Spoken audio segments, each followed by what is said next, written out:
گوێگرانی عەزیز و خۆشەویست سڵاوتان لێبێت خۆشحاڵین لە بەشی 46 خوێندنەوەی کتێبی چێشتی مجێوری هەژاری مکریانی هاتینەوەلاتان فەرموون هاوڕێمان بن.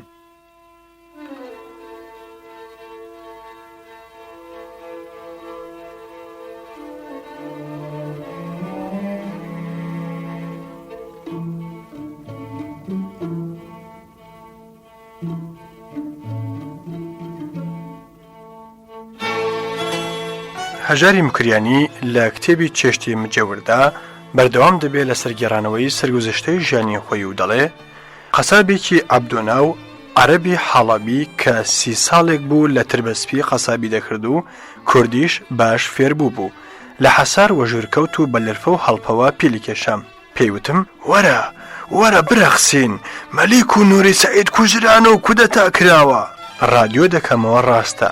قەدەرێک دەگەڵ عەبدۆ ڕەقسیم خۆم گەیاندە شام. دەیکاکە با بڕۆینە بەغدا.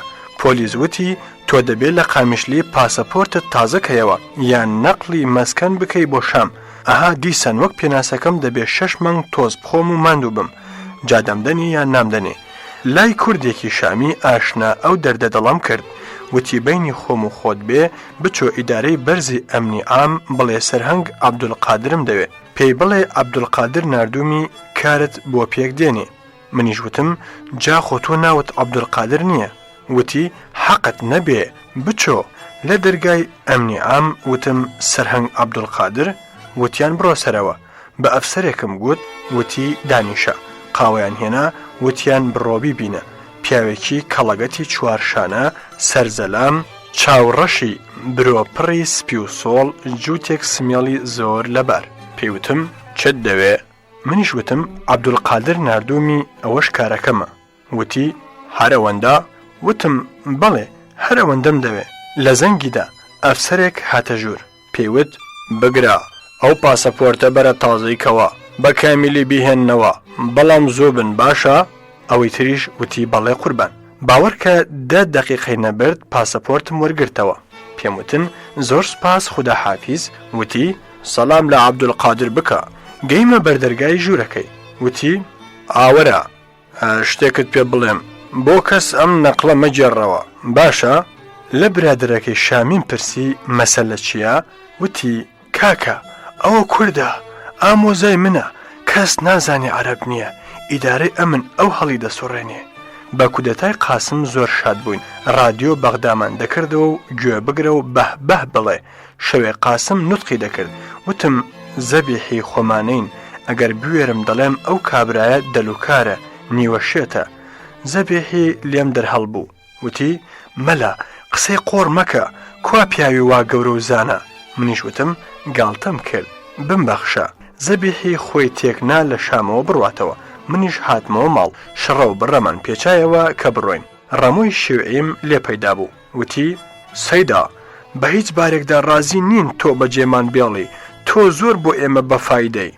وتم کاکە هەر بۆیە دەڕۆمەوە تا بزانن من جاسووسی نووری سەعید نەبووم. بە ماشێنی کوڕی حاجی میرزا چووینە تەلکۆچەر کە لەسەر سنوورە. جێپێکمان بە 2 دینار بەکرێ گرت بمان گەێنێتە مووسڵ. دەبوایە ئیجازەی چوونە عێراق لە ئەفسەری سنوور وەرگرین. وتیان ئەفسەر لە مووسڵە 2 ڕۆژ سەبر بکەن تا دێتەوە. کابرای شۆفێرکەنەی دەویست دەست لە 2 دینار هەڵگرێ.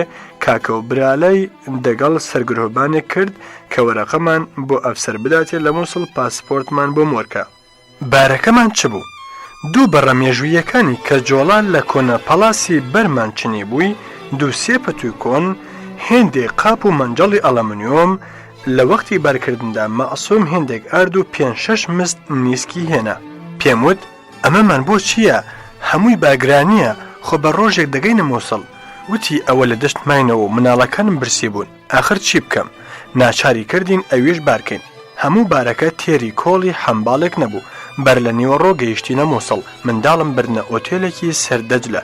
چوومە ئیدارەی پۆلیسی سەفەر کە بتوانم بچمە بەغدا. کاربەدەست ڕوانیە پاسەپۆرت. وتی پێم بڵێ کوام وەری ئەفسەری سنوور؟ وتم لە باتیان نامەی سەرگرۆبانم پێ. وتی های سەرگرۆبانی سەگباب حەقی چییە ڕێگەت بدا؟ هەر ئەمڕۆ لە سنوور دەتکەینە بەو دیوە. وتم من بە ئیجازە هاتووم. ئەگەر گوناهبارێک هەبێ سەرگرۆبانە من نیم. ئەویش وتی نا نەخێر هەر دەبێ دەرت بکەین. وتم لە هەموو عمرمدا ئەوە یەکەم جارە بە قانون دەبزوومەوە، ئەویش تووشی کێشە بووم، دەنا بۆ خۆم بۆ بە قاچاغ نهاتم. ئەویش وتی قاچاغ بۆ تەیر دەردەچێ، ئێمە باشمان ئاگال لە سنوور هەیە. منیش وتم جا با گرێو بکەین، ئەمڕۆ دەڕۆم سبەی دێمەوە پێشم نەزانن. ئەویش وتی مەحاڵە مەحاڵ. هاوکارێکی پێکەنی وتی مەحاڵە مەحاڵە، ڕۆژە 100 کەس بە قاچاق دێن و خەبەریشمان نییە. باوکم گرێو ناکەین. پاش 1000 چەقە و چەند قەراردرا بچمە لای ئەفسەری سنوور. ئەگەر بۆی ئیمزا کردم لێم گەڕێن. هەرچوومە دەر تەلگرافێکم بۆ عەزیز شەریف کە لە قاسم نزیک و لە شام بۆ بووینە ئاشنا لێدا. هاتمەوە لای منداڵان کە نیوە ڕۆژە بخۆین. لە ئوتێل چوومە خوار، لە دوکانی شووتی فرۆشێک گوتم شووتیەکم دێ. وتی هەڵبژێرە. باوەڕ بکە شووتی وای تێدا نەبوو کە بۆم هەڵبژێرێ. وتی برا شووتی مووسڵە، تۆ چەند کیلۆت دەوێ؟ وتم 8 تا 10 کیلۆ. لە تێکم کڕی. پاش نیوەڕۆ چوومە ماڵی ئەفسەری سنوور زاهید محەممەد کە باسم کرد کە زانی من هەژارەکەی میوانی ماڵە حاجۆ بووم، بەڕووی خۆشەوە دواندمی و بۆی ئیمزا کردم و تەلەفۆنیشی کرد کە پۆلیسی سەفەر دەستم لێ بەردەن. ئێوارە درەنگ چوینە سەر قەتار و لە واگۆنێک جێمان گرت. 2 کەسم دین لە خوارەوە بە واگۆنانەوە دەگەڕێن و دەڕوانن. ترسام زانیم پۆلیسی نهێنی و لە من دەگەڕێن. بە مەعسوومم گوت ئێوە خۆ لە من مەکەنە ساحیب، ئەوانە دەرم دەکەنەوە سووریا، بچنە بەغدا، خۆم بە قاچاق دێمەوە. پۆلیس دیتیانم، گوتیان دابەزە کارمان پێتە، برا خۆ دەزانی ئێمە هیچ خراپەمان دەگەڵ نەکردووی، تکایە لە بەغدایە شکات لە پۆلیسی سەفەر مەکە، مدیری پۆلیسی گشتی ئەحواڵی تۆی پرسیەوە و چاوەنۆرتە. دیار بوو تێلگرافی عەزیز شەریف کاری کردبوو. بەیانی گەینە بەغدا. نووری ئەحمەد تەها لە ئێزگە چاوەنۆڕی دەکردین کە لە بریکاری حزبی پارتیەوە هاتبوو. بارمان داگرت، تورەکەی نیسکەکە دڕا و لێ ڕژە، تێری گاڵتە پێکردین. وتی ها ئەمە چییە؟ بۆ پێت وا بۆ بێکەسی و حزبی پارتی دەهانات نایە؟ دەگەڵمان هاتە ناو شار، بووینە میوانی ئیمامی. نووری ڕۆیشت بەبێ ئەوە بڵێ چیتان لازمە.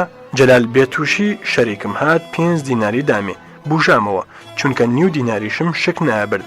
جەلال بێتوشی وتی 23 دینارم بەواسیتەی یەکێک لە دۆستانم بۆ ناردوویە سووریا.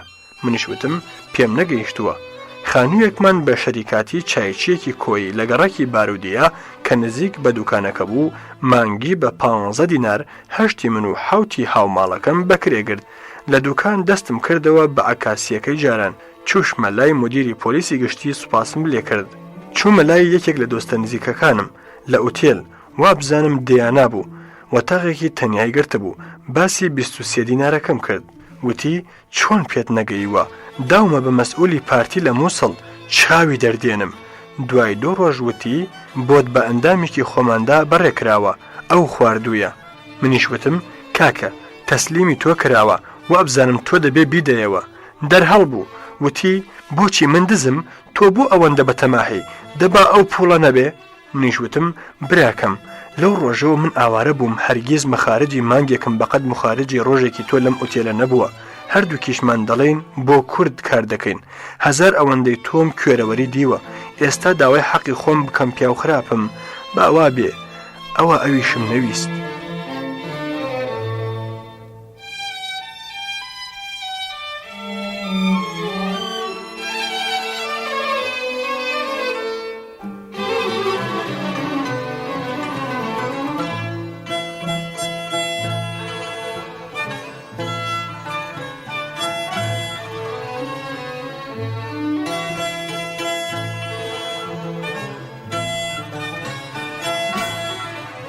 پیاوی ئەمن زەبیحی و منیان دیتەوە، وتیان جاسووسێکی زۆر گەورەی سەر بە ئینگلیسمان گرتووە.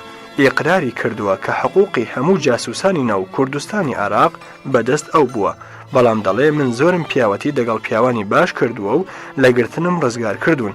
بڕۆن لە زەبیحی و هەژار بپرسن تا بزانن من ڕاز دەکەم. جاسووسەکە ناوی مەلا عەلی کۆڵتەپەی و خەڵکی سولەیمانیە. ئای نەکبەت مەلا عەلی برای گیانیمان کە هەموو سوڕی خۆمان پێدەگوت دیارە چی کردووە، خەبەری داوە دەتانگرن. هەرخۆی دوای ڕۆژێک و 2 ڕۆژ بەگرتنی داوین.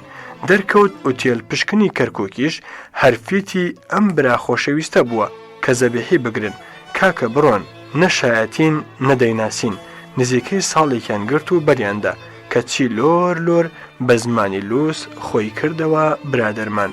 سەفارەتی بەریتانیا لەلایەن حەشامەتەوە داگیر کرابوو، هەیکەلی مۆد شکێنرابوو، کاغەز و ماغەز و پەروەندە سووتێنرابوون. پەتڕۆس ناوێکی ئەرمەنی نامەیەکی دیبوو ناوی منی تێدایە بۆی هەڵگرتە بووم کە چوومەوە بەغدا بۆی هێنام. گوزارشێک بوو بە سەفارەتی ئینگلیز درابوو. هەژار کە لە ئێرانەوە هاتووە ناوی عەزیز قادرە و دوکانی لە فڵان شوێنە زۆر خەتەرە ئیمزا عەبدوڵڵا. گومانم پەڕیە سەر چەند عەبدوڵڵا ناوێک. ئێستاش بۆم ساغ نەبووەوە کێیە. مەلا عەلی وتی من نەبووم و باوەڕیشم پێکرد. ڕۆژێک دۆستێکی خۆشەویستم وتی تۆمارێکی درێژمان ساز کردووە پڕی لە ئیمزای کوردەکانی سووریا. زەبیحی و تۆمان کردووەتەوە کیلیان. داوامان لە قاسم کردووە بۆی بەرین. خۆ سازکەن بڕۆین. وتم منی وا شڕ و شڕۆڵ بەخوا نایەمە لای زایم. ناچار کراسێکی زۆر باش و پانتۆڵێکی حازرم پێکەڕین. دە کەسی تریش کە ئەو برا خۆشەویستە و خوشکە زەکیەی فەیلیمان دەگەڵ بوو چوینە وەزارەتی دیفاع.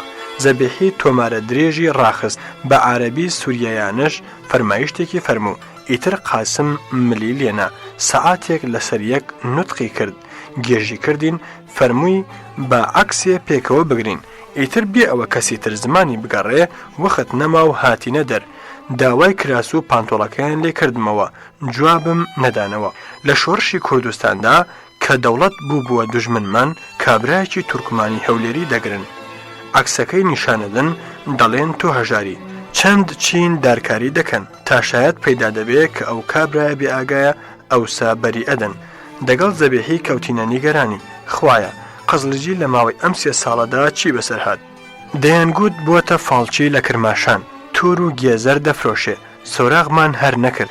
دوای 2 مانگ کە هاتینەوە بەغدا قەزلجی پەیدا بوو کە دەگەڵ زەبیحی لێک هەڵبڕابوون. بووە میوانی حافیدی ئامۆزایی و خۆی گەیاند بووە هەڵەبجە. ئەو هەموو مابینە بووەتە سۆفیەکی ڕیش درێژ لە تەکیەی شێخێک و نوشتەی لە باتی شێخ نووسیوە و نان و دۆی تەکیەی خواردووە تا کودەتای قاسم چەند مانگی بەسەردا تێپەڕیوە تازە وێراویە دەرکەوێ. دیسان 3 تفەنگدار گەیشتینەوە یەک. هەرکە تازە هاتبووینەوە بەغدا وتیان مامۆستا گۆرانی شاعیر لێرەیە. هەر دۆر بە دۆر ئاشنای بووم و نەمدی بوو. چوومە زیارەتی لە ئوتێل سیروان. فەرمووی هەژار جارجار دڵ خەبەر دەدا وا کۆمەڵی نووسەران و شاعیران دامەزراوە 150 ئەندامن داوام کردووە ناوی تۆش نووسراوە. هەرچەند گوتیان کەس نازانێ لەکوێیە تازە نایەتەوە. دەدڵم چەقی بوو دێەوە دڵم خۆشە کە ناوت نووسرا. منیش وتم مامۆستا سوپاست دەکەم بەڵام نایکەم. ئەویش وتی چۆن ئەو شانازیە قبوڵ ناکەی؟ وتم قوربان چیرۆکمان چیرۆکی مسلمانانی هیندە بەو پەڕی ئازادیش ڕێی بدەن هەر کەمایەتین. پاکستان بۆیە دروست بوو 9 کورد دەگەڵ 140 عەرەب چۆن دەربەرێ. ئەگەر برادران ڕاست دەکەن با فەرعێکی کوردستان بۆ ئێمە دانێن کتێبی کوردیمان بۆ چاپکەن. ئەوان هەر دەڵێن کوردی بە عەرەبی تەرجمەکەن بۆتان بڵاو دەکەینەوە. یانی هەر دەبێت نۆکەریان بین و خزمەت بە فەرهەنگی ئەوان بکەین. ئەو زۆری فەرموو. من کەمم بیست لەناو قساندا فەرمووی زۆر کەس دەڵێن تۆ بۆ چوویە حیزبی شیوعی بەوان چی؟ منیش وتم ببەخشە منیش یەکێک لەوانم. مامۆستا ئەگەر حیزبی بووی یەکێکی وەک جەمال حەیدەری پێت دەڵێ شعرێکمان بۆ بڵێ فلان و فلان شتی تێدا بێ. ئەگەر خۆی شاعیر بێ بە تۆ ناڵێ. تۆش ئەگەر خۆت بۆ خۆت فکر نەکەیەوە شعرەکەت فەرمایشتی ئەحمەقێکە تۆ هەندووتەتەوە. دەبێت شاعیر ماسی بێکێرد بێ بۆ خۆی بنووسێ. ئەوسا دەستەیەک هەر لاگیری دەبن. هەر لە خۆت دەپرسم تۆ خوددا شعری داوەتی قەراغ گەشتێ لە هەورامان کە ئەوسا جەحێڵ بووی دەگەڵ شعری بت و بتەوان کە بە پیری فەرموتە کامیان باشترن. ئەویش وتی دیارە ئەوانی پێشوو. وتم ئەمەیە تەئسیری حیزبەتی لەسەر شاعر. هەرەو جارە مامۆستا گۆران کە لە پرسی ئەو جوابم داوە بە ماڵ و منداڵەوە بە 2 دینار لە تەلکۆچەرەوە هاتووینە مووسڵ سەیرما. وتی چۆن وا هەرزان؟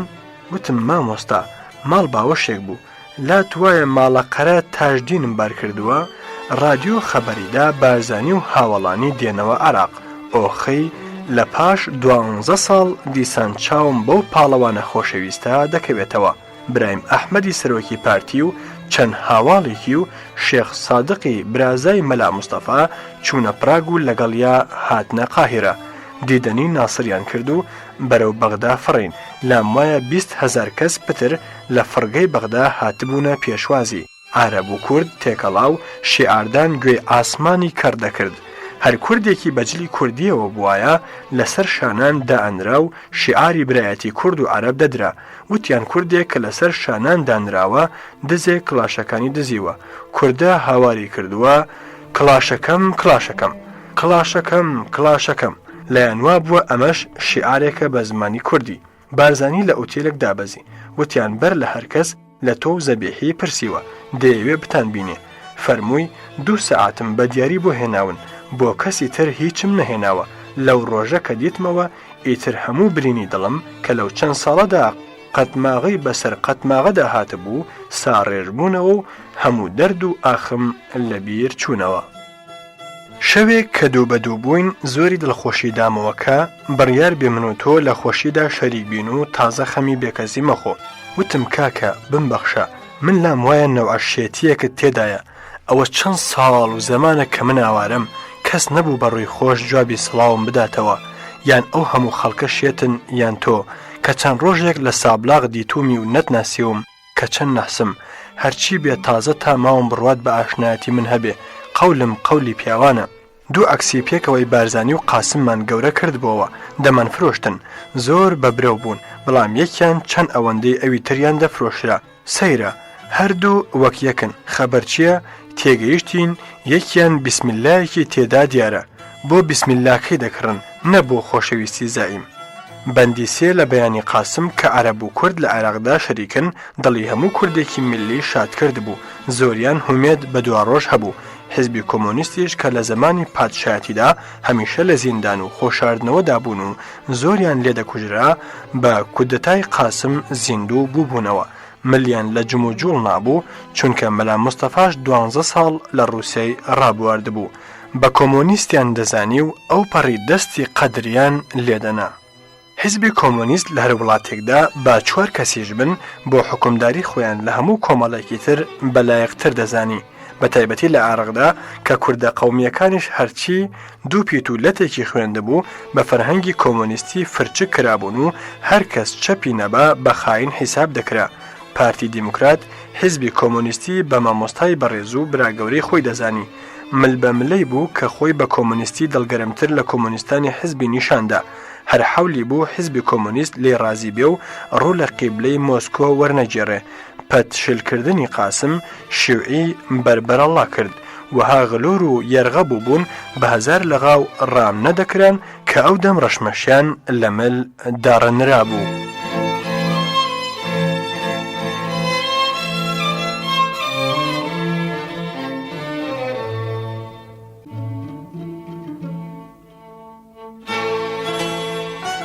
هەژاری مکریانی لە گێڕانەوەی ژیانی خۆیدا و لەو کاتەداکە عەبدولکەریم قاسم هاتبووە سەر حوکم دەنووسێ. قاسم بەرگری لە کورد نایە کرد کە بیری خۆیان دەربڕن و تەنانەت مەلا مستەفا توانی حیزب بکاتە ڕەسمی و ڕۆژنامە و نەشراتی پارتی ئازاد بێ. مەلا مستەفا لە قەسری نووری سەعید جێگیر بووبووە قیبلەی کورد و عەرەب. لای قاسمیش زۆر بەقەدر بوو. کۆمۆنیستی ڕاستەقینە دژی میلیەتە. بەڵام کە لە ڕووسیا زمان و عاداتی گەلانی جۆر بە جۆر پارێزراوە و زۆریان بڕواڵەت جمهوری و خودموختاری تایبەتی خۆیان هەیە، کۆمۆنیستی عێراق بڕوای بەوە نەبوو. نابێ ئەوەشمان لەبیر بچێ کە لەوەتا حیزبی کۆمۆنیست لە عێراق دامەزراوە جگەر لە فەهد ناوێک کە لە مەسیحیەکانی تەلکێف بوو هەمیشە مەگەر بەدەگمەن دەنا ڕئیسی حیزب کورد بووە. ئێستاش کە من 63 ساڵم ڕابواردووە و ئەم خەتانە دەنووسم ڕئیسی حیزبی شێوەی عێراق کوردێکە. دەگەڵ ئەوەشە ناوی کورد و کوردستان ببیستن وەک دڕوو و بنکلکدان وابوو. ئەندامی کورد بە عەرەبی دەدووە. بەلایەوە شەرم بوو بڵێ کوردم.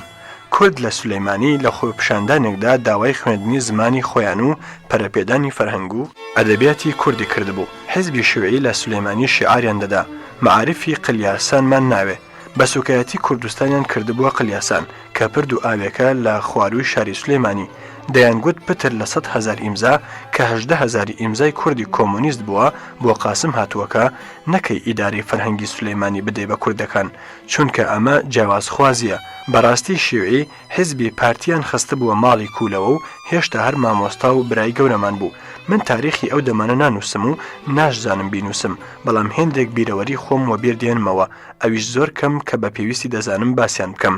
حیزبی شیوعی لە شار و دیهاتی کوردستان زۆری پەرەساند دەستە دەستە بە وەرزێرانەوە دەگەڕان لە هیچ درۆیەک بۆ دڵخۆشکردنی حەشامات نەدەپرینگانەوە شەرمکردن و درۆنەکردن ئاسەواری بۆرجوازی بوو دەبوو نەمێنێ هەر کەس ناوی ئاغای پێوە بە هەر دەرەقەتی هاتبان گوریست لەمل ڕادەکێشرا تامردن وتیان یەکیانە دەشتی هەولێر کوشت مجێوری مزگەوت بوو هەرچونکە ناوی عوسمان ئاغایە لە قەبرستانی کۆیا کێلی مەرمەڕی قەدیمیانیان وردوخاش کردبوو تەنانەت کێلی قەبری جەمیلاغا کە حاجی قادر ئەو هەموو تاریفەی لێ کردووە هەرچی لە هەزاران ساڵەوە ناوی ئاینی و ئەخلاقی باش و پیاوەتی و ڕوحم بە کەس و کار و بەهرە وەرگرتن لە کتێبانی جگە لە کۆمۆنیستی نیشانەی ئێرتیجاع و کۆنەپەرستی بوو لە دێهات لەسەر ماشێن بە میکرۆفۆن بۆ گووننشینانیان بڵاو دەکردەوە ئەی بەدبەختی کڵۆڵ ساڵی 9 مانگ بە چاندن و دروێنەی گەنمەوە ماندوون لە رووسیا گەنم بەریدارە وەک دارگوێز و دارتوو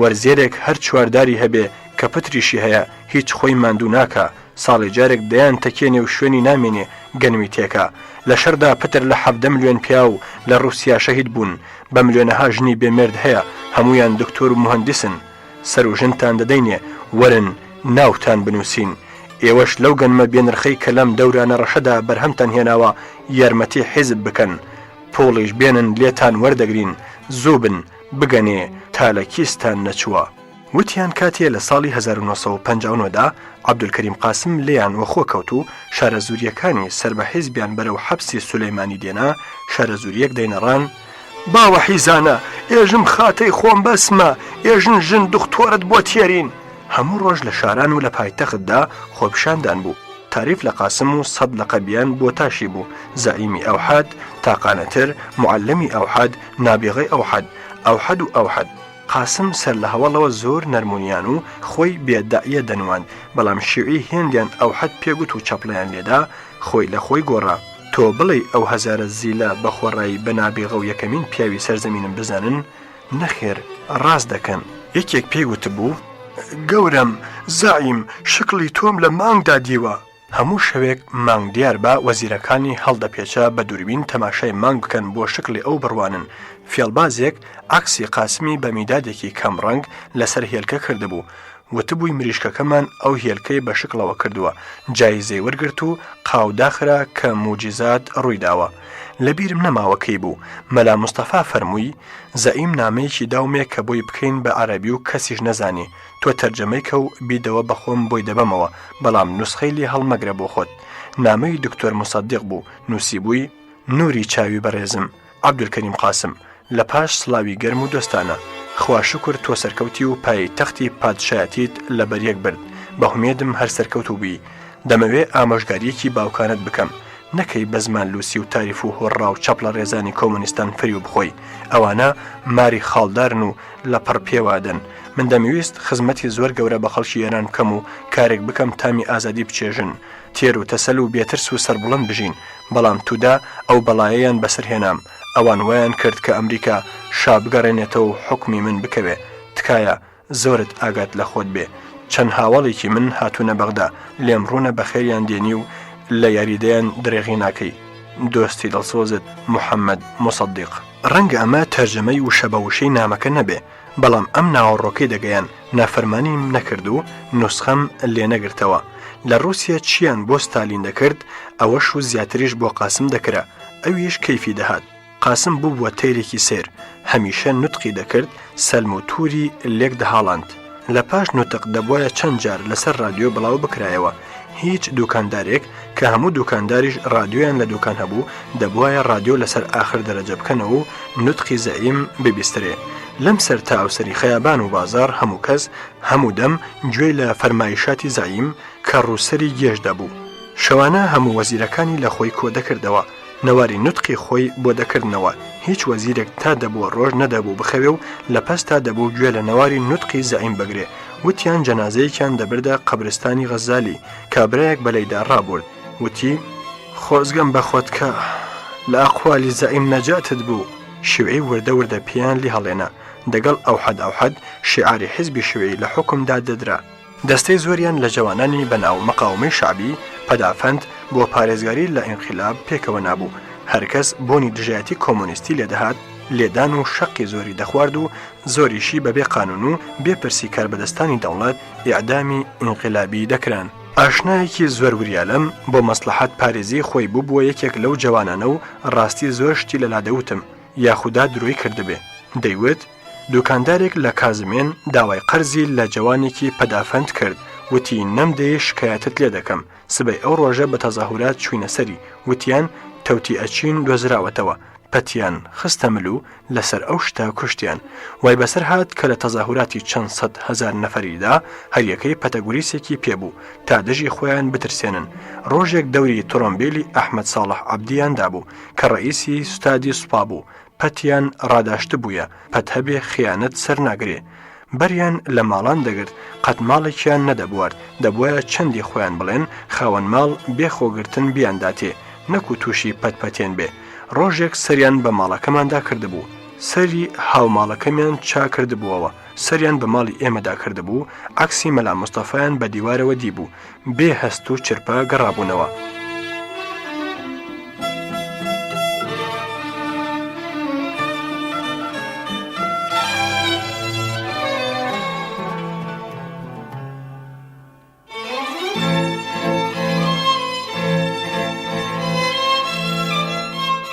ساڵح حەیدەری برای جەمال حەیدەری مەشهور وتی چوومە لای کاکم 2 دیناری لێ قەرزکەم 6 تەلیسی خەت سووری بە پێلاقە داگیرا و لە دیناری و 5 و 10 دیناری لە گۆشەی وەتاغەکەی لە سەرێک دانرابوون وتی ئەوە ماڵی حیزبە و فلسێکم نییە بدەمێ تەنانەت لە هەموو ئیداراندا هەر شێوعی حساب بوون ڕۆژێک چوومە مەرکەزی ئۆنیسێف بۆ لای مدیرەکەی کە دکتۆرێکی زۆر بەناوبانگ بە ناوی جیهاد شاهین بوو تەماشای کردم و دەرمانی بۆ نووسیم بانگی لە فەڕاش کرد جواب نەبوو چووە دەرهاتەوە وتی خزمەتکارەکان چوونە بەرتا و لینگیان درێژ کردووە دەڵێن ئێمە جوابی مرتەجع نادەینەوە دەبێت لە ڕووسیا شوابێ مەلا مستەفا ئەو کارانەی دەبیستەوە جارێک گوتی 2 کوردی لای هەڵەبجە هاتوونە لام یەکیان دەڵێ کابرایەک سەر بە شیوعەکان خەنجەری ڕووتی لەسەر ملم داناوە پێیوت بوو سەگ باب بڵێ کوردم تا بتکوژم ئەویتر دەڵێ چەند کەسێک ڕاویان لێدا بەشیم گرتیانم جاوەرە بکوتە بانگیان دەکرد وەرن بیکوژن ئەمە ئێژێ کوردی چم و پارتی چم مەلا مستەفا لەو ئاکارانیان زۆر نەڕەحەت بوو باسی دەکردن پێیوا بوو کاری زۆر خراپ دەکەن جارێک جەمال حەیدەری سەرۆکی باڵای شیوعیەکان چوو بۆ لای پێیوت بوو مەلا مستەفا خۆت دەزانی منیش یەکێکم وەک جەنابەت مەلا مستەفا نایڵێ قسەکەی بکات دەڵێ هەستە دایک فڵان تۆ دەبێ بە بەراز بڵێ وەک تۆم نەک بە من برادرێک ئەفسەرێکی پێناساندم کە ئەمە ڕئیسی پەدافەندە و کوردی هەولێرە و ناوی مەهدی حەمیدە پێی خۆشە تۆ بناسێ پێم وت کاکە ڕۆژ باش تەماشا دەکەم بە عەرەبی جواب مەداتەوە وای خۆنوان کە هەرگیز کوردی نەبیستووە وتیان کوردی پەشیمانم کە دیتومی گوتیان گۆران و چەند کەسێک چووبوونە مۆسکۆ چووبوونە ئەرمەنستانیش لای کوردەکان بەڵام بە قسەی ئەوانەی بۆیان گێڕابوومەوە نەیفەرموو بوو منیش کوردم چونکە ئەوە لە مەسلحەتی حیزبدا نەبوو جارێکی تر گۆرانم دیتەوە کە بەداخەوە نەخۆشی سەرەتانی گرتە بوو دەبوو بیبەنە مۆسکۆ هەمەی مەلاکەریمیشی لەلابوو لە گفتوگۆدا عەرزم کرد ئێمە تا کورد بەگشتی وە قەدر نەکەوێ ناتوانین گۆڵ بکەین جوولەکەم بە میسال هێناوە کە قەدری سەگیان نەبوو بوونە دەوڵەت پاپی کاتۆلیکیەکانیش مخلیسیانە و لەعنەتنامەی نوێژیان بۆ دەرداوێژێ دیار بوو ئەو قسانەی من قبول نەدەکرا هەر لەو مەجلیسەدا مامۆستا گۆران باسی مەهداوی حاکمی مەحکەمەی قاسمی کرد کە زۆر کەرێکی چەنە درێژە و نەنگە بۆ دەوڵەتی عێراق لەپڕ مەهداوی دەگەڵ ساڵح بەحرولعلومی شاعر وەژور کەوت قوتوویەک پاقلاوە و 2 گڵۆس جغارەی کاتی هێنابوو پاش تاوێک ڕۆیشت گۆران فەرمووی بەڕاستی مەهداوی پیاوێکی نەجیب و عاقڵ و زمان ڕەوان و قانون زانە هەژار وانە منیش وتم مامۆستا تا تۆزێک پاقلاوە پاکەتێک لەو جغارانەم نەدەیەی تەصدیقت ناکەم ئیدی زۆر پێکەنی کە لە ڕووسیاشەوە هاتەوە دیتم فەرمووی بۆ مردن هاتوومەوە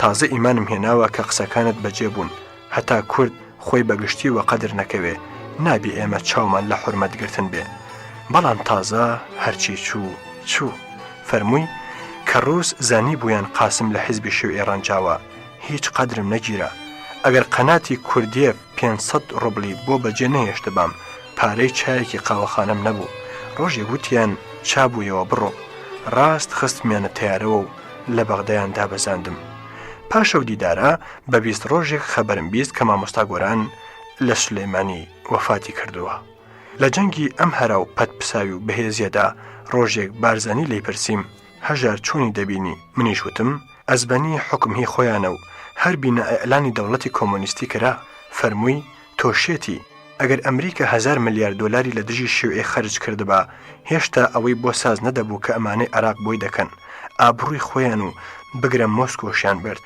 لێرەدا دەمەوێت بەرەو پاش ئاوردەمەوە و باسی شیوعیەکانی زمانی پادشای بکەم هەموو خەڵکی شارستانی عراق بە تایبەتی ڕۆشنبیران زۆریان ڕق لە ئینگلیسی داگیرکەر بوو ئەوانیش وەک ئێمە لە ئێران لە دژی ئینگلیس شەیتانیشیان پێباش بوو لە زمانی هیتلەردا هەزاران لاوی عراقی لەسەر نازیەتی جیران و خرانە بەندیخانەوە تەنانەت مامۆستا مەلاجەمیل ڕۆژبەیانیش بە تۆمەتی نازیەتی ساڵێک پتر لە گرتوخانەی ئەمارەدا مایەوە لە سایە ئەو گرتنەوە توانی شەڕەبنامی بەدلیسی لە فارسیەوە بکاتە عەرەبی سوپاس بۆ ئەو زیندانە کە هیتلەر نەما ئیتر لافاوی دڵان ڕووی کردە مۆسکۆ حزبی شیوعی نهێنی بوو نەدەناسران لەبەر ئەو نەناسینە وەک ئەندامی ژیەکاف خەڵک بە پیرۆز و پیاوچاکی ئەزانین نەکەر خەڵکی ڕەمەکی و بازاڕی تەنانەت دەوڵەمەندە هەرەزلەکانیش خۆشیان دەویستن ئەگەر شیوعەیەک لەدەست پۆلیسی نوری سەعید هەڵاتبا خۆی بە هەر ماڵێکدا کردبا دەیان شاردەوە بە خێویان دەکرد کەس دڵی بڕوای نایەدا بیانداتە دەست دەوڵەت ئەندامیان لەو پەڕی فیداکاری و نەداری و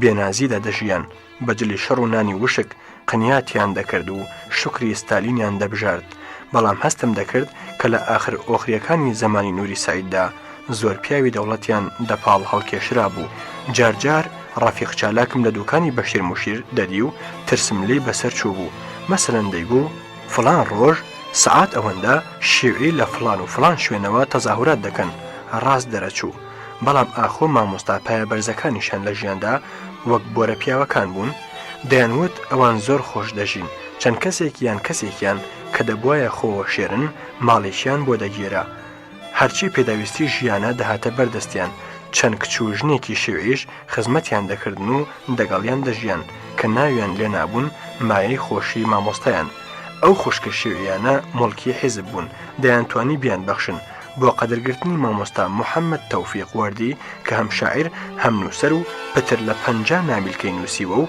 زۆر کورتە باڵایەکی ناحەزوو بێفەساڵ بوو یەکێک لەو ژنانەیان پێبەخشی بوو دەتگوت حۆری بەهشتا ژنەکە خوشکی ئەو عوسمان مەجیدە بوو کە باسم کردووە جارێک مامۆستا تەوفیق وەردی نەردراوەتە تاران کە پەیام و کەلامی حیزب بە توودەی بگەێنێ و شتیان لێ فێر بێ وتبووی براکان ئەو ژنەم بە تەنیا لە بەغدا چۆن بژی ئەوانیش وتبوویان خەمت نەبێ برایەکی حیزبی دەنێرین ئاگای لێ بێ و ژیانیشی دابینە وەردی پاش 2 مانگ دەگەڕێتەوە لە دەرگادا ژن سەردەردێنێ پێی دەڵێ غەریبە تۆ کێیت ئەویش دەڵێ چۆن کێی هاتوومەوە ماڵە خۆم ژنەکە پێی دەڵێ پیاوەکە وەرە دووشەق دەوڕ و تەپوتە هەڵدا برای حیزبی بەدارەوە بۆی دێ ژن نەما وەردی وەخت بوو شێت و هەربێ ملی لە قەسیدە هۆننەوەنا باسی هیجران و فیراق و ئەم قسە قۆڕانە بەڵام دڵی بڕوای نایەدا بڵێ شیوعی خراپەیان دەگەڵ کردووم ئیوان تێدا هەیە زۆر باش لە لینین و لیوشاوشی نەگەیشتووە کابرای ژنەکەی وەردی بەرکەوتە بوو ناوی عومەر حەمشین خەڵکی کۆیە بوو دەمناسی لۆمەم کرد کە ئەو زوڵمەی بۆ کردووە وتی کاکە خۆت تەرح و دیداری وەردی دیوە لە مەیمون ناحەسترا حیزب ئەو ژنەی پێبەخشیوە و ناچار بووە مێردی پێ بکە حیزب قەراری داوە لەوی بستێنێتەوە بیدا بە من زوڵمی چی و حەق و حیسابی چی من لام وابوو زۆر لەو قسانە کە بە شیوعیانی عراقی دەڵێن لە ڕووی غەرەزێکەوەیە زیادیان بۆوە سەر دەخەن پاش چەند ساڵێک لە شۆڕشی بارزانیدا کە لە گوندی لێوژە بووم حەمید عوسمان کە ماوەیەکی زۆر ڕئیسی حیزبی شیوعی بوو لێکەوتە بوو دەگەڵم هاومەنزڵ بوو شەوێک زۆری خواردەوە تەواو سەرخۆش بوو نهێنی و سیاسەتی لەبیر نەمابوو گرەی زمانی کراوە و باسی ڕۆژانی سەڵتەنەتی خۆی دەکرد کە ئەوسا لە سەرۆکیدا کە بەنهێنی لە خانوویەکی کەرکووک ژیاوە دەیجێڕایەوە و گوتی هەر شەو ئاوەڵان کیژێکیان بۆ دێنام شەوێک تازەکی ژاتبوو براکەی هات پێیگوتم مامۆستاگیان ئێمە لە ڕێگەی ئێوەدا سەرمان پێوە نییە بەڵام دایک و بابم کۆنەپەرستن بزانن ئەو کیژە دەستکاری کراوە سەریە بڕن چاکەم دەگەڵ بکە خۆم لە جیاتی خوشکم لات دەمێنمەوە ئیدی دیتم کوڕەکە زۆر لووس و جوانترە لە خوشکی قبوڵم کرد ئینسانیە دڵی نام کە تکای بگرم و خوشکی لە بەڵایەک نەجات دەم جاکە دەڵێن قسەی ڕاست یان لە شێت ببیستە یان لە مناڵ دەبوو بیان وتایە یان لەسەر خۆش لێم ڕوونە ئێستا ئەمە بە حەمید بڵێن ئەگەر مابێ 1000 تەلاق دەخوا کە نەمگوتووە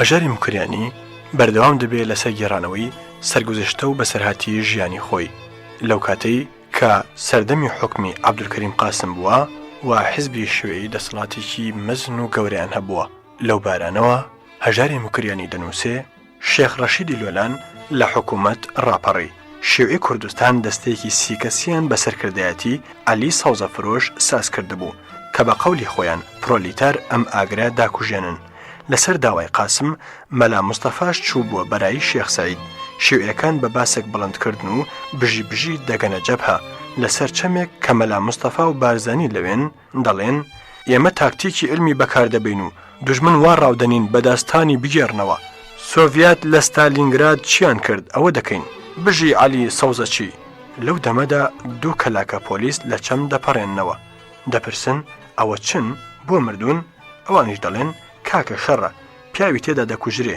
پۆلیسن و پیاوی شێخ ڕەشید کوشتویانن لە وەڵامدا کەسەکەی تر دەڵێ ها کەوایە دەبێ ئێمە ئیجتیماعی موەسع بکەین ینی بە فراوانی کۆبینەوە پاشتاوێک دێنەوە لای مەلا مستەفا پێی دەڵێن ئیجتیماعمان قراریدا تفەنگەکانمان بدەین بە تۆش سی پیاومان ڕەگەڵخە تا لە ڕێگە ڕوتمان نەکەن مەلا مستەفاش دەڵێ زۆرم پێخۆشە بەڵام 2 کەستان دەگەڵ دەنێرم و خاترجەم کەس ناوێرێ بێتە سەر ڕێگاتان مەلا مستەفا تفەنگەکان دەدا بە بارزانیەکانی خۆی پێیان دەفەرموێ بۆ هەر 4تان یەکێک ئەگەر خاوەن تفەنگ کوژرا یەکی دی هەڵیگرێ گوتیان بارزانی تفەنگەکەیان ماز دەکرد و نێوچەوانیان ڕێدەخست مەلا مستەفا فەرمووی زەئیم قاسم گوتوویە دەڵێن رادیۆ کوردیەکەمان زۆر بێتامە کەسی وات پێشک نایە پێی ڕابگا و چاکتری بکە گوتومە یەکێک هەیە ئەگەر ئەو بیکە من زامن بە کەیفی تۆی ساز دەدا دەستبەجێ فەرمانی بەسەر ڕاگەیشتنی بەشی کوردی بە ناوی تۆ نووسی و خەبەری لە وەزیری ڕۆشنبیری داوە کە چیت دەوێ پێکی بێنێ ئەگەر ئیشکالێکت بوو بە فواد عارفی وەزیری دەوڵەت بڵێ چوومە لای وەزیری ڕۆشنبیری کە ناوی فەیسەڵ سامر بوو زەنون ئەیوبی چیرۆک نووسی لەلا بوو وەزیر پرسی بەشی کوردی ڕادیۆیەکەمان چۆنە منیش وتم لەوە باشتر چۆن دەبێ وتی خۆنا دەڵێن زۆر خراپە دەی دەچیە سەری و چاکتریکەی منیش وتم بەو شەرتەی دەسەڵاتم هەبێ بە کەیفی خۆم ڕاگرم و دەرکەم لە وەڵام داوتی باشە تەنیا نابێ زەئیم وەحید دەرکرێ چونکە زەئیم قاسم کردوێتێک هەر بەدەست و چاودێر منیش وتم جەناب ئەگەر دەپێش هەموو کەسدا زەئیم وەحید بامەڕنی دەرنەکرێ نایکەم ئەفسەرێکی بێسەوات خوێڕی کوردی نەزان براکەی خۆی فەخری بامەڕنی کە هەردوو چاوی شوێرە و دەنگیشی زۆر ناخۆشە هەم قورئان خوێن هەم گۆرانی بێژ هەم تارزنی ڕادیۆیە و منداڵەکانیشی کۆرسن زەئیم وەحیدیش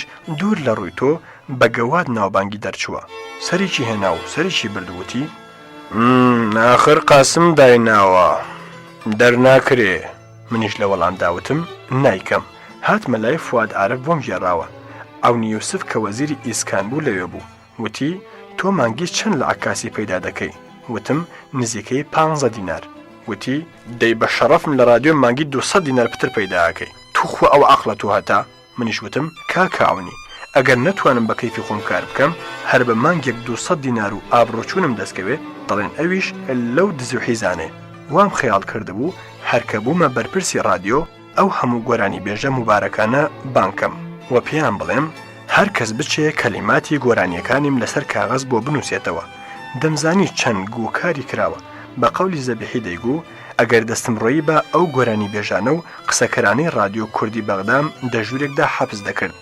هەموو ڕۆژ لە کولانکەوە بەسەریاندا دەڕیام تا دەخنکان. خۆ ئەوان زۆر ساڵە بەسەر ئێمەدا دەڕین. هیچ شتێک لە رادیۆ کوردی بەغدا تڕکانتر نییە. گۆرانی بێژ ئاهەنگ و شعریش لە خۆیەتی، جاباکەری گێژیش بێ، هەمووی هەر پارتی بازی و خزمخزمێنە و ئەوی قەدری نەبێ فەرهەنگ و ئەدەبی کووردە. مەسەلەن نەسرین شێروان لە گۆرانیەکدا تەنیا دەڵێ: ئەس دەست لە نارینێ خۆبەر نادەم، کراسی زەرد دەبەر ناکەم، 100 جاری دووپات دەکاتەوە. ئەگەر کەسانێکی وەک تاهیر تۆفیقیان دەناودا هەڵکەوتووە بە هەڵکەوتە و ئیوا بە قابلیەتیش گوڵ ناکە. دەمەویست هەموو زبڵ و زڵەکان ڕاماڵم و تۆزێک پاک و خاوێنی کەمەوە. چا بۆ شکر قبولیان نەکرد. جەلالی شەریکم چووە ئاڵمانی شەرقی کە لەوێ فێری ئەکاسی ڕەنگی و فیلمگرتنی تەلەڤیزیۆن بێ. برایەکی خۆی لە لادانام کە شەریکم بێ. زۆر زوو براکەی هەرچەند مایەیەکیان تێدا نەبوو لێم کەوتە تەشقەڵە و توشقەڵە. کێشەکردن فایدەی نەبوو. بە پوڵێکی کەم دەستم لە بەشی خۆم هەڵگرت. مەلا مستەفا لە مۆسکۆ حەولیدا بوو کە لە بەرلینەوە بچینە مۆسکۆ، بەڵام خالید باگداش لێی تێکدا بووین. مەلا مستەفا زۆر لەوە تۆڕە بوو، هەر دەیویست لە داخی خالید باگداش تۆڵەی ئەو کارم بۆ بکاتەوە. گوتی دەبێ بچێ مۆسکۆ معالەجە بکەی. وتم: کاکە من نەخۆش نیم. ئەویش فەرمووی: هەر دەبێ بچی. داوەتم لە نووسرانی شۆڕەویەوە بۆ هات. مەلا مستەفا پاسپۆرتەکەی گۆڕیم، کردیە عەبدوڕەحمان محەممەد کە تەواو عراقی بم. کە پاسپۆرتی بۆ وەرگرتم 120 دیناری دامێ. وتی بچۆ بڵێتی تەیارە بکڕە. هەستام گوتم: بەخوا نەخۆش نیم. قەتیش لەسەر 120 دینارم لە باخڵدا نەبووە. خوا حافیز دەسمەوە ماڵێ.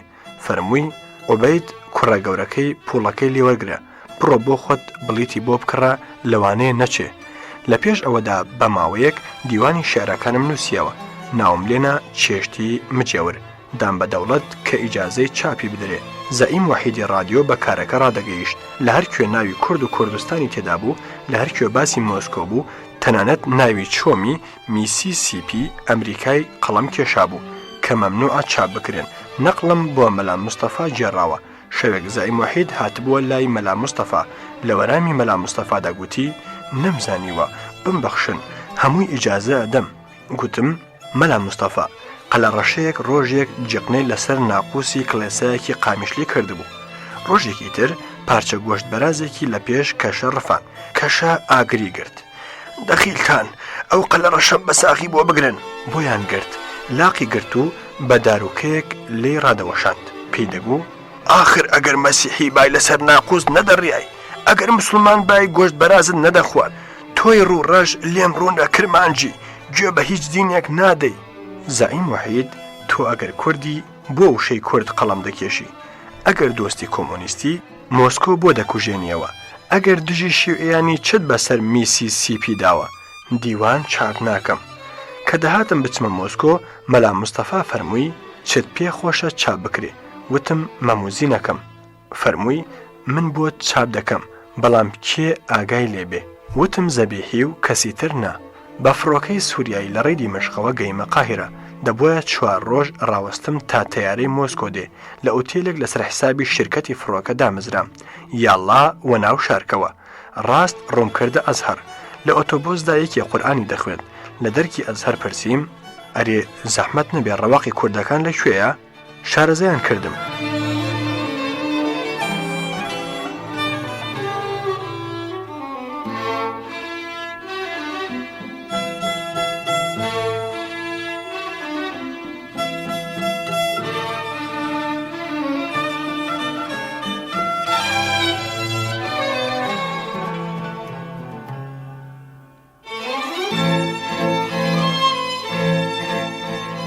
شێخ عومەر وەزدی کە مامۆستای ڕەواق بوو نوێژی دەکرد.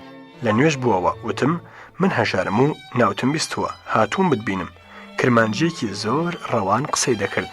زۆر کوردێکی دڵسوتاو بوو، پیاوێکی زۆر بەکار، قاڵب سووک، هەتا خوا حەسکە عالم بوو. جگە لە شێخایەتی ڕەواقی کوردان، رادیۆ کوردی قاهیرەشی بەدەست بوو. دەیانگوت 25 کاری علمی پێکدێنێ کە هیوا هەیە ڕۆژێ 10 دقیقا وەختی دەگرێ. شێخێکی دیکە لە ئوستادانی ئەزهەر هاتە ژوور و دانیشت. شێخ عومەر باسی کورد و کوردستانی دەکرد و بەوپەڕی دڵگەرمیەوە دەدووە. کابرای میوان گوتی: ئوستاد، من توێ ناگەم ئێوە دەڵێن چی، بەڵام وا دیارە بۆ کوردستان تەعەسسوب زۆرە. شێخ عومەر وتی هەرچەند مەلای بەڵام نازانی قسە بکەی تەعەسسوب غەیری حەقیقەت گوتنە و لە عالمان ناوەشێتەوە. ئەویش پێی وتبوو ڕاست دەفەرمووی لەم سەهوان ببوورە. شێخیش پێی وتبوو مەلە تۆ عەقیدەت بە غەزالی چۆنە؟ ئەویش وتی ئیمامێکی گەورەی ئیسلامی و قسەی موعتەبەرە. شێخ فەرمووی ئێ باشە لە فڵان کتێبی بڕوانە دەڵێ ئەم دینی ئیسلامە لەسەر سێ کۆڵەکە ڕاوەستاوە: ئامێدی، شارەزووری، دینەوەری. تۆ دەزانی هەر سێ کورد بوون؟ دەڵێ مەگەر کورد دەوڵەت بوایە و بە ئازادی کورد بیان خوێندایە ئێستا دینی ئیسلام بۆ ڕۆژە ڕەشە دووچار نابوو. من بۆ ئیسلام هاوارمە. کابرا گوتی بریا زۆری وەک ئەو کۆڵەکانەمان هەبوایە لە فەرمایشتت بەهرەمەند بووم.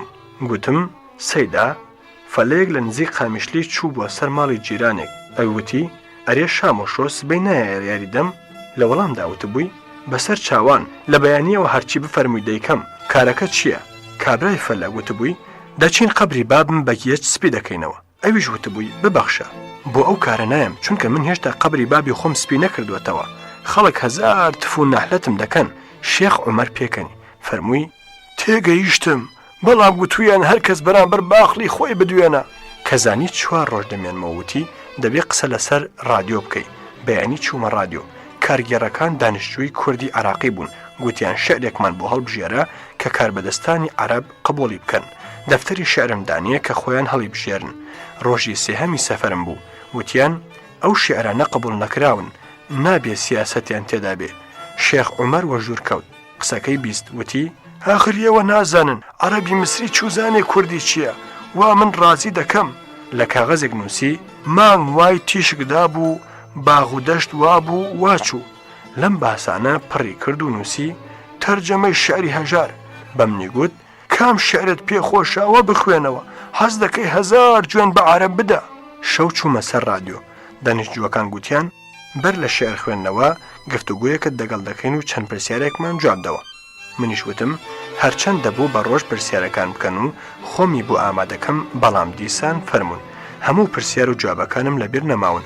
بەڵام لە جوابی ئەم پرسیارەدا کە ئایا ئەدەبیاتی کوردی چەند قۆناغی بڕیوە و ئێستا لە کام حاڵدایە، وتم هەرگیز لە سەرەتای ئیسلامەوە کورد نەیکراوە بە زمانی خۆی وەک خەڵکی تر بنووسێ. هەمیشە کۆسپی زۆر دژواری هاتوۆتە پێش. بەو حاڵەشڕا کورد لە هەموو بەشەکانی ئەدەبیاتی باوی ڕۆژگاردا بەرهەمی بە نرخی بووە. لە پیاڵگوتنی دەسەڵاتداران، شعری تازیەمانی، بەیت و چیرۆک. لەم چەرخەشدا لە باسی نیشتیمان پەروەری و قەومیەت دەستی باڵای هەبووە و تەنانەت خانی 300 ساڵ لەمەوبەر داهێنەری شعری نیشتیمانی بوو. لە جیرانانی خۆمان بەجێ نەماوین، بەڵام لە غەزەل و دڵداریدا لە هەموو عەرەبمان تێپەڕاندووە. پرسیارکار گوتی دەتوانی دەلیل بۆ ئەم قسەت بێنیەوە؟ وتم بەڵێ. لە ئیسلامدا چاکترین کەس گۆشەگیری خواپەرستە، خراپترین کەس ڕێگرە.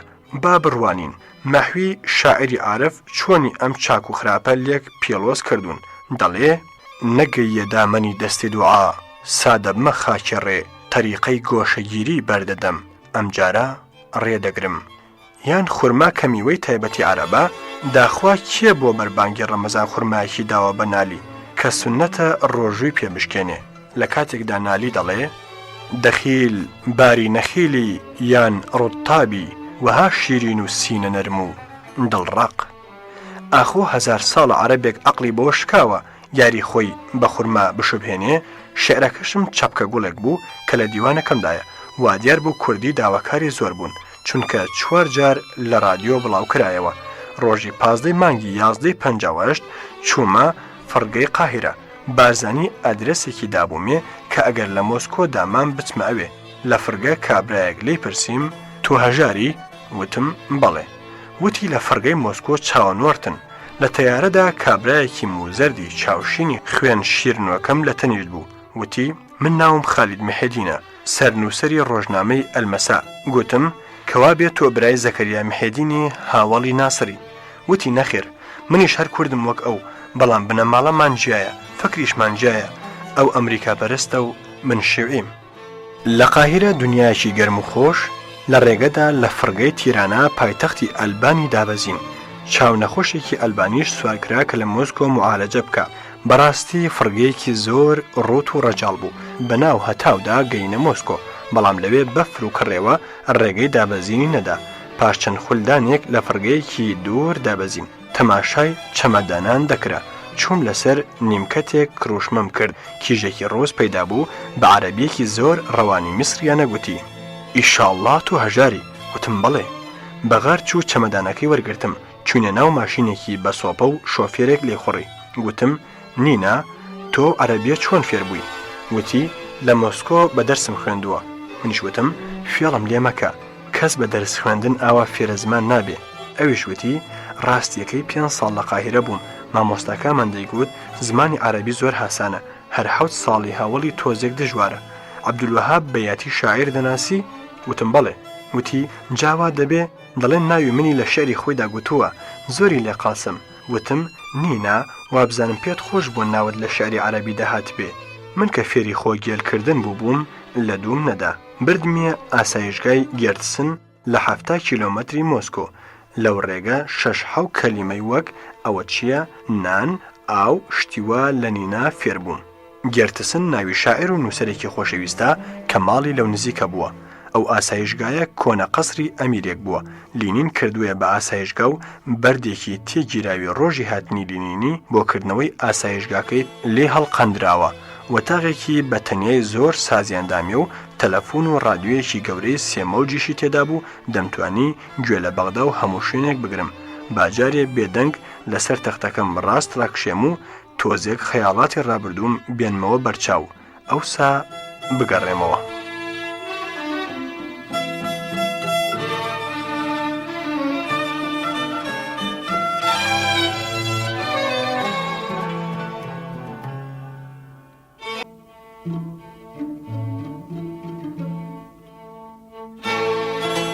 لە بەشی پێشودا لەو کاتەدا بەجێمان هێشتن کە هەژاری مکریانی دەیەویست تۆزێک لەسەر تەختەکەی ڕابکشێ و بگەڕێتەوە بۆ خەیاڵاتی ڕابردووی بۆیە لەم بەشەدا لێەوە دەست پێ دەکەین کە هەژاری مکریانی تۆزێک خەیاڵی ڕابردووی دەهێنێتەوە بەرچاوی خۆی و دەڵێ کاتێ لە بۆکانەوە هاتمە سولەیمانی حزبی پارتی بە ناوی بارزانی سازدرا بوو هەمزە عەبدوڵڵا لە بریکاری بارزانی سەرۆک بوو برایم ئەحمەد کە ئەویش وەک هەمزە حقوقی خوێندبوو بووە وەکیلی دادگوستەری تا کۆمەڵی ئێمە هەبوو لقێکی کۆمەڵی لە سولەیمانی سەرپرشتی دەکرد دوای تێکچوونمان ئەویش بووە پارتی بۆ ئازادی کوردستان لە ژێر سایەی شیوعەتدا حەولی دەدا حزبی شیوعی بۆ هەموو دنیا و لە باسی کورد و کوردستان ڕازی نەبوو چونکە بەرامبەر بە پێودانی ستالین کورد بە میلەت حساب نایەکرا منیش هەرچەند وەک گوتم بەبێ عیلم و خەبەر سووری دوو ئاتەشە بووم حەزم لە پارتیە کرد کە باسی کوردستانم بۆ دەکا و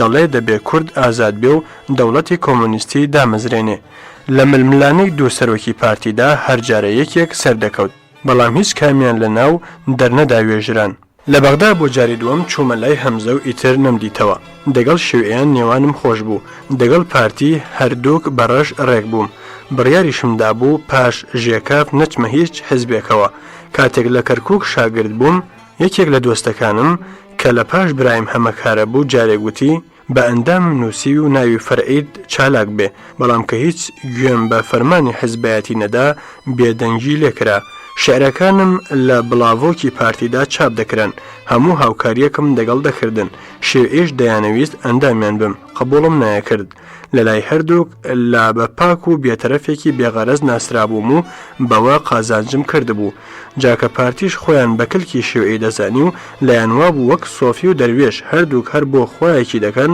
کەس گلەی لێ نایەکردم بۆ دەگەڵ فڵان شێعی دۆستی یان بۆ شێعرت بۆ پارتی نووسی کاری باشیشم ئەوە بوو کە چاوم لە پۆڵی کەس نەبوو زەحمەتی زۆرم دەکێشا بە ئارەقی ناوچەوانی خۆم دەژیام نەترسام بڵێن وانەکەی مەعاشەکەت ناگا نۆکەری بێخەڵات و بەرات تانجی سەری ئاغای خۆیەتی لەمبارەوە بەرهەڵدایەک بووم کوڕی بابی خۆم لە پاش ئەوە زەبیحی لە سولەیمانی دەگەڵ هەمزە عەبدوڵڵا نێوانی تێکچوو بوو چوو بۆ لای شێویان و لە کەرکووکەوە هاتبووە بەغدا و پێکەوە دەژین ڕۆژێک هەتیوێکی قوتم لێ پەیدا بوو بەیانێکی چاپکراوی دامێ و نامەیەکیش بەیانەکە بە 1001 دلیل ئیسپاتی دەکرد کە زەبیحی جاسووسی ئینگلیزە نامەش دەیگو هەژار تۆ نابێ دۆستایەتیت دەگەڵ ئەو جاسووسە حەقیرە بێ کە حیزبەکەمان کەشفی کردووە وتم ینی تۆ حیزبتان دەزانن کە سەری بورج زەبیحی لە بن دیواری سەفارەتی بەریتانی هەڵدەلەرزێ تا حقوقەکەی دەدەنێ؟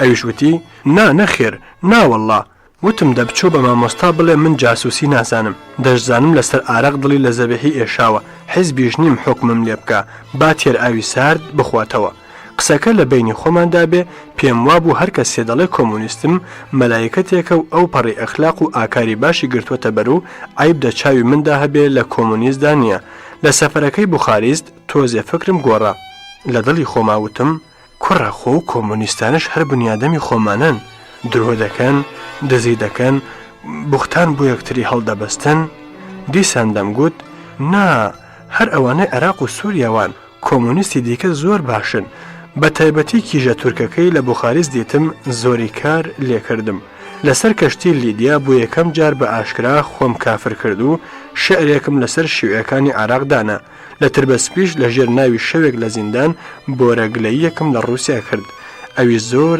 دەپەردەدا کە چۆنە هیچ لە حاڵی تاڵی کورد ناپرسن لە بەغدا شعرەکانی سەرکەشتیشم بۆ مامۆستایانی پارتی خوێندەوە کە چاپی بکەن قبولیان نەکرد گوتیان ئەوە بڤەیە بەڵام هەموو ڕۆژ دەیان گوت ڕادەی بەخوا شتێکی خۆشە ئیتر لە دیداری خالید باگداش و لەو دوو سەفەری ئەوروپاوە دڵم لە کۆمونیستی عەرەب ڕەش بوو هەردەم گوت ئەوانە لە ڕێی ڕاست لایەنداوە خۆڵاسە بووە نیوە وەردیەک کە بارزانی هاتەوە و پارتی زیندوو بووەوە لە یەکەم کۆبوونەوەی پارتیدا بارزانی هەمزەی وە دەرناو برایم ئەحمەد کرا بە ڕازداری حیزب واتە سکرتێر هەمزەش بەپانەوە ڕەگەڵ شیوعیان کەوت دەبێ ئەوەش بزانین لەو چەند ساڵەدا کە من لە عێراق بووم هەر کەسێ لەسەر هەر کارێکی خراپ لە پارتی دەرکرابە شیوعی بە حورمەتەوە وەریان دەگرت پارتیش بۆ شیوعی دەرکرا و هەروە بوو کە لە سووریا هاتینەوە دەگەڵ زەبیحی بە تەواوی کارمان دەگەڵ پارتی دەکرد زەبیحی وتی پارتی دەڵێ هەژار دەکەینە سەرپەرشتی لاوانی پارتی وتم نایکەم کاسپی دەکەم و یاریدەش دەدەم هەژاری مکریانی لە گێڕانەوەی سەرگوزشتەی ژیانی خۆیدا لەو کاتەیە کە دەگەڕێتەوە بۆ ڕابردوو هەندێک لە خەیاڵاتەکانی لەوێەوە دەدۆزێتەوە دەگەڕێتەوە بۆ ئاسایشگای گێرتسن دەڵێ لەوێ جگە لە دوو دکتۆری پیا و هەموو دکتۆر و پەرستار و خزمەتکاری تر ژن بوون دکتۆرێکی ژن بە ناوی نیکۆڵایەڤنا بەسەر چەند وەتاغێک ڕادەگەیشت کە من یەکێک لە نەخۆشەکانی بووم سەعات 6 و 3 چارەکی بەیانی دەچوونە وەرزش سەعات 7 بەرچایی سەعات 12 نیوەڕۆژە سەعات 6 شیو ئیتر تەمبەڵ و بەرەڵا دەستم کرد بە ڕووسی خوێندن لە کتێبی منداڵان ژنێک کە دکتۆری مناڵان بوو بۆ ئیستراحەت هاتبووە ئاسایشگا خۆی کردە مامۆستام و بە هەزار زەحمەت شتێکی تێدەگەیاندم ڕۆژانە پەتر لە 2 سەعات خۆی دەگەڵ ماندوو دەکردم دەیگوت 2 کوڕم هەبوو خوشکم کوڕی لە شەردا کوژرا و تەنیا مایەوە کوڕێکی خۆمدا بە و ئێستا کوڕێکی هەیە و مێرد تەلەڤیزیۆن و پیانۆ دەگەڵ ئەکسێکی گەورەی باڵانومەی مارشال کۆتۆزۆف لە ساڵۆن بوو سینەماش هەبوو حوتەی 4 فیلمی نیشانەدا تازستان بوو وەرزشی زۆر خۆشیان سەمای سەرسەهۆڵ بوو لە پاش بەرچایی تا شل دەبوون لە بەردەنگی سەفحا میوزیکی خۆش سەرگەرمی ئەمبازیە بوون بۆیە دەڵێم بوون و ناڵێم بووین چونکە هەوڵ جار کەوشی بنچەرخم ساز کرد و چوومە سەر مەیدانی سەهۆڵ تەختی پشتم ئارزی ماچ کرد و درینگە لەسەرمەوە هات ئیتر تازە هەر لە دوورەوە تەماشام دەکردن هەرو ڕۆژە کە گەیمە گێرتسن باڵتۆیەکی تایبەتی دووبەر کەوشێکی ناو بە کۆڵکەم پێبوو کە لە بەغدا بۆ سەرمای سەختم کڕیبوون وتیان ئەوانە بەکار نایەن پۆتینێکیان دامێ لەکن خوددا درۆنەبێ لە 4 و 5 کیلۆ قورستر بوو پاڵتۆیەک هێستر هەڵی نەیەگرت کوڕێکی عەرەبی بەغداییشی لێبوو بە ناوی ئەسکەر ئیلعابی ڕۆژێک پێکەوە لە سەیری سەمای سەرسەهۆڵ وێستا بووین هەوا بەڕواڵەت زۆر خۆش بوو دیتم هەردوو گوێچکەی ئەسکەر وەک بە گوێزان چورتمیشت کردبێ خوێنیان لێ هاتووە من وتم ئەسکەر ئەوە گوێت بۆ بریندارە دەستی لێدا و ڕای کرد دەیگوت هیچ نەدێشە گوتیان هەهۆ ئەوە سەرمای ڕووسیایە پیاو لە دەرەوە دەبێ هەر دەست بە گوێ و لوتی دابنێ دەنا بێ ئەوە ئاگا بکە خوێنیان وشک دەبێ و هەڵدەوەرن هەر کە زستان و بەفرنەما دەشتی دەور و بەرمان کە هەمووشی جەنگەڵی جوغڕ بوو بەهشتێک بوو بە هەمومانە دار هەموو سەریان لە ئاسمانێ دەرودەشت دەرماڵ لەوە نەوشە و سوێسنی زەرد و سوور و گوڵی هەمەڕەنگا بەڵام پێم سیر بوو ئەو هەموو گوڵە جوانانە جگە لە یاسەمەنە و تەنیا گوڵێکی تۆپی سووری ئاگری ڕەنگ کە ئەویش دەستچێن بوو بۆنیان نەئەدا ئیتر سەر لە بەیان و ئێواران و پاش شی و خواردن تا دەمی نووسنان لە ناو جەنگەڵ و دەشدەگەڕین و خۆشمان ڕادەبوارد. زۆربەی ئەوانەی لە ئاسایشگا بوون کە لام وایە نزیک بە 150 کەسێکی ژوولاو نێوان ساڵ و پیر بوون، هەموو زۆر تەیار و ساز و جلک جوان بوون. وا دەبوو بە ماشێنی خۆیانەوە دەهاتنە دوویان بیان بنەوە سەردانی ماڵ. ڕۆژێک لە کوڕێک شوڕاناوم پرسی: ئەرێ کاکە، ئێرە جێگەی بۆژوازی مۆسکۆیانە پێکەنی؟ گوتی: نا، بەڵام کەسوکاری محتەرەمەکان لێرن. لە نزیکمانەوە کەمپێکی منداڵانی پێشنگ هەبوو، نزیکەی 200 منداڵی لە نێوان 8 ساڵە و 10 ساڵەی تێدا بوو. چەند مامۆستایەکی ژنیان بەسەر ڕادەگەیشت، بەڵام هەموو کار دەبووایە بەدەستی مناڵان پێک بێ، ئەویش بەنۆرە. هەردوو سەعاتی شەویان ڕۆژ 2 منداڵ لەبەر دەرکە پاسەوەن. بۆ لە خەوەستان و چوونە وەرزش و جەمەنان و خەوتن منداڵی شەیپورژەن شەیپوری لێدا.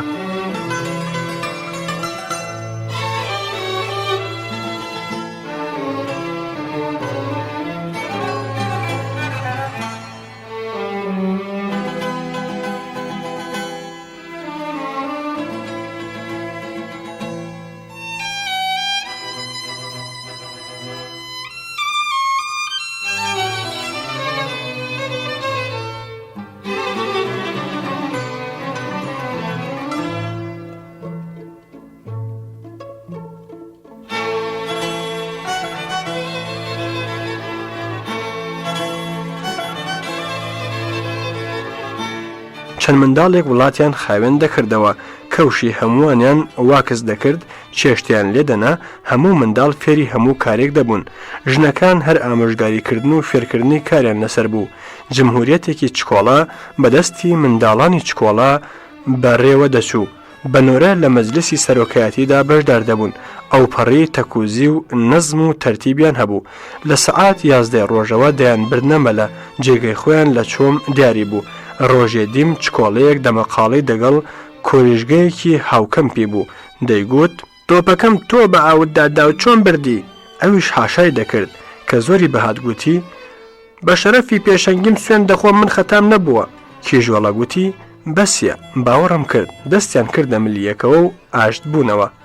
لە وچانی هاوینەدا مناڵانی پێشەنگ ئاوایان ڕادەبوارد و دەهاتنە کەمپی هاوینی لە دەشت. دوورترێک لە ئێمە چەندین قەسری هاوینە هەواری کرێکاران هەبوون کە مانگی مەرەخەسی لە دەشتیان ڕادەبوارد. سێیەکی مەخالیج لەسەر کرێکار و 2 بەش لە 3 بەشی یەکێتیەکەیان دەیدا. شیر و گۆشتگا و ماسی زۆر بوون کە دەیانداینێ. خواردن زۆر لە خواردنی باشی کوردستان دەچوو. بۆقیان پێپیس بوو، بەڵام دەیانگوت زۆر لە گۆشتکی سەڵ حەز دەکەن. جگەرە و مەشروب لە ناو ئاسایشگا مەمنوع، بەڵام لە دەری ئاسایشگا مەشروب قەیدی نەبوو. ناوناوە ئیجازە ئەدرا شەو لە جەنگەڵ تا درەنگێ دەستە جەمعی بیگوزرێنین. 20 یا 30 کەس هەر کەسە پارەیەکێدا خواردن و خواردنەوەی پێدەکردرا. لە جەنگەڵدا ئاوڕیان دەکردەوە و لە دەوری ڕایان دەبوارد. لە خوار ئاسایشگاوە چەمی مۆسکۆ بوو، کەڵخۆزێکی قەوغا کە 100 ماڵێک دەبوو لەوبەری چەم بوو. شەویوا هەبوو کۆمەڵک دەچوینە ئەوێ. لە بیرمە شەوێک 2 کیش چوونە بەردەرکی ماڵێک، گوتیان یاسەمینمان پێ بفرۆشە. پیرەمێردێکی ڕژدرێژ بە دارەوە ڕاوینان کە نافرۆشم. بەمنیان وت: تۆ بچۆ بۆمان بکڕە. بە ڕۆسە لە تووپەتەکەی خۆم داوای یاسەمینم کرد. کابرا باوەشێکی بۆ هێنام. هەرچی کردم پۆڵی نەویست. کابرای پیرەپیا و پێیوتم: تۆ غەریبی، تۆ غەریبی، میوانی، من یاسەمین نافرۆشم، پێم جوانە، بەڵام بۆ تۆ دەیبەخشم. پیاوهەق بڵێ ئەوەندەی من ڕووسم دیتن هیچ وەک خەڵکی ئەوروپا و بە تایبەتی ئەڵمانی و فەڕەنسی ناچن کە لە ڕاست غەریبان زۆر بەداعیە و لوودبەرزن. لادێی ڕۆز وەک لادێی کوردستان میوان ڕادەگرن، با نەشی ناسن. ئەخلاقیانم زۆر کەیف گرتە بووی، زۆر دڵڕەحم و بەڕوحم بوون. ڕۆژێک 8 ژن و کیژ لە دەوری دارێک هاڵا بوون. دەیانڕوانیە هێلانەیەک. وتم: ئەوە خەبەر چییە؟ وتیان: ئەو جووچکە لە هێلانەوە کەوتووە، دار زۆر بەرزە، چۆنی بەرینەوە لای دایکی؟ منیش وتم: جووچکی قەلە سابوونەی بەدفەڕی سابووندز فڕێدەن، تێکڕا بە تووڕەیی گلەییان کرد. وتیان: تۆ ئینسانی؟ دەشڵێن شاعیری، چۆن نەتوانی هێندە زاڵم بی؟ گوتم: بچن تەلەفۆنچی بانکن، بۆتان سەردەخاتەوە. ئەوانش وتیان: ئەی ئافرین، فکری چاکە، تۆڵی قسە ناخۆشەکانت کردەوە. لەناو لێرەواردا زۆر لۆدەگیای زۆر زلم دەدیت. پرسییم بۆ نیان کێشنەوە ماڵ، گوتیان خەڵک بەیازدە دەیدرون و جێدێڵن تا زستانان ئاسک و مانگای جەنگەڵ لێی بلەوەڕێن و لەسەرمان نەمرن. ڕۆژێک لە زستاندا هەموو خەڵکی کۆڵخۆزەکە پیر و لاویان هەریەکە هێلانەیەکی لە تەختە دروستکراویان دێنە لە سەروی دارانیان دادەکوتە تا ئەگەر باڵدار لە گەرمیان هاتنەوە هێلانیان ساز بێ. ئەوە زۆر فەرقی دەگەڵ خەڵکی لادەی لوبنان هەبوو کە لەو هەموو باغ و دارستانە قەت دەنگی تێرێک نەهات، هەمویان دەکوشتن. تەنانەت جارێک یادداشتی لوبنانیەکی باغەوانم لە ڕۆژنامەدا خوێندەوە کە چوو بوو لە سوارتووکەی عراق بە باغی پادشا ڕابگا. نووسی بووی ئەو عراقیانە ئەوەندە ئەحمەقن لەقلەق لە سەربانی ماڵان هێلانی کردووە و نایخۆن. من میوانێک بووم لە خارجی مۆسکۆ. تەنیا کەلخۆزێکم دەدی کە پاژێکی زۆر بچووک لە گەلێکی 250 ملیۆنی بوو. دەشزانین کە پێش ئینقلاب رووسیا لە حان دەوڵەتانی ئەوروپا و ئەمریکاوە زۆر لە پاش بوو. تازەش بە برینداری لە شەڕی هیتلەر ڕزگاری بوو. خەریکی سازکردنەوەی وێران و مەڵحەمدانان لەسەر برینەکانی بوو. ئەو کەلخۆزەش ئەڵمان جگەر لە جێناقوسی کلێساکەی خاپوریان کردبوو. سەر لە نوێ دروست کرابووەوە. سەنگەری ئەڵمانانی هەر لێ مابوو. دیارە من ناتوانم وەک پێویستە باسی حاڵخۆشی و ناخۆشی خەڵکی ئەو دەوڵەتە گەورەیە بکەم، جامەگەر درۆ دروستکەم. یان بێخەبەر وەک شیوعەکانی عراق مل لە فڕ و فیشاڵنێم و کێچ بکەم بەگادا، یان وەک ئەمریکا کێچ بکەم بەگا، یان وەک ئەمریکا پەرستەکان بە باشەکەشیان بڵێم خراپ. تەنیا نیازم وایە من ئەو ڕۆژە کە دەبێتە 25 ساڵ لەمەوبەر کە ساڵی 1950 بوو ئەو کەمەی دیومە باسی بکەم. حەزیش دەکەم کابرا نەبین کە دەیگوت لە وڵاتی کۆمۆنیستی هەموو هەفتە باران بۆ تووتن دەبارێ، یان لامان وابێ هەر ئیعلانی دەوڵەتی کۆمۆنیستی کرا دەستبەجێ شیر و هەنگوین لە ئاسمان ڕۆدەڕژێ. دەبێ بزانین وڵاتێکی فەقیر کە ڕژێمی گۆڕا دەبێ ئەو فەقیرانە زۆر ماندوو بن، وردە وردە حاڵی خۆیان خۆشکەن، کەس لە پەڕێ نابێتە کوڕێ. مەلا مستەفا کە تازە لە رووسیا هاتبووەوە دەربارەی ژیانی وڵاتی ڕووسیان لێدەپرسی. جارێوتی حاڵی گوننشینەکانی دەشتی هەولێر لە حاڵی گوننشینەکانی رووسیا خۆشترە. دیار بوو نەیدەویست درۆ بکە. شێوەی پارتی لیچیان هەڵدەقرچاند و دەیانگوت هەڕەی لە بڕا نەکردوێتەوە، هیچی لێ تێ ناگا. بزنەگەلێکی کەم و گەڕانێکی زۆر لە کەلخۆزەوە دەردەچوو. بۆیان جێڕامەوە کە هەر گوندی یەک بیەوێ مانگا ڕاگرێ دەبێ لە دەوڵەت وەرگێ. ڕۆژێ ئەوەندە شیر ئەوەندە ڕۆن بدا مانگا و گوێلک ساغ بن. ئەگەر بمرن دەبێ شایەتی دکتۆریان لەسەر بێ کە بە فڵان نەخۆشی فەوتاون. دەبێ ساڵی ئەوەندەش گۆشت بدا. ئەگەر مانگا و گوێلک سەر نەبڕێ گۆشت لە چی پەیدا دەبێ؟ دەبێت لە بازار بیکڕێ و بیدا بەکاربەدەستی کەڵخۆز. ئەم قسانم لە غەیر بیست، ڕاستیان درۆ و باڵ بەستۆیان. بەڵام خۆم ڕۆژێک لەسەر گۆلاوێک 6 مراویم دیت. پیاوێکیان بە دیارەوە بوو. وتم تۆ کاسب نیت، مراوی هیچ زەحمەتی نییە، ئەگەر زۆرترت ڕاگرتبا باشتر بوو. سەرێکی لێ ڕاوەشاندم. وتی برا بەدەست ئەوانەش پێوە بووم، ئەوەندە هێرکەی لێم دەستێنن هیچم بۆ نامێنێ. جا ئەگەر ئەو شتانە ڕووبدەن دیارە حاڵی ئەوانەی لە کوردستان حەیوان بە دۆخە وەردەگرن خۆشترە.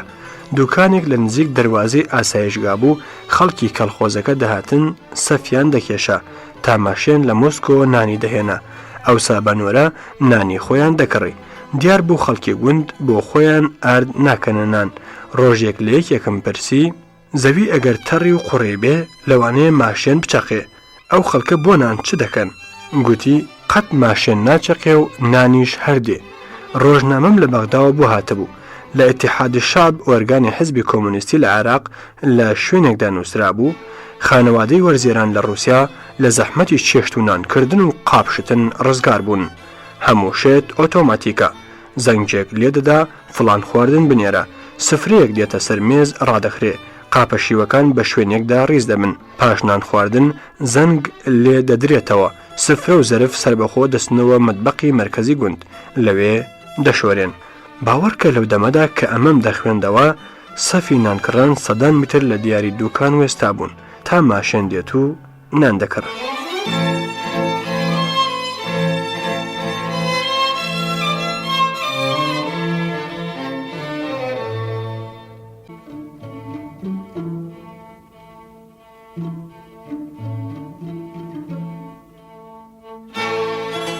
هەژاری مکریانی بەردەوام ئەبێ لەسەر گێڕانەوەی بەسەرهاتەکانی ژیانی خۆی لەو کاتێک کە بە سەردانێک چووەتە وڵاتی رووسیا.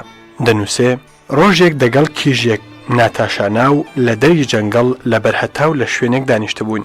ئەو ڕووسی فێر دەکردم من ئازەربایجانیم بەو دەگوتەوە. کابرایەک هات وەک جەریمەی مخالفەی ماشین بنووسێ دەفتەرێکی دەرهێنا وتی ناو چییە؟ ناتاشا زۆر ترسا ناوێکی تری گوت پێیوتەوە لەکوێ دەژی؟ شوێنێکی نەناسراوی پێیوت. ڕووی کردە من وتم ناوم هەژارە خەڵکی عێراق لە گێرتسنم. ئەویش وتی ئێرەکەم پێ مناڵانە نازان مەمنوع ئازەڵامی بێنێ؟ منیش وتم نەمانزانیوە. کابرا ڕۆیشت. ناتاشا هەردەیگوت لەوانەیە لە ئاسایشگا دەرمکەن تۆ بۆ جێگە و ناوی خۆت گو. ئێوارەی ئەو ڕۆژە خانم دکتۆر لی پرسییم کێ دەگەڵ بوو؟ منیش وتم نامەوێ درۆت بۆ بکەم بەڵام پێت ناڵێم. وتی پێم بڵێ شەرتە هیچ نەڵێم. منیش وتم ناتاشا بوو. خانم دکتۆر وتی چونکە تۆ دیارە پیاوێکی ڕازبێژی ئەوە ئەویشم بەخشی. ڕۆژێک خانم دکتۆر وتی یۆنانی زمانێکی قوبروسی هاتووە کەس تێی ناگە حولم داوە فەرهەنگی ڕووسی یۆنانیش نییە وەرە بزانە دەڵێ چی؟ منیش وتم خانم من و یۆنانی بەو هەموو چەرمەسەرە ئەو دەنکە ڕووسیە فێر بووم ئەویش دەڵێ ئارمەنیم و عارەبی داخێوم. خانم دکتۆر وتی تۆ هەروەرە فکرم کردەوە لەوانەیە لە تورکی سەری دەرچێ. بەڵێ ئەلحەملای تورکیا کێویلکەیەکی دەزانی وەک مەلای خۆمان کە فارسی دەڵێن وابوو. دکتۆر وتی من دەمزانی تۆ هەموو شتێکەزانی. ئیتر زۆری عاقیدە بە من پەیدا کرده بوو حرمەتی زۆر دەگرتم. کابرایەکی لە قیل ڕەشتر ددان و چاوزەرد باریک و درێژ سەرنووسەری ڕۆژنامەیەکی کولکوتە بە زمانی ئەنگالی نیپاڵ ناو هاتەوە تاغی تەنیشتم. زۆر ڕۆحسوک و خوێنشیرین بوو زۆر باش هۆگری یەکتر بووین. ئینگلیزی بە لەهجەی هیندیانە دەزانی. خوددا موزی ڕووسیشی هەمیشە بەدەستەوە بوو. پێکەوە دەگەڕین شەو تا دەمی خەو لە لای یەکتر بووین. جغارە کێشێکی لە زەبەر بوو لێی منە ئەکرا بوو. ڕۆژێک لە خانم دکتۆری پرسی من حەقم هەیە دەگەڵ کچان بچمە گەڕان؟ ئەویش وتی نەک حەقت هەیە زۆریش باشە بە کەیفی خۆت بگەڕێ. کابرا وتی دەسا دکتۆر من عاشقی شازادە خانم نیکۆتینم با دەگەڵێ ڕابێرم. دکتۆرە خانم وتی شازادە لە ڕووسیا جێگەی نییە نابێ بیکێشی. کوردەکانی مۆسکۆ و لینینگراد دەهاتنە لام. پرۆفیسۆر قەناتی کۆردێف و کۆلۆزی شەڕۆ و چەند کەسێکی تریشم لەوێ ناسین. زمانی نیکۆلا لە ئەرمەنستان کوڕە کورد کە هەموو شوانزادە و فەقیر بوون نەیانتوانیوە بچنە مەدرسە و ئەرمەنیش ڕەکیان لێبوونەوە. لازار ناوێکی زۆر خێرۆمەند منداڵە کوردی کۆکردوونەوە و کردوونیە منداڵی خۆی و دەبەر خوێندنی ناون. چەندین پیاوی گەورەی پێگەیاندون کە قەناتی کۆردێف و حاجی جوندی و چەندێکی تریش لەوانن. کۆلۆزی شەڕۆ لە کوردە یەزیدیەکانی تەفلیز بوو. لە زمانی مۆڵۆتۆفدا کرابووە بەرپرسی بەرنامەکانی ڕۆژهەڵاتی وەک عارەبی فارسی تورکی هندی بەڵام خوا هەڵناگرێ هیچیانی نەزانی. لە زمانی گورجی و ڕووسیدا زۆر شارەزا و کوردی کرمانجیش زمانی خۆی بوو.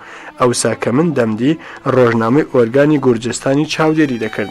ڕۆژنامەی کوردستان کە لە ئێران ساواک دەری دەکرد ژمارەیەکی دەدرایە کە لە 48 ساعتدا تەرجەمەی بکە. بەغار دەچووە لای سەڵماسی تەرجەمەی دەکرد. 24 ساعتەکەی تریش من دەمخوێندەوە. کۆلۆز گلەیی لە دکتۆر عەزیز شەمزینی هەبووکە من لە ئەرشیوی وەزارەتی دەرەوە سوژەی تیزەکەیم بۆ هێناوە کەچی ئەو بێئینسافە هەر باسیشی لە کتێبەکەیدا نەنووسیوە. لە سابلاغیانیش کەریم ئەیوبی ڕەحمانی حاجی بەغر مستەفا سەڵماسی سوڵتانی وەتەمیشی سازیان دەدام. هەمووشیان لەقەمی دکتۆریان هەبوو.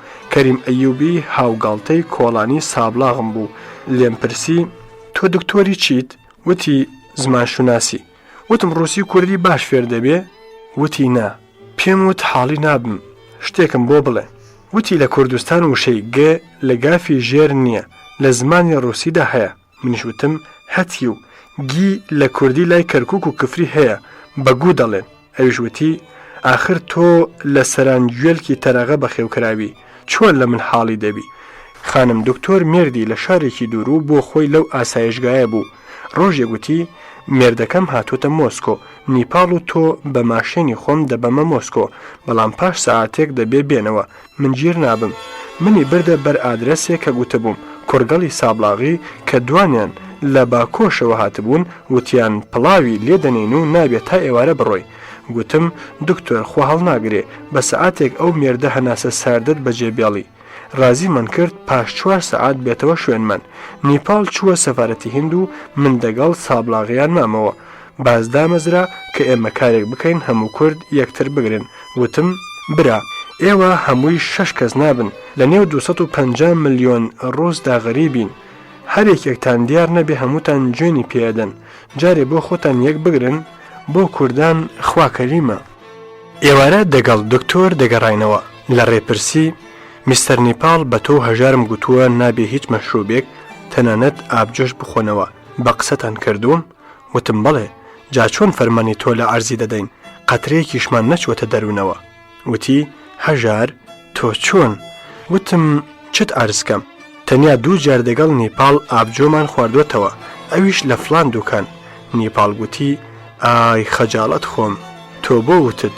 دکتۆر وتی بۆیە دە پێشدا لە تۆم پرسی بزانم هیندی درۆ دەکەن، دەمزانی هەژار بە زیانیشی بێ درۆ ناکە. ئەگەر هەردووکیش حەشاتان بکردایە دوکاندارەکە ساعات و دەمی ئابجۆ خواردنەوەکەتانی خەبەر پێدا بوو. نیپال باسی شاعیرێکی بەنگالی بۆ کردم کە لە تەمەنی 20 ساڵیدا بەسیل مردووە. لێک لە شێعرەکانیدا دەڵێ هەزاران کەس هاتوونە سەیری مانگی چواردا، شاعیران بە دڵبەری خۆیانی دەشوبهێنن، دەوڵەمەندان ئارەزوویانە، هەزار سکە ڕێوایان بوایە. زۆر لە ڕوت و ڕەجاڵەکان پەڵی ڕەشی ناو مانگ دەناسن کە وەک پارچە نانە سوتاوەکانی خۆیان دەچن. ڕۆژێک لە بەردەرگا وەستا بووین. ژنێک لە نیپاڵی پرسی لە ڕۆژنامەکەتدا بە ئینگلیسی فکر دەکەیەوە و بە بەنگالی دەنووسی، هەردووکمان پێکەنین. وتی نا من جۆکم نەگو، کەسێک هەر لە منداڵیەوە زمانێکی خوێندبێ جملەی نووسینی بەو زمانە لە مێشک دەگەڵاڵە بێ و تەرجەمەی دەکا. نیپال گوتی ڕاستە، من وەک لە خەو ڕامپەڕێنن. وتم بەخوا شتێکی سەیرە، هەموو کوردێکی نووسەر یان بە عەرەبی یان بە فارسی و تورکی جملە لە مێشکیدا دەڕێژێ، بۆیە هەرچی دەینووسن فڕی بەسەر کوردی ئاساییەکەوە نییە. دەرسێکی گەورە بوو. لە رووسیا زۆر دەرمانی قەدیمی کە ئێمە دەڵێن دەرمانی پڕ و پیرەژنان بەکاردێنن، تەنانەت ئەو کۆنە حەکیمانیان کردوونە مامۆستا لە دانیشگای پزیشکی. پیاڵە لە پشتگرتن زۆر باوە. ڕۆژێک لە ڕێی مەلەی چۆم باران تەڕی کردم، لەشم ڕاقبوو بوو. چەند پارچە مشەمایەکیان دەلەشم گرت. بە چارەکە سەعاتێک چابوومەوە. دکتۆر وتی موشەمای خەردەلمان بەکارهێناوە. نیپاڵی ئاودەنگم ڕۆیشت. خەمم بوو. لە ژوورەکەمدا کەس داما بووم. بیرم لێ دەکردەوە لە پەنجەرەکەیاندا گوتیان پیاوێک بانگت دەکا. کە دەچم هەمزەی خوشک نابیە. لە تەورێز نووسری ئازەربایجانی زمانی پێشەوەری بوو. لە تەورێز برادەر بووین. 14 ساڵ بوو لێک هەڵبەڕا بووین. لەو ڕۆژەدا کە نیپاڵم نەمابوو هەمزەم دەستکەوت کە هاتووە بۆ 2 مانگ لەو ئاسایشگایە بە ئیستراحەت بکە. شۆرەتیشی فەتحی بوو. ئای لەو خۆشیە. هاتەوە تاغی نیپاڵ. بڕیاردرا فەتحی و من ڕۆژێ 2 سەعات لە چەمدا بەلەم لێ خوڕین کە وەرزشێکی زۆر باشە. من دە پێشدا دەچوون بەلەمێکم وەردەگرت و دوور دەکەوتمەوە. فەتحی دەهات دەیگوت ئەرێ کوا بەلەمی من، کوا بەلەمەکەم. بەلەمەوان دەیگوت ئای بەداخەوە دەگەڵ ڕەفیقەکەت نەهاتی تا پێکەوە بەلەمێکتان بدەمێ. ناچار ئەویش بەلەمی دەساند و یەکترمان دەگرتەوە. هەردووکمان سنگ و سەرشان و پشت پڕ لە تووکی ڕەش. بەڕووتی تەواو دەتگوت گۆری لاین. پیاوی ڕووس هەموو بێتوکن ببووینە سەیرێک مەپرسە.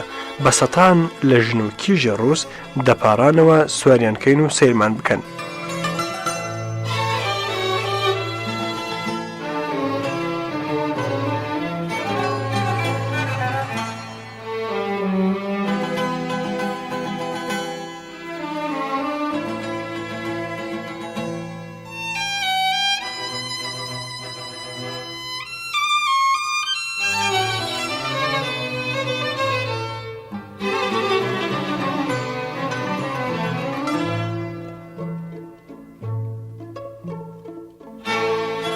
ڕابواردنی هەرەخۆشی ڕووسان ڕاوەماسی بوو. شەمە و یەکشەمە دەیان هەزار مەسکەوی و خەڵکی لادێ لەدەم ئەو چۆمە کە لە چۆمی سابلاغ پتر نەبوو یەک لە پەنا یەک قولاپیان داویشت و بە دیاریەوە سیز دەبوون. هەر ئەگەر یەکێک ماسیەکی بەقەد قامکە تووتەی بگرتبا دەبووە هەرا و هۆریایەک دەشت و دەردەنگی دەدایەوە. گرتی. فەتحی پیرێکی ڕێژداری بەدی کرد.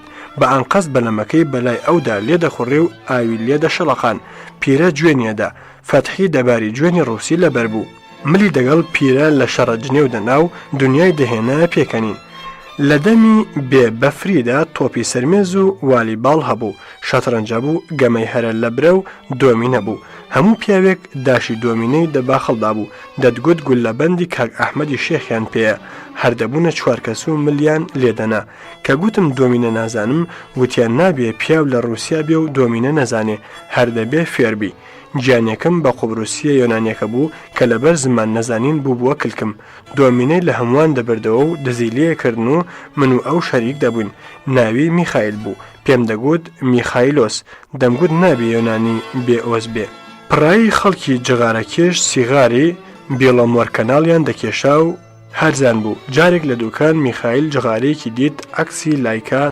سەگەکەی فەزا پەیمای تێدا و دوو قات گرانتر بوو دوو پاکەتی کڕی لە ڕێگە جگەرەیەکی دامێ بەڕاستی زۆر ناخۆش بوو گوتی ها چۆنە گوتم توتن نییە گووی لایکایان تێکردووە هێندە پێکەنی لەسەر بەفر درێژ بوو دەهیلکاوە لە نزیکمانەوە دیوارێکی بڵند و زۆر درێژ بوو کە ئەو دیوی شارۆکەی فڕۆکەوانان بوو لە هەموو دەمی ڕۆژ و شەودا بێپسانەوە مەشقکردن بە فڕۆکە بوو وا دیار بوو شوێنێکی زۆر تایبەتی بوو چونکە کەمتر لە سەرانی وڵاتە کۆمۆنیستەکانیشیان دێنایە سەیری ئەو شارۆکە گرمەی مەشقی فڕۆکان خەوی دەزراندین بەڵام وردە گوێمان لێڕا هاتبوو ها ئەوەم لەبیر نەبوو کە فەتحی هاتە ئاسایشگا لە یەکشەمەی ئایندەدا دوو ئازەربایجانی کە یەکیان ناوی مەدحەت و ئەوی تریانم لەبیر نەماوە هاتبوونە دیدەنی فەتحی کە دیتە بوویان منیش هەم فەتحی وتی من هاتوومە لای تۆ میوەم بۆ هێناوی چوینە دەشت بۆ گەڕان مەدحەت و من پێکەوە لە پێشەوە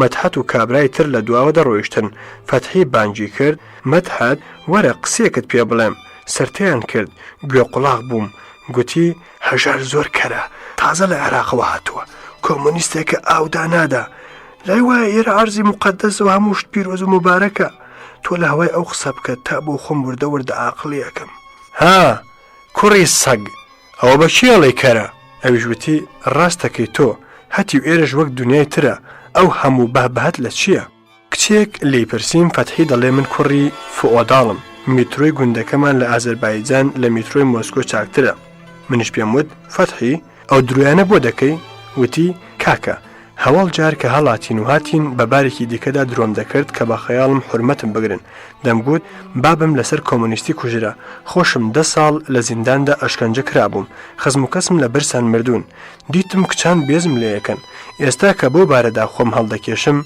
نانم کەوتووەتە ڕۆن حەمزە گوتی بابم کەربەلایی فەتحوڵڵا شوانێک بوو لەو هەشتە ڕۆیە ڕووتانەی کە وەک ورج دەچن نانی شەوی شک نابرد من خوێندە بووم گوتم بابە دەچمە تەورێز پۆڵ پەیداکەم بوومە نووسەری ڕۆژنامە ڕۆژێک گوتیان کابرایەکی شەڕی پیسکە ناوت دەپرسێ باوکم بوو وتی هەمزە کوا چت کردووە چنگێک ڕۆژنامەم نیشاندا وتم ئەوە کاری منە هەتا هێزی تێدا بوو تێڵایەکی بەناو شانم کێشە وتی سەگ باب ئەوە پوڵە ملینا لە ڕۆژنامە دەڕاندن هەردەیگوت ئەوە پوڵە بینە بابت ڕێنم ئەوە پوڵە بەحسا پوڵت پەیدا کردووە 20 تمەنم نادەستیەوە خاو بووەوە وتی هەمزە کوڕم کوڕی شیرینم وەرە ماچت کەم قسەی شاعری عەرەب عومەر ئەبوڕیشەم بیرکەوتەوە کە نووسی بووی لاوێکی دانیشتجوو بووم هاوڵانم تاریفی شعریان دەکردم چاکترین شعری خۆم بۆ باوکم خوێندەوەکە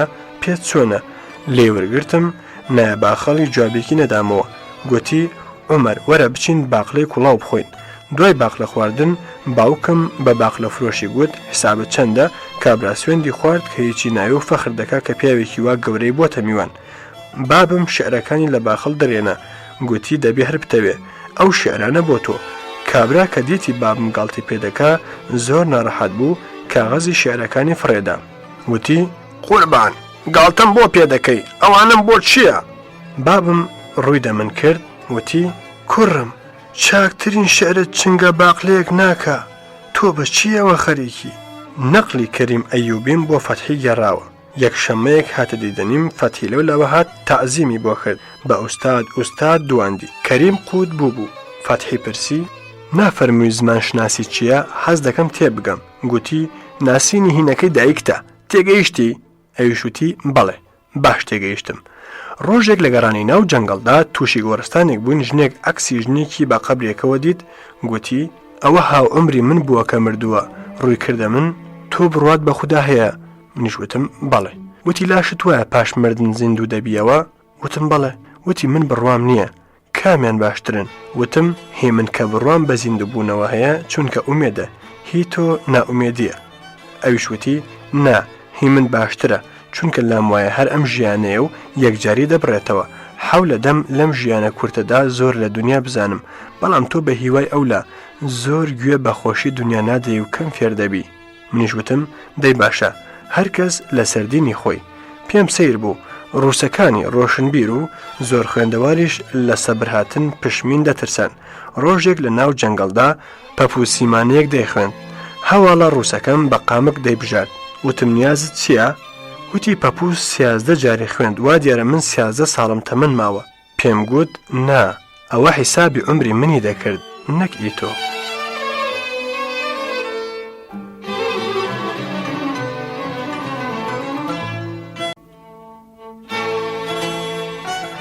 هەژاری مکریانی لە بەردەوامی گێڕانەوەی بەسەرهاتی ژیانی خۆیدا هێشتا لە گوندەکانی دەوروبەری مۆسکۆیە و بەم شێوەیە ژیانی خۆیمان بۆ دەژێڕێتەوە. لە رادیۆ زانیمان شەواف و چەند ئەفسەرێک بەدنەدانی ناسر لە قاسم هەڵگەڕاونەتەوە.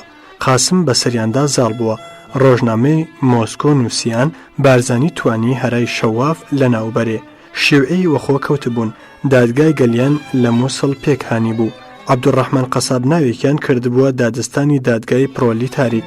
بە سەتان کەسیان لە خەڵکی مووسڵ پاش 2 دەقیقە مەحکەمە بەداری چرابەرقدا هەڵواسی بوو. لە کەرکووک و ناو شار کەوتبوون. هەر تورکمانێک و کوردێکی نەحەزیان بەرچنگ هاتبوو بە گوریز ڕایان کێشا بوو. قەتڵ و ئامێکی زۆر بە سامیان کردبوو. بۆ نمونە هەردوو لاقی ناحەزیان بە 2 جێپەوە بەستە بوو. جیپەکان هەریەک بۆ لایەک لێخوڕاون تا کابرا لە بەریەک هەڵقڵی شاوە. ئیتر قاسم گەیوەتە ئێسکانی. چەند زەلامێکی لێگرتوون و لەسەر رادیۆ هەجومی بۆ کردوون. جەلال بێتوشی نامەیەکی لە بەرلینەوە بۆ ناردم. نامەی جەودەت مەلا محەممەد ناوێکی شێوەیە کۆیی بوو. دەڵێ جەلال نازانی چەند خۆش بوو، هەرچی لە مووسڵدا دەمەنگرت و دەمانزانی هاوڵنیا بەرشەقمان دەدا، دارکاریمان دەکرد، دەماندا دەست مەحکەمە، دەست بەجێ دەیگو بیبەن بەداریداکەن. بەو سەرە شیرینەت سوێندا کە هێندم شەق دە مرتەجیعان هەڵداوە، ئێستاش لاقم دێشێ. کچێکی زۆر جوان و زۆر ناسک و نازدار کە دەمدی جارجار دەگەڵ ئەسکەر ئەلعایبیدا دەگەڕا، بەمنی گوت من حازرم دەگەڵ ئەسکەر بچمە بەغدا، خۆی لێ تووڕەکردوم تۆ پێی بڵێ. منیش وتم ئەسکەر ئەو کیژە لە باب و باپیرشت زیادە، بۆ نایبێ بەغدا؟ ئەویش وتی کاکە بەزەیم پێدا دێتەوە، ئێمە لە بەغدا زاغەنشین و یەکجار فەقیرین. ئەو کچە حەمامی دەوێ، ئاوی خاوێنی شێرەی لازمە، فێری سینەمایە، هەردوو ڕۆژ ماڵ و حاڵی من ببینێت دڵی دەتۆقێ. گوتم ئافرین بۆ ویزدانت. پاش گەڕانەوەم بۆ بەغدا بە چەند مانگێک کوڕێک هاتە لام، وتی ئەسکەر گلەیت لێیەکە، بۆچی کارتی داوەتم بۆ ناردووە نەهات؟ منیش وتم کارتم نەدیوە. داوەتی چی؟ وتی ئای خەبەرت لە چییە؟ قەسری لە گەڕێکی وەزیریە کڕیوە، ژنی هێناوە، پتر لە 500 کەسی لە ئوتێل بەغدا کە جەمێکی بە 5 دینارە داوەت کردبوو. منیش وتم ئاخر ئەو دەیگوت زاغەنشینم و زۆر ڕوتوڕەجاڵم. کابراوتی بەڵێ بەڵێ ئەو ساوا بوو، ئێستا وایە ئەسکەر خاڵی منە. تێگەیشتم زاغەنشینی کرێکاری سادەی کارخانەی جگەرە، خوا بۆی ڕەخساندووە بگاتە مۆسکۆ، بۆتە حاجی و لای شێوعیان وەقەدر کەوتووە، دەستی بە کونی پۆڵدا چووە، ئێستا بووەتە ئەو پیاوە و ناویشینراوە مامۆستا ئەسکەر. هەستم دەکرد ڕووسەکان هیچ خۆشییان لە نەژادی زەر نەدەهات. ئەگەر فیلم چینی با کەس جگە لە نامۆکان نەدەچوە تەماشای. 4 چینی و ژنە ژاپۆنیەک و یەکی ڤێتنامی لێبوون. کوڕە چینیەکان هەرچەند هاتبوونە ئیستراحەت هەمیشە سەریان بەسەر کتێبەوە بوو، نەیان دەپەرژا هەواڵەتی کەس بکەن. ڤێتنامیەکە لە عەکاسی دەزانی، من کە لە عەکاسیم دەزانی پاروم کەوتبووە ڕۆن. هەواڵانی ئاسایشگا دەبوو دەرمان و کاغەز و فیلمی نەگیراوی خۆیان بێنن، وەک دکتۆری تارانی وەختم بۆ دادەنان. ئەگەر ڕۆژی باران بێ فلان سەعات بۆیان چاپ دەکەم. بەوە زۆر مەمنون دەبوون. کوڕە ڤێتنامیەکە بە دووربین و فیلمی خۆی عەکسی دەگرت، بە کاغەزی خۆی بۆی چاپ دەکردن. لە جوابی مندا کە بۆ وەک من ناکەی وتی من زەردم تۆ ئەسمەری چاوڕەشی بەو حاڵەش هەرچەندی دەکەم لێم ڕازی نین و هاوڵەتیم ناکەن. لە ئاسایشگادا ژووری تاریک و ماشێنی عکس گەورەکردنەوەی تێدا بوو. فەتحی وتی لەسەر بابەکی خوڕەمدینی شتێکم نووسی چاپ کرا، ئێستا دەمەوێت شتێکی لێ زیادکەم کە دیسان بۆم چاپکەنەوە. لە تەورێزەوە کاروان بە کوردستاندا بەرەو بەغدا بڕوە تووشی چەند جێ دەبێ بۆم بنووسە. دەیگوت ئای ناوی گەنەدار ئافان دۆڵە سیریان چەند پێگرنگ بووە بۆیان چاپ کردووە. دکتۆر ڕەحمانی حاجی باغر نامەیەکی ڕسمی لە ڤۆلۆشین ناو کە لە کۆمیتەی مەرکەزی حیزبدا و بەسەر سیاسەتی ڕۆژهەڵاتی ناوەڕاست ڕادەگەیشت بۆ هێنام. نووسرابوو تکایە حاڵ و ئەحواڵی عێراقمان دەمەقالێکدا بۆ بنووسە. بە کوردی نووسیم دەی دکتۆر بە ڕووسی تەرجەمەی کە. وتی کوردیەکە نازانم بریا فارسی بە کردمە فارسی. وتی بەخوا ڕووسیەکەش نازانم. سەلماسی تەرجەمەی کرد لە مەجەلەی ئەدەبیات و ژیندا چاپکرا. 4000 ڕوبڵیان بۆ ناردم، بەڵام لە جیاتی ناوی نووسەر ڤۆلۆشین دانرا بوو. زۆریان لە ئاسەواری نووسەرانی ڕووس بە عارەبی بۆ هێنابووم. لە ناویاندا نامیلکە شعرێکی مایاکۆفسکی هەبوو لەزەتم لە خوێندنەوەکەی نەبرد. مەسەلەن هەور لە پاتۆڵدا بەلامەوە قسەیەکی سیر بوو وەک زیقەی مۆر دەچوو. داوام کرد فارسیەکەیان بۆ هێنام، فەرقێکی نەبوو. خۆیان چۆن ئەو کابرایە دەبێ وەک گۆگڵ و ماکسیم گۆرگی و چیخۆف و کێوکێ حیسابکرابێ و زیاتریش. لام وایە هەرچون کە دەڵێ شانازی دەکەم کەلاوێکی کۆمۆنیستم ئەو ڕێزەی لێ گیراوە و کۆتەڵی لە کۆتەڵی هەموو نووسرە بەناوبانگەکانی ڕووسی بەرزترە. ڕەنگیشە من وەک زەلامیەتی تێی نەگەیشت بووم و عەقڵم هەر ئەوەندەی بەرکرد بێ. ڕۆژێک دوو زەلام بە بارێک دووربین و زەبتی سەوتەوە وەژور کەوتن. وتیان جێژنی ئۆکتۆبەرە شتێک بڵێ لە ڕادیۆدا بڵاو بکرێتەوە. منیش وتم دەبێت شیعرێک بنووسم. سبەی وەرنەوە، سبەی لێم پەیدا بوونەوە.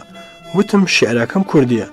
وتیان تۆ فارسی یان عەرەبی نازانی؟ وتم لە فارسیدا مەلەوانم، لە عەرەبیدا تام لە دونیادا نییە. ئەوانیش وتیان جا چونکە کوردی جێگەی لە ڕادیۆ مۆسکۆدا نییە بە عەرەبی تەرجەمەی کە. وتم برا من کوردم، بە کوردی ئەتانەوێ مبارەکە دەنا کەسمان لە کەس هەرچی قونە جوڕە و منجیان کرد فایدەی نەبوو. ڕۆینەوە دوای 2 ڕۆژ هاتنەوە. وتیان باشە بە کوردی بڵێ. وتم ئاخر پێشەکیەکی پەخشانیشم بۆ نووسیوە کە خەڵک دا شعرەکە بگا. وتیان باشە ئەویش بڵێ. شەوێک لە ڕادیۆ بڵاو کرایەوە. تێگەیشتن بۆچی ئەو هەوڵانم کە دەهاتن بۆ مۆسکۆ بە عەرەبی قسەیان دەکرد و بە کوردی قسەیان نەدەکرد. داوت کرامە سەفارەتی عێراق کە جێژنی دامەزرانی کودەتا بوو. بە جلکی کوردیەوە چووم. جلکی کوردی سێحرە ئەوەندەم لێکۆ بوونەوە ئەوەندەیان عکس گرتم و پرسیار لێکردم کە سەفیری عێراقی عەبدولوەهاب مەحموود وتی بەڕاستی تۆ سەفیرێکی لە من چاکتری بۆ عێراق ناساندن. لەو جێژنەدا کوڕێکی عێراقیم دی بە ناوی حەمەفەرەج کە دەیانگوت لەو سوورانەیە بە ناوی کورد و کوردستان جووتە هەڵدەخاتەوە. هات بەلامەوە ڕووم لێ وەرگێڕا گریا. وتی هەژار ڕاستە من دژی میلەتی خۆم بووم، بەڵام هەمیشە دڵم بۆ کورد و کوردستان سوتاوە نەموێراوە ڕاستی دڵی خۆم بڵێ. پێم گوت برادر تۆ زۆر سەرخۆشی، سبەی لە بیرت دەچێتەوە پەشیمان دەبیتەوە کە باسی خۆشەویستی گەلی خۆت کردووە. 8 مانگ لە گێرتسن زۆر بەخۆشی ڕامبوارد. هاتمە مۆسکۆ لەسەر حیسابی نووسەران لە ئوتێل میترۆپۆل دامەزرام. ڕۆژێک بردیانمە بنکەی یەکێتی نووسەران. سەرۆک ناوی میدوێ دۆف بوو. تەمەنی 30 ساڵ دەبوو نەدەبوو. پیاوێکی یەکجار ڕووخۆش قسەخۆش زۆر زیرەک بوو. لەو مەجلیسەدا نینا عەرەبی زانەکەی هەوڵجار لە فرگەتی بووم لەوێ بوو. تورسونزادە کە شاعیرێکی مەشهوری تاجیکە زۆر خۆشی و بۆشی دەگەڵ کردم. گوتی من کوردم، هەمیشە خۆشم ویستون و ئێستاش هەر زۆرم خۆش دەوێن. من چووم عێراقیش وا تازە گەڕاومەتەوە. گوتم میرزا دەزانم تۆ کە هێندە کوردت خۆش دەوێت چوویە باسرانە چوویە سولەیمانی و هەولێر. لە بەغداش زۆر نووسەر و شاعیری کورد هەبوون هیچیانت نەدیت، شیوعیەکان نەیانهێشت خۆشەویستەکانت ببینی. عێراق و ڕەقسی بەغدا و بەسرا لە کورد خۆشتر بوو. گوتی ئەو ئیهانەتە بە من دەبێ عوزرم لێ بخوازی. میدوێیۆف لە نینای پرسی دەڵێن چی؟ ئەویش وتی نازانم، بە فارسی قسەیان دەکرد. من بە عەرەبی بۆ نینام شەرەدا. میدوێیۆف وتی تۆرسنزادە تۆ دەبێ عۆزر لەو کاری خۆت بخوازی، یان دەبوو نەڵێی کوردم خۆش دەوێ، یان دەبوو بچێ لای کوردانیش. حەقی هەژارە. هەر لەو مەجلیسەدا یەکێک پرسی تۆ کۆمۆنیستی؟ وتم نەخێر، ناسیۆنالیستم. دیسان میدوێیۆف گوتی هەژاری ناسیۆنالیستم پێ لە زۆر کۆمۆنیستان باشترە. شەڕی ئەو زۆری هاوار بۆ چینی چەوساوە کردووە.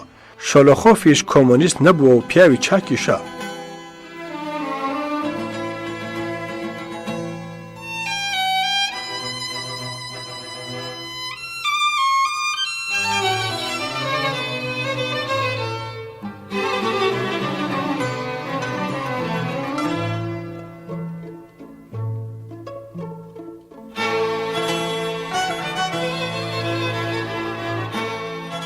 زۆر جاری تر میدوێیۆفم دیتەوە. جارێک لێی پرسییم چوویە بازار؟ پێ چۆن بوو؟ وتم شت زۆر گرانە. گوتی یانی هەیە و گرانە. برا لە زمانی شەڕدا و 2 ساڵیش دوای شەڕ پۆڵ لە گیرفانەکاندا هەبوو، بەڵام هیچ نەبوو پێی بکڕین. شکر بکە کە ئێستا هەیە و گرانە. لە کۆپینەوە 2 جووت گۆرەوێن بەرکەوتە بوو. لە بازاری ڕەش فرۆشتم. من کە حیزبی بووم ناچار چووم ئیقرارم بە گوناه کرد. جارێک پرسییم تۆ پیاوێکی زۆر زیرەکی پێکەنی؟ گوتی جا بۆت بژێڕمەوە. ئەزمموی کلاسی شەشم دابوو. فەڕاشی مەدرسە گوتی هەر کەس 2 ڕۆبڵم نەداتێ کارنامەی نیشان نادەم. بە 1000 گێرە و بەتکای دایکم 2 ڕۆبڵم لە باوکم ساند و بردم.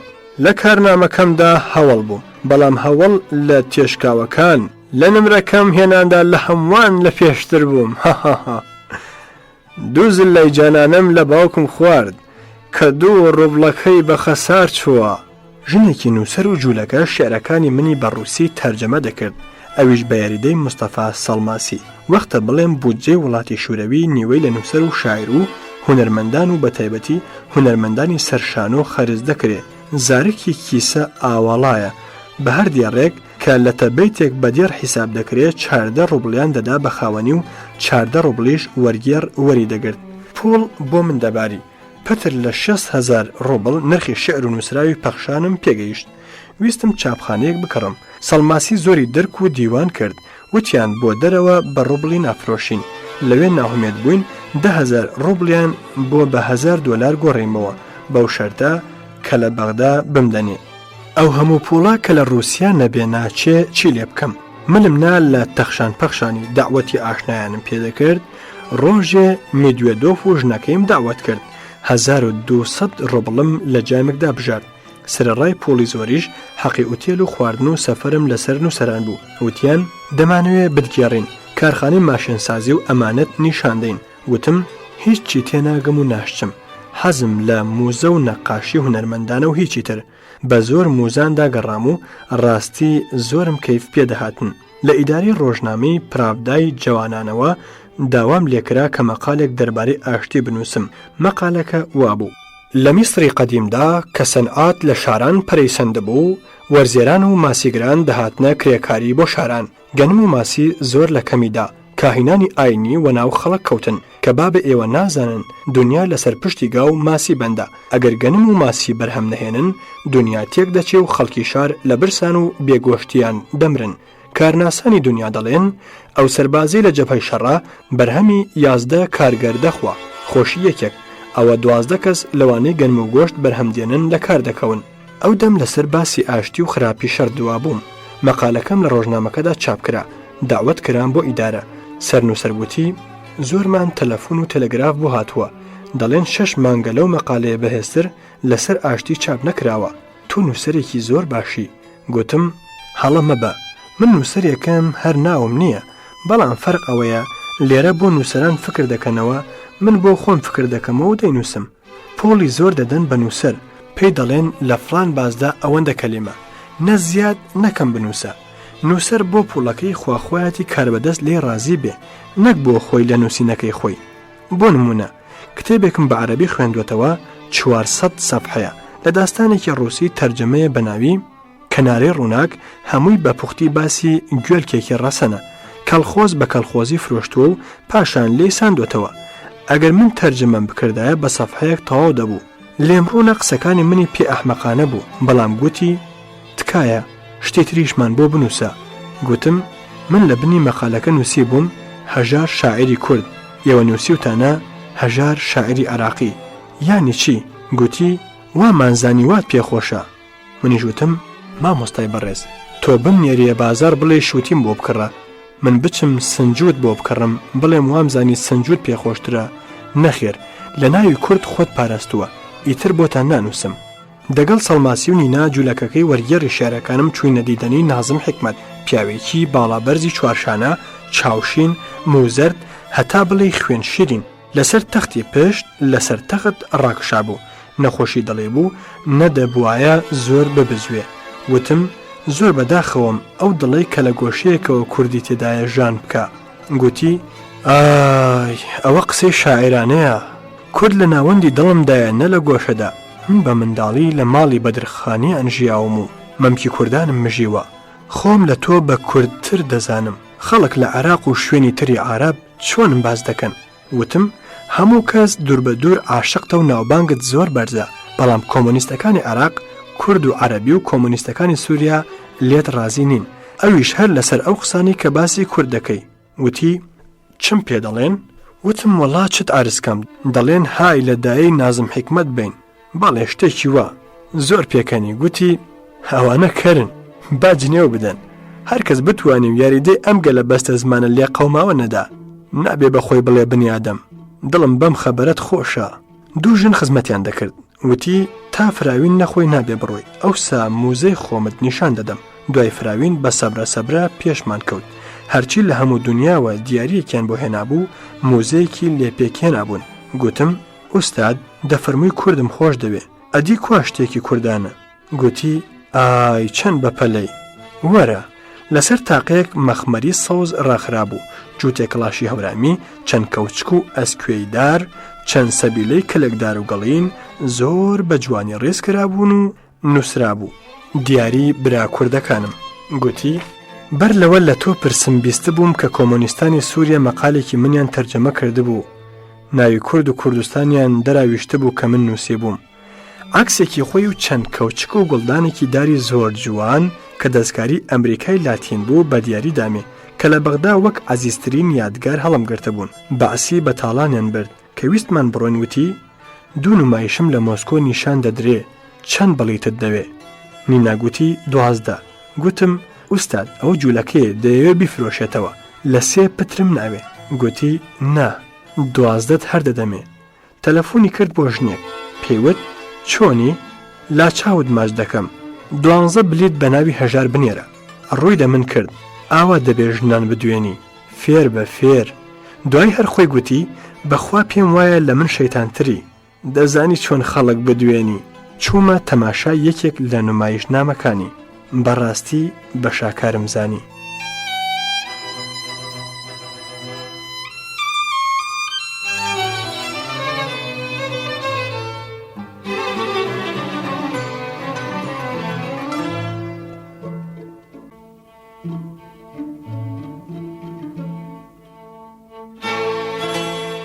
هەژاری موکریانی لە جێڕانەوەی بەسەرهاتی ژیانی خۆیدا هێشتا لە دەوروبەری مۆسکۆیە. ئەو دەنووسێ بڕیاردرا بچمە لینینگراد زۆر لە دۆست و برادران هاتبوون بەڕێمکەن قەتار سەعات 2 پاش نیوە شەو دەڕۆیشت وتیان بۆ 3 ڕۆژ ئەو چەمەدانە گرانت بۆ چییە؟ یەکی چکۆڵی سووکت پێ بێ بەسە. منیش وتم ئاخر نیمە کۆڵۆزی شەڕۆ کە لە کوردەکانی گۆرجستانە و چاودێری برابدای بە زمانی گورجی دەکرد وتی من دەچم بۆ دێنم ساکێکی گۆڵچەندراوی بۆ هێنام. چوینە ئێزگا ئاغای قیامی ناوێک پیاوێکی 75 ساڵەی کۆنەوەزیری ئێرانی و دۆستی نزیکی بارزانی لە مۆسکۆ هاتە بۆ ئێزگا بۆ بەڕێکردنم. پێم وت ئاغای قیامی زۆر شەرمەزارت کردم. پێیوتم نا کوڕم نا تۆ دۆستی بارزانیت لازم بوو بێم. دکتۆر سوڵتان وەتەمیشی پتر لە 10 جاران دەبن چنگی کوتام. پێدەوتم دیسان بچۆ تەشەکوری لێ بکە بۆ پیریە زەحمەتی کێشاوە. کچێک کە لە ئاسایشگا دەمناسی و ناوی گالە بوو دەگەڵ خوشکی هاتبوون. گوتم تکایە تۆ خوشکت لە باتی من سوپاس لە قیامی بکەن. هەردووک چوون و خۆڵیان کردە خۆڵی. گوتیان چونکە تۆ زەحمەتت کێشاوە ئێمە دەگەڵ دێنەوە ماڵێ. قیامی پێگوتن ئای ئەگەر جەوان بام نەدەهاتن مەمنونتانم. خاولی و ماولی و ئەسپابی ڕیشتاشینم لە ساکدایە. دەگەڵ ئالیۆف ناوێکی ئازەری کە دیلمانجم بوو لە واگۆنێک داین. تاو هەڵات گەیشتینە ئێزگەی لینینگراد. زۆر لە نووسەرانی ئەوێ هاتوونە پێشوازی شاعری کورد. یەکێک هاتە دەرکی واگۆن گوتی کوا چەمەدانت ساکە ڕەشم دا دەستی لە فڵقەی پێکەنینیدا و یەکێکی تر لێوەرگرت. هەر فڵق و هۆڕ بوو. وتم خەبەر چییە؟ ئالیۆف گوتی تۆ ساکی خانمانت هێناوە. دکتۆر کەریم ئەیوبی پەیدا بوو. گوتم بگەیە وەریگرە و بیبەوە بۆ خانمەکە تا ئابڕوومان بە یەکجاری نەچووە. 3 ڕۆژ لە لینینگراد بووم. پێشنیوەڕۆیەک لە مۆزەی ئەرمیتاژم ڕابوارد کە بەڕاستی مانگێکی دەوێت تا هەمووی بەباشی ببینی. بەسەدان تابلۆی وای تێدایە کە سرت لە کاری خوددا سۆردەمێنێ. لەناو ئەوانەدا تابلۆیەک یوسفی نەجاری زەرباوکی مەسیح دارتاشی دەکا. مەسیحی دە 12 ساڵە شەمێکی بۆ ڕاگرتووە. ئەو دڵپاکی و خۆشەویستیە کە لە ڕووی مەسیح نیشاندراوە وەک بزمار دایکوتام. چەند جار بەجێم دەهێشت و دەگەڕامەوە و سەیرم دەکرد. وتیان ئەم کۆشکە 400 وتاغی تێدایە. هەموو لێواری بانەکانی بەدەیان هەیکەلی لەسەر شەقابوون. بیرم دەکردەوە پادشایەک بەخۆی و ژنی و کوڕێکەوە ئەو هەموو خانوبەرەی بۆچی بووە. چوومە مزگەوتی لینینگراد. مزگەوتێکی زۆر جوان و خۆش و فراوانە. پڕە لە مافوری جوان. مەلایەکی ملەستور دەتگوت تەگەی دابەستەیە بە پیرمەوە هاتوو لە بەرخۆیەوە بە عارەبی مەلایانە دەیگو شکر بۆ خوددا نوێژکردن ئازادە. بە ئەلیۆفی تەرجمانم گوت وا دیارە نوێژکردن لێرە ئازاد نییە چونکە مەلای ئێمە ئەم قسانە نازانن. فێرکراوە بۆ میوانانی لاوەکی ئێمە بڵێ. ئەلیۆف گوتی لام وایە ڕاستی بۆ چووی. قورئانێکی یەکپەڕین دیت. مەلاکە ناوی عەبدول باری بوو. گوتی ئەوە دیاری جەمیل ڕۆژبەیانیە سەلامی لێ بکە تۆش کە چوویتەوە بەغدا ناوم لە مەجەلەی ئادابی ئیسلامیدا بنووسە. ئەوی سەرنجی ڕاکێشام لە دەرکی ئاودەستەکان بە تورکی و بە خەتی عەرەبی نووسرا بوو. ژنانە پیاوانە.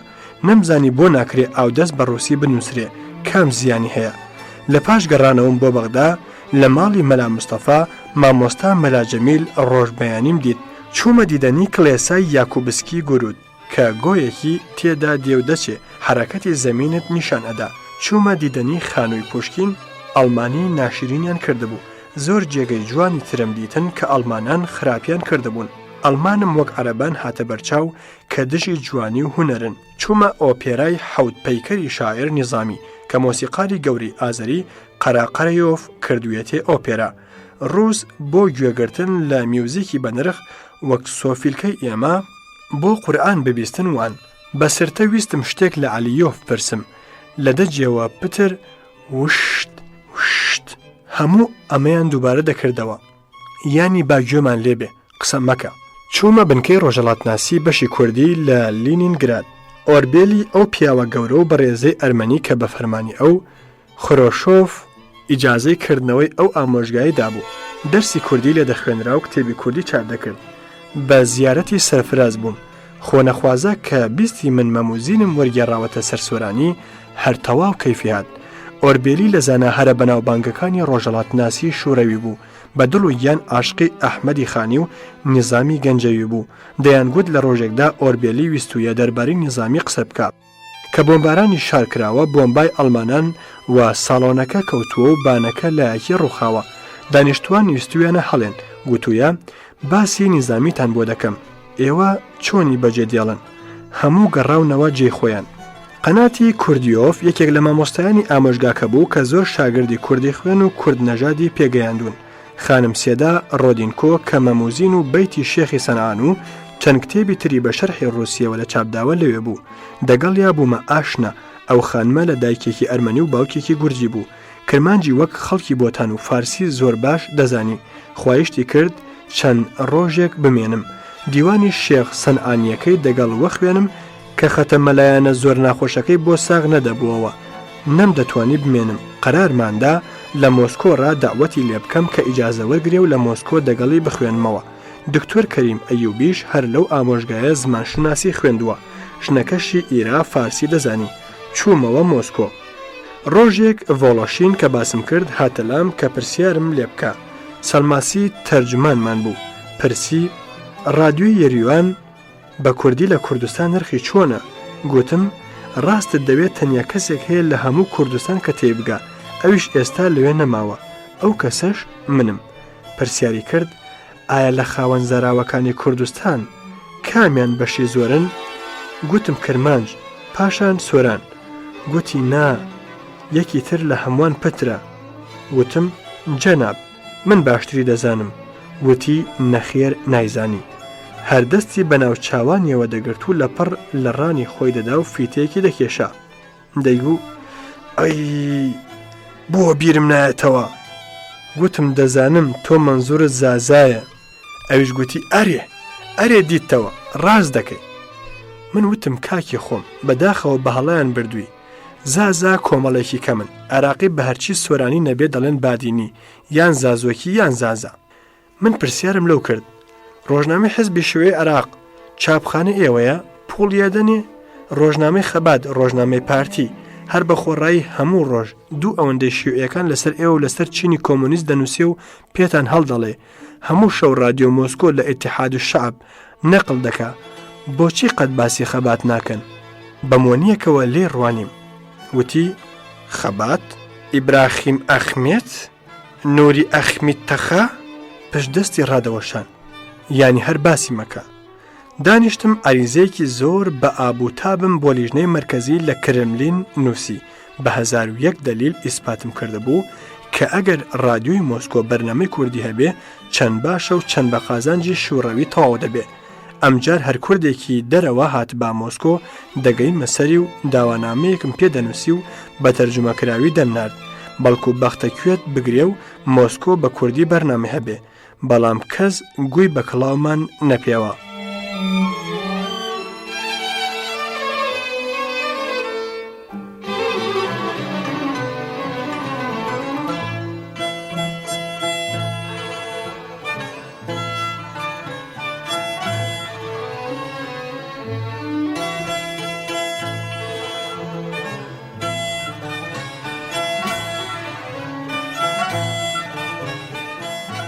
دوو کەس هاتنە لام وتیان لە ئینسکلۆپیدیای شوڕەویدا ناوی هەژار وەک شاعری کورد و ناوی جگەر خوێن چاپ کراوە. لە گۆرانیشمان پرسیوە کە جگەر لە خۆی کێ هەیە لە چاپی تازەدا کە هەر بەدە ساڵ جارێک چاپی تازە دەکرێتەوە بنووسرێ؟ گوتوویە هەر من هەم. گوتم ڕەنگە تێتان نەگەیشت بێ، دەنا ئەو دەزانێت زۆر کەسی وامان هەیە، نەخوازە نەماوەکان وەک خانی و جزێری و نالی و مەولەوی و زۆری تریش کە دەبوایە ڕووپەڕی ئەنسکلۆپیدیایان داگیر کردبا. من بۆتان دەنووسم. گوتیان زۆرمان پێخۆشە. واماندانا وێکەوتم 71 شاعیر و نووسەری کوردم ڕیز کرد و دامنێ. دوای چەند ڕۆژ هاتنەوە لام. گوتیان دکتۆر کەریم ئەیوبی دەڵێ ئەوانە معلوم نییە ڕاست بن، دەلیلی ئەوێ. وتم بەڵێ ڕاستەکە. لە مۆسکۆ دەلیلی چی بێنمەوە؟ دار هۆڕەی لە خۆی نەبێ ناقڵی شێ. ئەویش چوو. کەریم ئەیوبی تێزی دکتۆرای لەسەر شاعیر هەژار وەرگرت. دیار بوو دەبوایە لە شێعرەکانم شایەت وەرگێ. ڕۆژێک لە ئاسایشگا نامەیەکم بۆ هات، دەڵێ برا پەروعا بەچی دەڵێن؟ ئەوە کوردی کوێیە؟ نووسیم نازانم، تۆ شعرێکم بۆ بنووسە کە ئەمەی تێدایە. بەیتەکە ئەمە بوو: تووتن و پەڕوو عەتر و بۆن. نووسیم برا تۆ مانای تڕ و بۆن لێدەوە، ئەو دەم پەڕوعا ڕوون دەبێتەوە. کەریم ئەیوبی بردمێ ئامۆژگای عەرەبی لە مۆسکۆ. وتی دەبێت لەوێ بە عەرەبی قسە بکەی. من وام گوتووە خەجاڵەتم مەکە. مامۆستای هەرە گەورەی دەرسی عەرەبی سوڵتان ئۆف ناوێک بوو، دەستی ناوە دەستمەوە و ئەخلەن و سەخلەن بەخێری هێنا. بۆ خاتری کەریم بە عەرەبی فەسیحی قورئانی نوتخێکی دوور و درێژم کرد. هەموو مامۆستا و شاگردەکان سەر دەجوڵێنن. پاش ماندووبوون باسم کرد تێریان لە چەپڵەدا.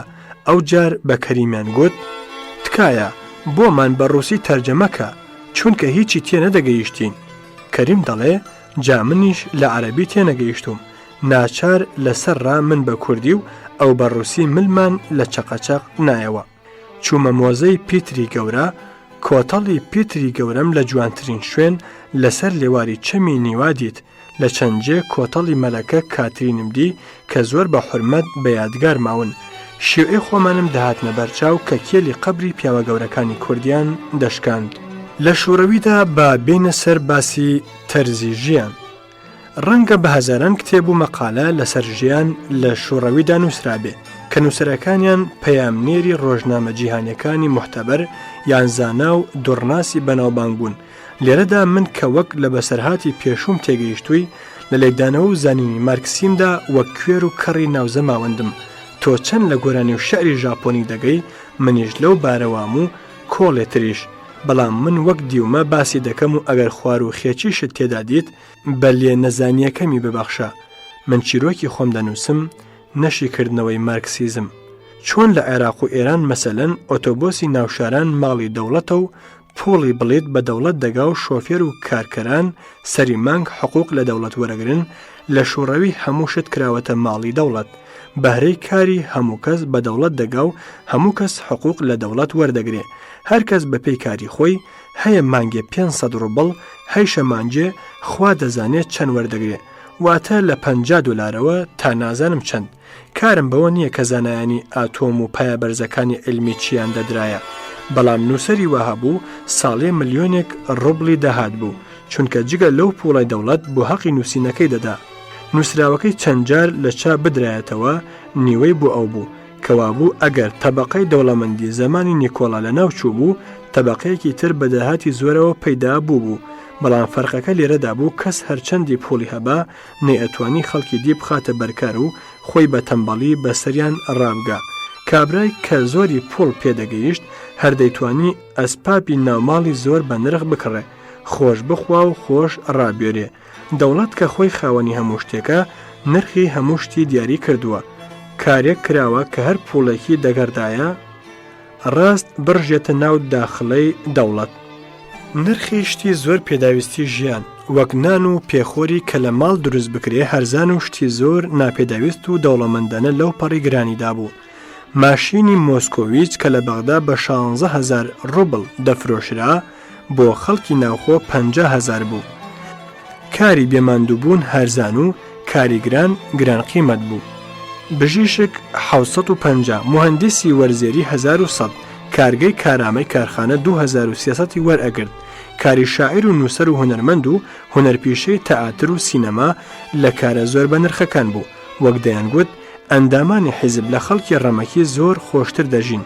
تەنانەت جۆکێک هەبوو کە لە قەتاردا دکتۆرێکی هاوڕێمان گێڕایەوە، وتی پۆلیس شەو بە کۆڵان و خەیاباندا دەگەڕان، هەر سەرخۆشێک توش بوونایە دەیان ناردە گرتوخانە تا بەیانی. چەند کەسێکیان گرت و ناردیان چوونە سەر یەکێکی کە لە بەفردا درێژ بوو. ئەفسەر بۆنی بەدەمیەوە کرد و گوتی ڕەفیق بە تاکسی بەرنەوە ماڵی، چونکە بۆنی کۆنیاکی گرانی لێدەهات. ڕادوێی چەند مەوج بە 2500 تا 30,000 بوو، یانی کرێ 4 مانگی بژیشکێک. ڕادیۆی یەک مەوج هەبوو کە هەر مۆسکۆی وەردەگرت بە 25 ڕوبڵ کە دەیکردە حەقی بوتڵێک وتکە یان 12 ئیستیکان چای لە چاخانە. ئەو خەڵکە کە لە 10,000 یەکێکی زمانی لاوەکی نازانێ کاری بەو ڕادیۆ هەرزانە پێک دەهات. خوا هەڵناگرێ دزیش لە دەوڵەت و میلەت دەکرا. بۆ نمونە خەیاتە بۆی دیاری کراوە دەستێجل بە 200 ڕوبڵ بدروێ. مشتری کە دەچوو دەفتەرێکی زەلامی لێک دەکردەوە، دەیپرسی ناوت، ئەندازت، فڵانت، باشە پاش 7 مانگ وەرەوە. ئەویش دەیگو کاکە ئەوە زستانە، سەرمامە، چۆن 7 مانگی تر؟ خەیاتەکە دەیگوت ببەخشە من هەمووشت بە نۆرەی خۆی، ئەوەندەت خەڵک لە پێشەوەیە. کابرا دەیگوت دایکت چاک، بابت چاک، فکرێک چارەیەک وەک تۆ دڵی قەل گوم ناگەێنە بەهار. خەیات دەیگوت ها لەبەر خاتری تۆ دەبێت لە ماڵەوە بۆت بدورم، بەڵام دەبێ 800 ڕوبڵ بدەیت. خۆ ئەگەر نەشتدا بە 7 مانگەش ڕاوەستابای جلکێکی بۆ دەدروی لە تاژیکەن بتۆرێ. سەتان تەلەڤیزیۆن لە مغازێکە نرخیان لەسەر نووسراوە، بەڵام دیسان دەفتەرە بۆر هەیە. دەیوت هەر وەخت نۆرەت هات چونکە ئەوانە هەموو گیراونەوە. دەتپرسی ئەدی ئەگەر زیاترت بدەمێ؟ کابرا دەیگو باشە یەکێکیان هەڵگرە خاوەنەکەی ڕازی دەکەم. لای دەلاکێک سرم تاشی 6 ڕوبڵی سان. سەڵماسی پرسی ئۆت کۆلۆنیان لێدای؟ وتم بەڵێ. وتی نرخی 2 ڕوبڵە، بەڵام چوارەکە حەقی ئۆت کۆلۆنەکەیە کە بۆ خۆی بردووە. لە ماشینێکی تایبەتی وەزارەتی لە شساغیدا دەچوومە وەزارەت. لە خەیابانی گۆرگی پۆلیس ڕایگرت. شۆفێردا بەزی و سرتەیەکی کرد هاتەوە. سەڵماسی پرسی چەندی لێ ئەستاندی؟ وتم پێم گوت میوانی لاوەکیم پێیە دوای 5 ڕۆبلەت دەدەمێ هیچ مخالەفەشم نەبوو بەڵام ناوی نووسیبام چەند ڕۆژێک لە کار دەکەوتم جارێک خاوەن تاکسیە گوتی پۆلیس تەشخەڵە بە هەموو تاکسیەک دەکەن لە ڕێدا ئەم پرسووەرامە لە نێوان شۆفێر و سەڵماسیدا ڕابوورە سەڵماسی وتی حقوقت چەندە سایاق تەکسی گوتی 400 ڕۆبڵ دیسان پرسیەوە جا چۆن پێدەژی سایاق تەکسی وتی پیاوی پۆلدار نەبێ سواری تەکسی نابێ حسابی تاکسیش لەسەر میتراژە پێم دەڵێن لە سەرمان ڕاوەستە نیف سەعاتێک ئەوسا بەخششێکی باشم دەدەنێ ساڵماسی لی پرسی ئەگەر تاکسیەکەت شتێکی شکا چ دەکەی ئەیشوتی ئەگەر تاکسیەکەم شکا دەچم لە ئیدارە دەینووسم نمرە و تاریخێکم دەدەنێ ئەو جار خۆم دەچم چاکی دەکەمەوە لەسەر حسابی خۆم چونکە لەوانەیە لە ئیدارەکە 2 مانگ محتەلم کەن ئەوان بۆ خۆیان پوڵی چاکردنەوەی لەسەر دەوڵەت حیساب دەکەن و دەیخۆن منیش کارم پەکی ناکەوێ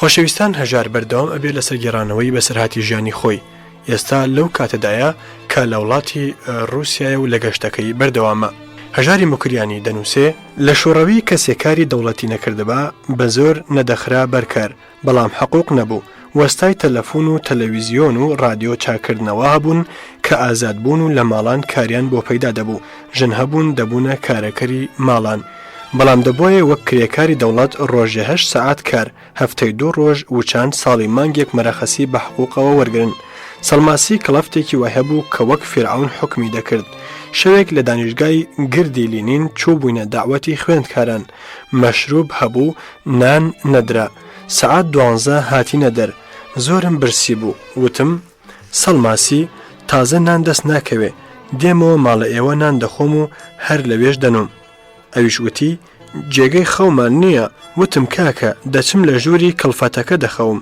لێم ڕوونە دەرم ناکە گوتی نایەڵم بێ دەدبەمەوە ئوتێل بەیانی ئەو ڕۆژە هاتەوە لام وتی کاکە چم لێ دەکەی وتم خێرە وتی کوڕە غەڵەتێکم کرد بۆ کڵفەتەکەم گێڕاوە کە تۆ چت گوت ئەوە لێم بەقیندا چووە دەڵێ پیاوێک حورمەتی منی لەبەر بووە تۆ نەتهێشتووە بێ هەر ئێستا دەڕۆم منیش وتم جانەکەم هاسانە بم بە بۆت ئاش دەکەمەوە ئەویش وتی ها لە بەغدا بڵێ گەوادیم پێکردووە نایەڵم 3 کاری زۆر گرنگ لە رووسیا پێکاتووە بیمەی هەمووانی کار بۆ هەموو داخوازی کارێک خوێندن بۆ هەموو مناڵێک کە ئەم سێشتە بێخەمن مەسەلەی مەسکەنیش لە ڕێگەی حەلکردندا بوو قەرار وابوو تا ساڵی 1970 ئەو گیرۆگرفتەش نەمێنێ چوومە سەیری خانووکردن لا دیوارێک لە قاڵب دراو دەگەڵ 3 لا دیوار سربانی ساز لێک ئەدرا و هەر هێندەی بڵێ 1 و 2 دەبوو بەوە تاغێک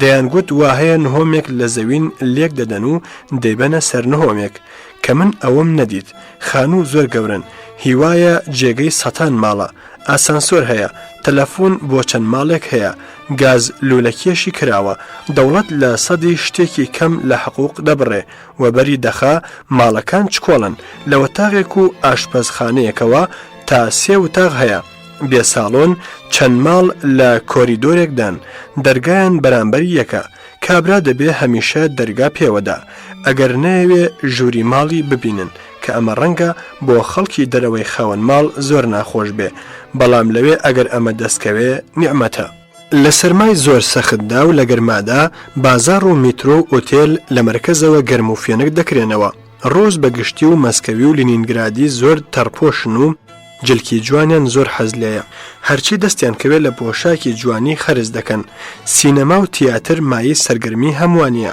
نەخوازە باڵشۆی توئاتر کەسێک بە 2 مانگیش بلیتی دەستکەوێ شانازی بە بەختی دەکا چوومە باڵشۆی توئاتر بالیەی پشتکۆڕی نۆتردام بوو خوێندنەوە یەکجار بەڕمێنە زۆریش هەرزان دەست دەکەوێت تیراژ هەرچەند بێ کتێب زۆر زوو لە بازار نامێنێ شەوێک لە بەردەرکی تەئاترێک کتێبێکم دیت چەند چیرۆکی کوردان سەڵماسی نەیهێشت بیکڕم وتی لە پاشان دەیکڕین هاتی نەدەر نەمابوو گڕوم گرت هەر دەبێ پەیدایکەی زۆر شوێنان گەڕا بوو دەستی نەکەوتبوو بە ڕۆژێک خەلاص بوو.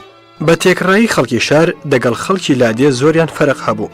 خەڵکی لادێ جل شڕ و پێخواسی زۆریان هەبوو، بەڵام ئەوی ڕاست بێ خانووی دێنشینەکان کە لەدار کراوە و لە ناو باغچەدا هەڵکەوتون بە چێژەی من زۆر لە خانووی شارستانیەتەکان خۆشتر بوو. دەمگوت ئەگەر ماڵم لە ڕووسێبا لە خانووی لادێدا دەژیام و کاری شارستانم دەکرد. ئازادی قەڵەم و بیر ڕای تاکەکەسی دەربڕین وەک وڵاتانی عەرەبی و میسر و ئێرانە، کەس ناتوانێ ڕەخنە لە دەوڵەت بگرێ. خەڵکەکەش زۆر ساڵە فێری بوون و پێوە گەورە بوون، گوێنادەن ئازادی فەردی هەیە یان نییە. بۆ جەهێڵان کوڕووکچ ئەو پەڕی خۆشیە، بەو شەرتە نانوبەریان دابین ببێ. من دیتومە کچ پێش بە کوڕێک بگرێ و لە نێو هاوڵان و خەڵکدا بڵێ تۆم پێ جوانە، وەرە با پێکەوە بگەڕێین، کە هیچ بەعیب حیساب نەکراوە. لاوێک بە هەر ژنێک بڵێ تۆم خۆش دەوێ و داواتی بکە، ئیتر پێی ناڵێ دەدمی با بدەڕێم. ئەگەر نەیەوێ بە پێکەنینەوە دەڵێ من کارم هەیە ناتوانم بمبەخشە. جگە لە سیاست مەداران و هێندێکی کەم لە ڕەشایی گەل هەموو زۆر لە دنیای لاوە بێخەبەرن. لایەن وایە ژیان هەر لە شوڕەویدایە و خەڵکی وڵاتی سەرمایەداری یان لەو خاوەن کارخانانن کە بە هەزاران کارگەر وەبەر قامچی دەدەن و لەسەر کەمترین بیان و دەیان کوژن، یان کرێکارە بەر قامچیەکەیە ناونجی تێدا نییە. لە منیان دەپرسی تۆ کرێکاری؟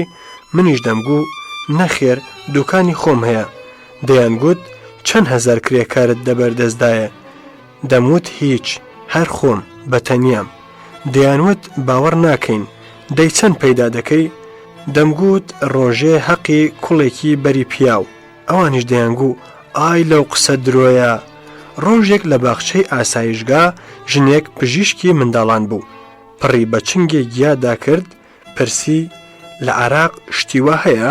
وتم نەخێر، لەوێ ڕژێم سەرمایەداریە، گیا شین نابێ. وتی ڕاست ئێمە لە بەهەش داین، ئەو هەموو گیایی دەبینی؟ فەتحی گوتی بۆ درۆی دەگەڵ دەکەی؟ گوتم نامەوێت لەو خەوە خۆشی ڕاپەڕێنم. فەتحی گوتی یەکێ لەو ئەفسەرانی ئێرانی کە لە قەلعە مورغیەوە ڕفێنرابوو بۆی گێڕامەوە، کە هاتینە مۆسکۆ هەر یەکەی دەگەڵ شارەزایەک دەگەڕاین. شارەزاکەم گوتی شتێکم هەیە دوگمەی بادە گوێت لە تاران و زۆر شوێنان دەبێ، دەستکاری شوڕەویە، وەرە نیشانت دەم. بردمیەوە ماڵ، پێچیە ڕادیۆی بادا دەنگ نەهات، لە خەجاڵەتیان مات بوو. دیارە باوەڕم پێ ناکەی. کۆتەکەم داکەن گوتم جەڕبادەرێکم بۆ بێنە، ڕادیۆم بۆ چاک کردەوە. وتم من وەستایە و شتانم. نمایشگایەکی سەنعەتی ئەمریکا هاتە مۆسکۆ. زۆر کەس لە ئاسایشگاوە چوون، دەیان گوت زۆر سەیرە، خۆ ئەمریکاش دەتوانێت هێلیکۆپتەر دروستکە. ڕۆژێک کە هەوڵمانگی دەستکردی شۆڕەوی لەسەر مانگی ئاسمان نیشتەوە، بە دکتۆرێکی ئەرمەنیم گوت بەڕاستی مایی شانازیە. گوتی ڕاستە، بەڵام بریا لە جیاتی ئەوە کارخانەیەکی سروونجی باشیان بۆ دروست بکردینایە. لە مارکسیزمدا کە دین هیچ جێگای نییە، پێم سیر بوو کە لە شوڕەوی دینێکی سربەخۆ پەیدا بووە. ئەویش بە پیرۆز زانینی لینینە، لاشەکەی دەنێو قەبرە شوشەکەیدا مۆمیایی کراوە و ماوە و بووەتە جێگەی زیارەتی هەموو کەس. لە زستان و هاویندا هەمیشە بچۆ بە درێژایی کیلۆمەترێک خەڵکە بەنۆرە زیارەت ڕاوەستاوە. دوو دەچنە ژوور، چاویان بە لینین دەکەوێ و لە دەرکێترەوە دەردەچن. قەت لە وڵاتی مسلمانان ئەوەندە ڕێز لە گۆڕی پیاوچاکان نەنراوە. کە دەرسی ڕووسی مەدرسەی منداڵانم دەخوێند، زۆر فەرمایشتی لینینم دەهاتە بەر کە زۆر ساڵ بوو لە بەرم بوون. حەدیسی پێغەمبەر کرابووە وتەی لینین.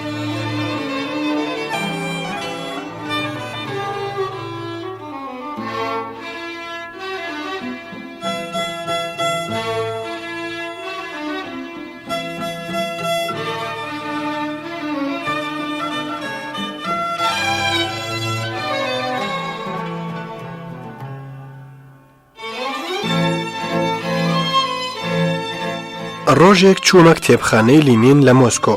لە دەرگا جزوەیەکیان دامێ نووسرابوو جگە لە مەجەلات 20 ملیۆن کتێبی تێدایە. ساڵۆنە، هەر کەسە بە زمانێک کتێب دەخوێنێتەوە. لە ساڵۆنی تایبەتی دادەنیشێ فیشی ناوی کتێبان و فیشی ناوی نووسرانی کتێبان دەست بەجێ پەیدا دەکرێت کارتێک بە ژمارەی کتێب دەخەنە بەرلاقی خۆیانەوە کە کونیەکە. پاش مدەیەکی زۆر کەم شتێک وەک قەتاری چکۆڵە کتێبەکە دێنێ و لێی وەرگرە. پاش خوێندنەوە قەتارەکە دەیباتەوە شوێنی خۆی لە ناو ئەمباری تایبەتیدا کە هەرگیز مۆرانە و شە کاری تێناکە. ئەگەر میکرۆفیلمت لە کتێب بوێ ئەوە داوا دەکەی زەڕەبینت لەسەر مێزەکە لەبەردەما بە درشتی نیشانت دەدا. من چوومە بەشی فارسی وتم بەشی کوردیم دەوێ. لە بەشی کوردی ژنێکی سەرسپی وەک چۆڕی شیر زۆر بە سەروسیما بەخێری هێنام. گوتی کورد لە کتێب ناردن تەمبەڵن، کتێب لێرە تا هەتا دەمێنێ بەڵام ناینێرن. وتم ئاخر ئایبی خۆشتان بڵێ زۆر کەس کتێبی کوردی دەنێرێ بەڵام بە واسیتەی ئاشنایان لە شوڕەوی ئەوان نایدەن بە کتێبخانە. بۆ نمونە من چەند کتێبم بۆ هێناوی لە مۆسکۆ بە پۆل کڕیومەتەوە و خاوەنەکانیان بۆ ئێرەیان ناردۆ و دەزراوە. وای دانێ کتێبم بە ناوی تۆ نارد، کێ دەڵێت تۆش بەو دەردەی نابەی؟ گوتی دەبێت لەسەر ئەو قسەت ئۆزرخواییم لێ بکەی. من کوردم، زۆر حەز دەکەم بەشی کوردی زۆر دەوڵەمەند بێ. من ناوم زەینەب کەریم ئۆڤایە، باوکم خەڵکی شارێکی کوردستانە بە ناوی سابلاغ. زۆر زمان دەزانێ، تاجران لەوێوە دەگەڵ خۆیان دەهێنا بۆ تەرجمانی. ئاخری لە تاتاریا دامەزرا و دایکی منی هێنا، نابێ قسەی وا دەربارم بکرێ. گوتم 100 جار عوزرخوایت لێ دەکەم، بمبەخشە. سەیری خۆش ئەوە بوو بەیتی سەرەمەڕەکەم کە گوتم تەنیا 30 نوسخەی نەفەوتابوو لەوێ هەبوو. چوومە سیرکی مۆسکۆ، چوومە سینەمای پەنێراما کە زۆرم پێسەیر بوو، هەرە و جارەشم دیتووە. چوومە مۆزەی تەبیعی، نامەیەکم بۆ فەتحی نووسیکە مەرحومی کەربەلایی فەتحوڵڵام زیارەت کرد. تێگەی بوو کە منزورم ئێسکلێتی قەدیمی گۆریلایەک بووە. لەسەر داوای خۆم ئەلیۆفیان ڕەگەڵ خستم، چوومە تاشکەند، ئادرێسی سابلاغیەکم پێبوو، کارمەندێکی شەهرداریم دەگەڵ هات. زۆر گەڕاین نەماندیتەوە، لەم سەر کە دەچوین کەرێک بەزین و لەغاوەوە لەبەر دەرکێک بوو. گوتم ئەوە کەری ئاخوندا؟ کە دەگەڕاینەوە ئاخوندێک سواری کەرەشین بوو. کابرا پرسی ئەوە چۆنت زانی؟ گوتم زەوقی مەلا دەناسم. بە ناشکری خودا نەبێ لە هەموو شوێنان مسلمان و مێش و چڵک وەک برای ئاواڵ دوانن و بێ یەکتر نابن. تۆ کە لە لینینگراد و مۆسکۆ مێشێکت بۆ دەرمان دەست نەدەکەوت لە بازاری تاشکەند 100,000ت بە قۆشەیەک بکڕیبە. مەنجەڵە شۆربا و پڵاو لەسەر لێوی جادە دانراون و هەراو چەقەی فرۆشیارە و لە ناو تۆز و غماری کامیۆن و بارەبەردا مشتری ڕیز بوون. دەتگوت علاویل حیلەی شاری بەغدایە. قاوەخانە هەمووی سەکۆیان دەوراندەور هەبوو، بە چەکمەوە 4 مێردەکی لەسەر سەکۆ دادەنیشتن، چای سەبزیان دەخواردەوە، پیاڵەیەکی چینی پڕ لە ئاوی کوڵاو، هێندێک گەڵاچای بۆ نەدراوی بەسەرەوە بە حاڵ ڕەنگی دەگۆڕا فڕ دەکرا. ئوێزبەکی جۆرە تورکیەک بوو زۆر کەمی تێدەگەیشتم. شەوچوینە ئۆپێرای میرعەلی شیری نەوایی کە زۆر دەستگایەکی جوانە. نمایشنامە و سەما و گۆرانی کیژە ئۆزبەکانم زۆر پێ خۆش بوو، بەڵام هەرابوو. سەودای بزن و گاجوت و چەقەی ئەحواڵ پرسیەک بوو وەک بازاڕی قەباکەندی. ڕۆژی دوایی کابرایەکی شارەزای شار لە ئیدارەی سیاحەتەوە بەناو شاریدا گێڕاین. هەستم کرد کە دەگەینە پیرەژن میرێژنی بەڕووبەند و چارشێوی ڕەشەوە. خۆی دەدا بەرچاوم کە نەیان بینم. وتم برا ئەمەی پێناوێ، ئەمە بەڵگەیە کە شوڕەوی بە زۆر کەس مەجبور ناکە بەرگیان بگۆڕن. چووینە سەمەرقەند، شارێکی کۆنم دیت، زۆربەی گەڕەکەکانی خانووی خشتی بە قوڕ سواغدراو بوون وەک سابلاغی زەمانی منداڵیم، بەڵام چەند گەڕەکێکی تازەی کارگەرانی لە تەرزی خانوبەرەکانی مۆسکۆ لێکرا بوو کە زۆر ڕێک و بەرچاو بوون. پیاوێکی زۆر خۆشیان ڕەگەڵخستم بە ناوی شەهیدۆف، فارسی زۆر چاک دەزانی.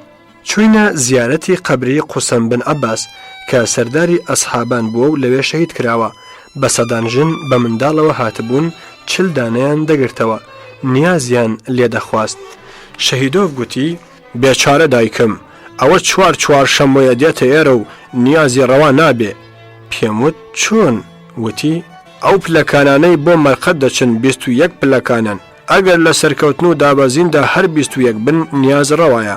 لەم سەرە ژمارە 21 تەواوە، لەو سەر چونکە لە 21ەکە پێدەنێتە سەر عەرز حیسابیان لێ تێک دەچێ. دایکم بۆی ساغ نەبووەتەوە.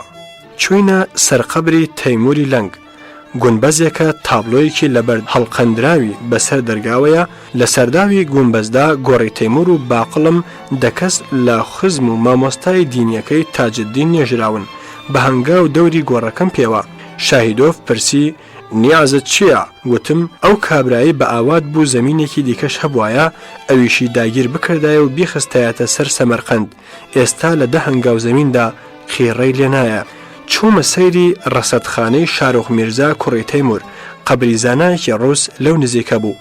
شەهیدۆف بۆ گێڕامەوە شارۆخ لە زانست و زانایان خۆشی دەهات. ئەم شوێنەی بۆ ئەستێرەناسان دروست کرد. مەلایەن گوتیان کوفرە و حەشاماتیان دوای خۆیاندا و تێکومەکاندرا. ئەم عالمە ڕووسە ئاسەوارناسا لێبڕاوە شوێنەکە بدۆزێتەوە. هاتوۆتە سەمەرقەند. 25 ساڵ لەوێ نیشتە جێبووە، سوراغی نەکردووە. ڕۆژێک لە مەحکەمەی شەرعیدا قەباڵەیەک دەخوێندرێتەوە کە فلانە زەوی خۆراواکەی تا ڕەسەدخانەیە، دەچێ ئەو شوێنە دەکۆڵێ و پەیدای دەکاتەوە. لەسەر وەسیەتی خۆشی لە نزیکی نێژراوە.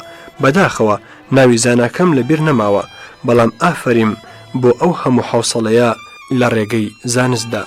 لەو دەمەدا کابرایەکی شڕۆڵی تۆپنەی گردەڵ پەیدا بوو بە فارسیەکی تێکەڵاوی ڕووس و ئۆزبەکی فەرمووی من بابایۆفم، زۆر باش لە مێژووی ئەو ڕەسەدخانەیە دەزانم.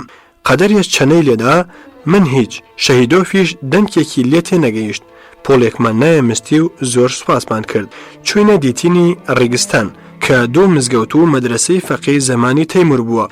یەکیان ژنەکەی دروستی کردووە، شوڕەوی ویستویە پاش وێران بوون ئاوایان کاتەوە تا دنیاگەڕان بەهرەی لێ ببینن.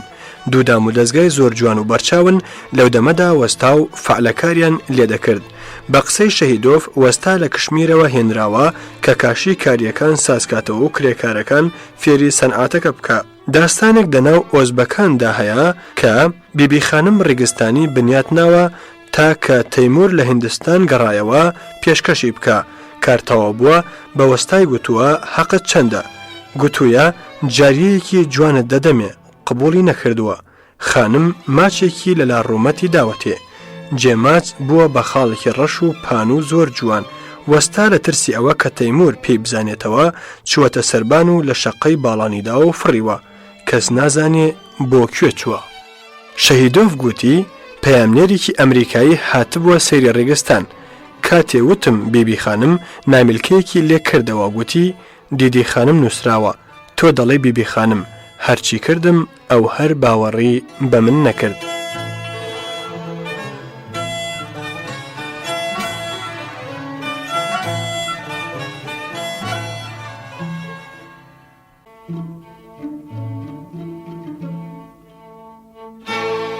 هەژاری موکریانی لەو کاتەی کە ژیانی خۆی لە رووسیا بەسەر دەبرد بۆمان دەنووسێ چوومە بوخارە.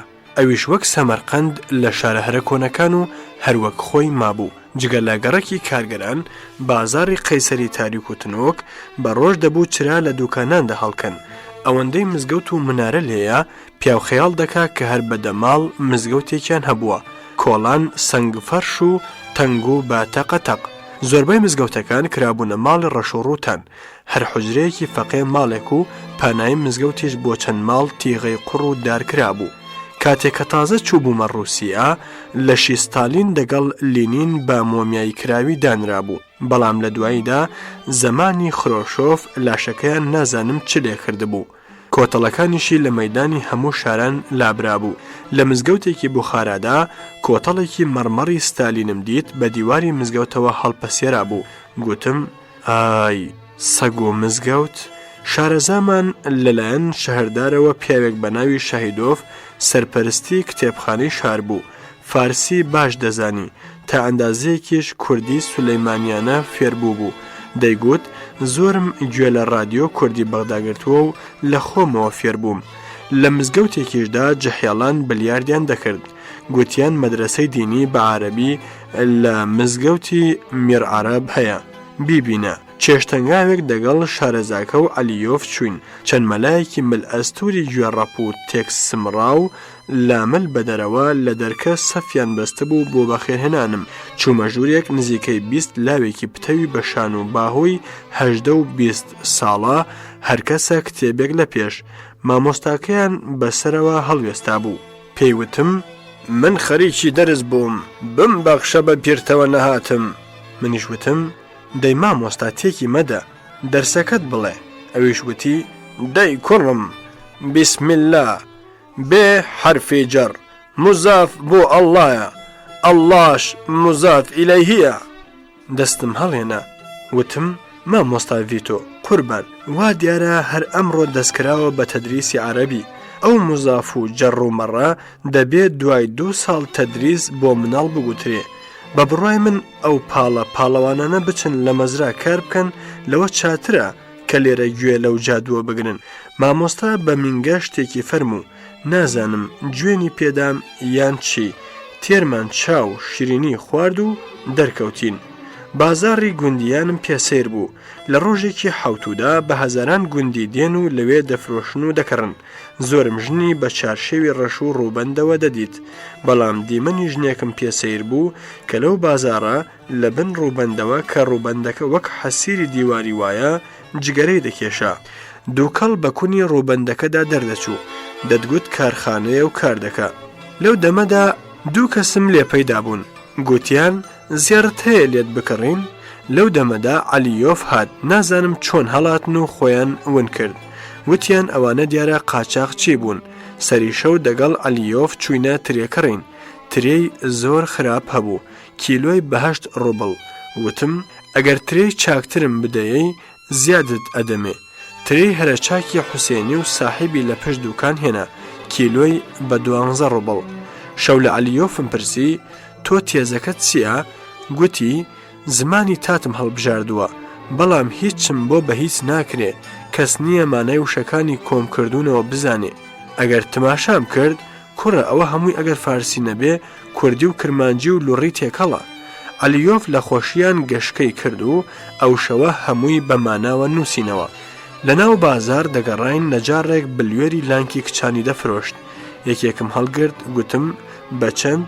گوتی یەکی ئینگلیسی وەک تۆ هەڵی گریت و مژێکی لێدا وەی زانی سەبیلەیە. گوتم نا ئەوە سنعاتی وڵاتی خۆمە. پیرێکی ڕێژدرێژ چەند شتێکی وەک موکێشی زمانەداری لە پێش بوو. پێم وت مامە ئەوە چییە؟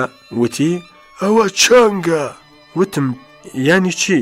هەر پڕی دایەکێک زمانەکەی خستە سەر زمانی و ملی لێنا. میوزیکێکی زۆر خۆشم دیت. پێم وت فێرم کە لێت دەکڕم. هەر دەڵێ و فێر نابم. دنیایەکمان لێ کۆبووەتەوە پێمان پێەکەنن. گوتم شاهیدۆف فەرموو. دیار بوو لە پیاوە محتەرەمەکانی شار بوو. گوتی چۆن من لە بازار چەنگ لێدەم؟ گوتم منجی ناوێ بە خودا منیش دەبێت بە تۆ پێ بکەنم. ئەویش بە دەردی من چوو بەڵام زۆرتر بەو پێکەنین. لە شارەزاکەم پرسی ئەرێ شێخێک لێرە مردووە بە ناوی بەها ئەدین محەممەد نایناسی؟ وتی ناکە شاهی نەقشبەندت نیاز بێ. وتم بەڵێ خۆیەتی دەچمە زیارەتی. تەلەفۆنی بۆ شەهردار کرد. وتی مەرقەد 30 کیلۆمەتر لە شار دوورە. دەڵێن چونکە خارجیش سنووری شارە ناتوانین ئەڕێگەی بدەین. وتم بە تەلەفۆن پێ بڵێ کوردێکە میوانی نووسەرانی شوڕەویە دەڵێ ئیجازە بدا و نەدا هەردەچم. تەلەفۆنی کردەوە. گوتی شەهردار دەڵێ من دەرفەتی شتیوا نایم. ئەوە تڕۆمبیلی خۆم نارد پێ بچن. لە ڕێگە چاوم بە قەبری ئەمیر ئیسماعیلی سامانی کەوت کە گومبەزەکەی لە تەرزی منارەی سامرا و قەبری ستە زوبەیدا دروست کراوە. وتیان زیارەتگایە. تەکیەی شاهی نەقشبەند 3 بەش بووە. 2 بەشی چۆڵ و لە کارکەوتووە بەشێکی ئاوەدانە و ماڵێکی زێرەوانی تێدایە.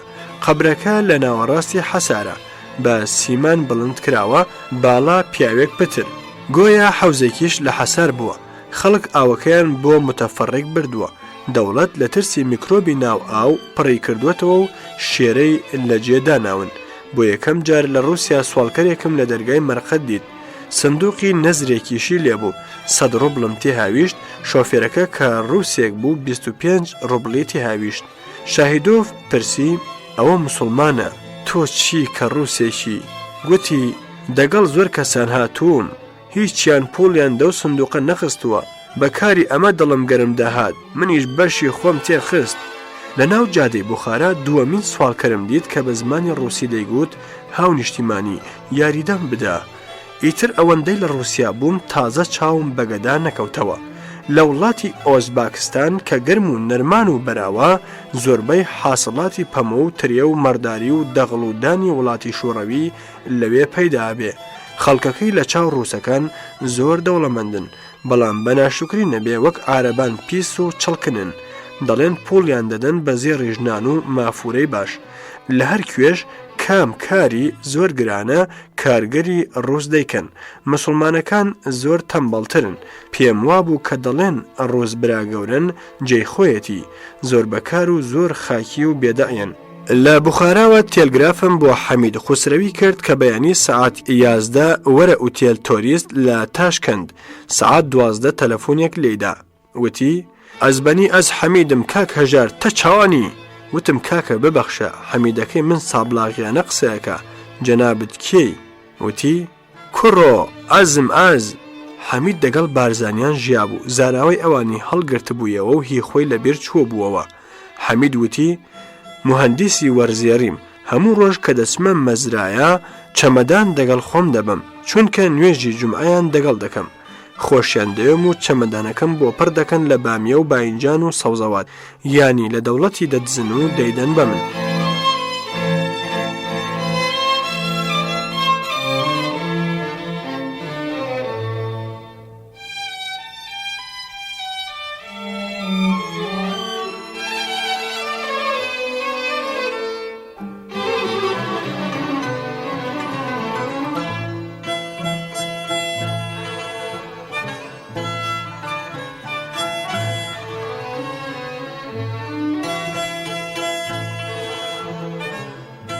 لە تاشکەند شەوێک ماینەوە ژنێک لەلایەن ڕادیۆ هات کە قسەیان بۆ بکەم.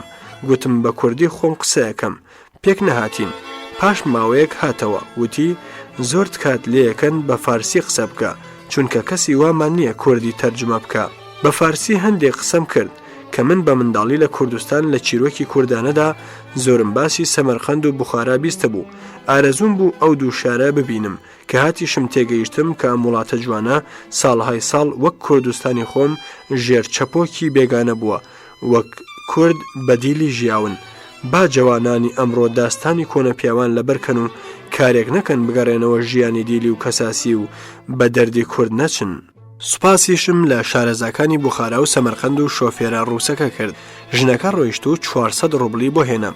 وتم بۆ خۆت ئالیۆف وەتەماحکەوت پێیگوت زەبت و دووربینەکەت بۆ هەڵدەگرم قورسن. دەگەڵی ڕۆیشت کە هاتەوە وتی پیس دەستی بەڕیم تا بەردەرگای ماڵەوەی چووم کە زۆر دوور بوو. لە دەرکە شتەکانی لێوەرگرتم، ماچێکی دامێ و گوتی سوپاس. دەرکەی داخست و کاڵەم دڕا، چم پێ نەبڕا. کە بەرەو مۆسکۆ گەڕاینەوە دیار بوو بەفر ڕێگەی نەدابوو.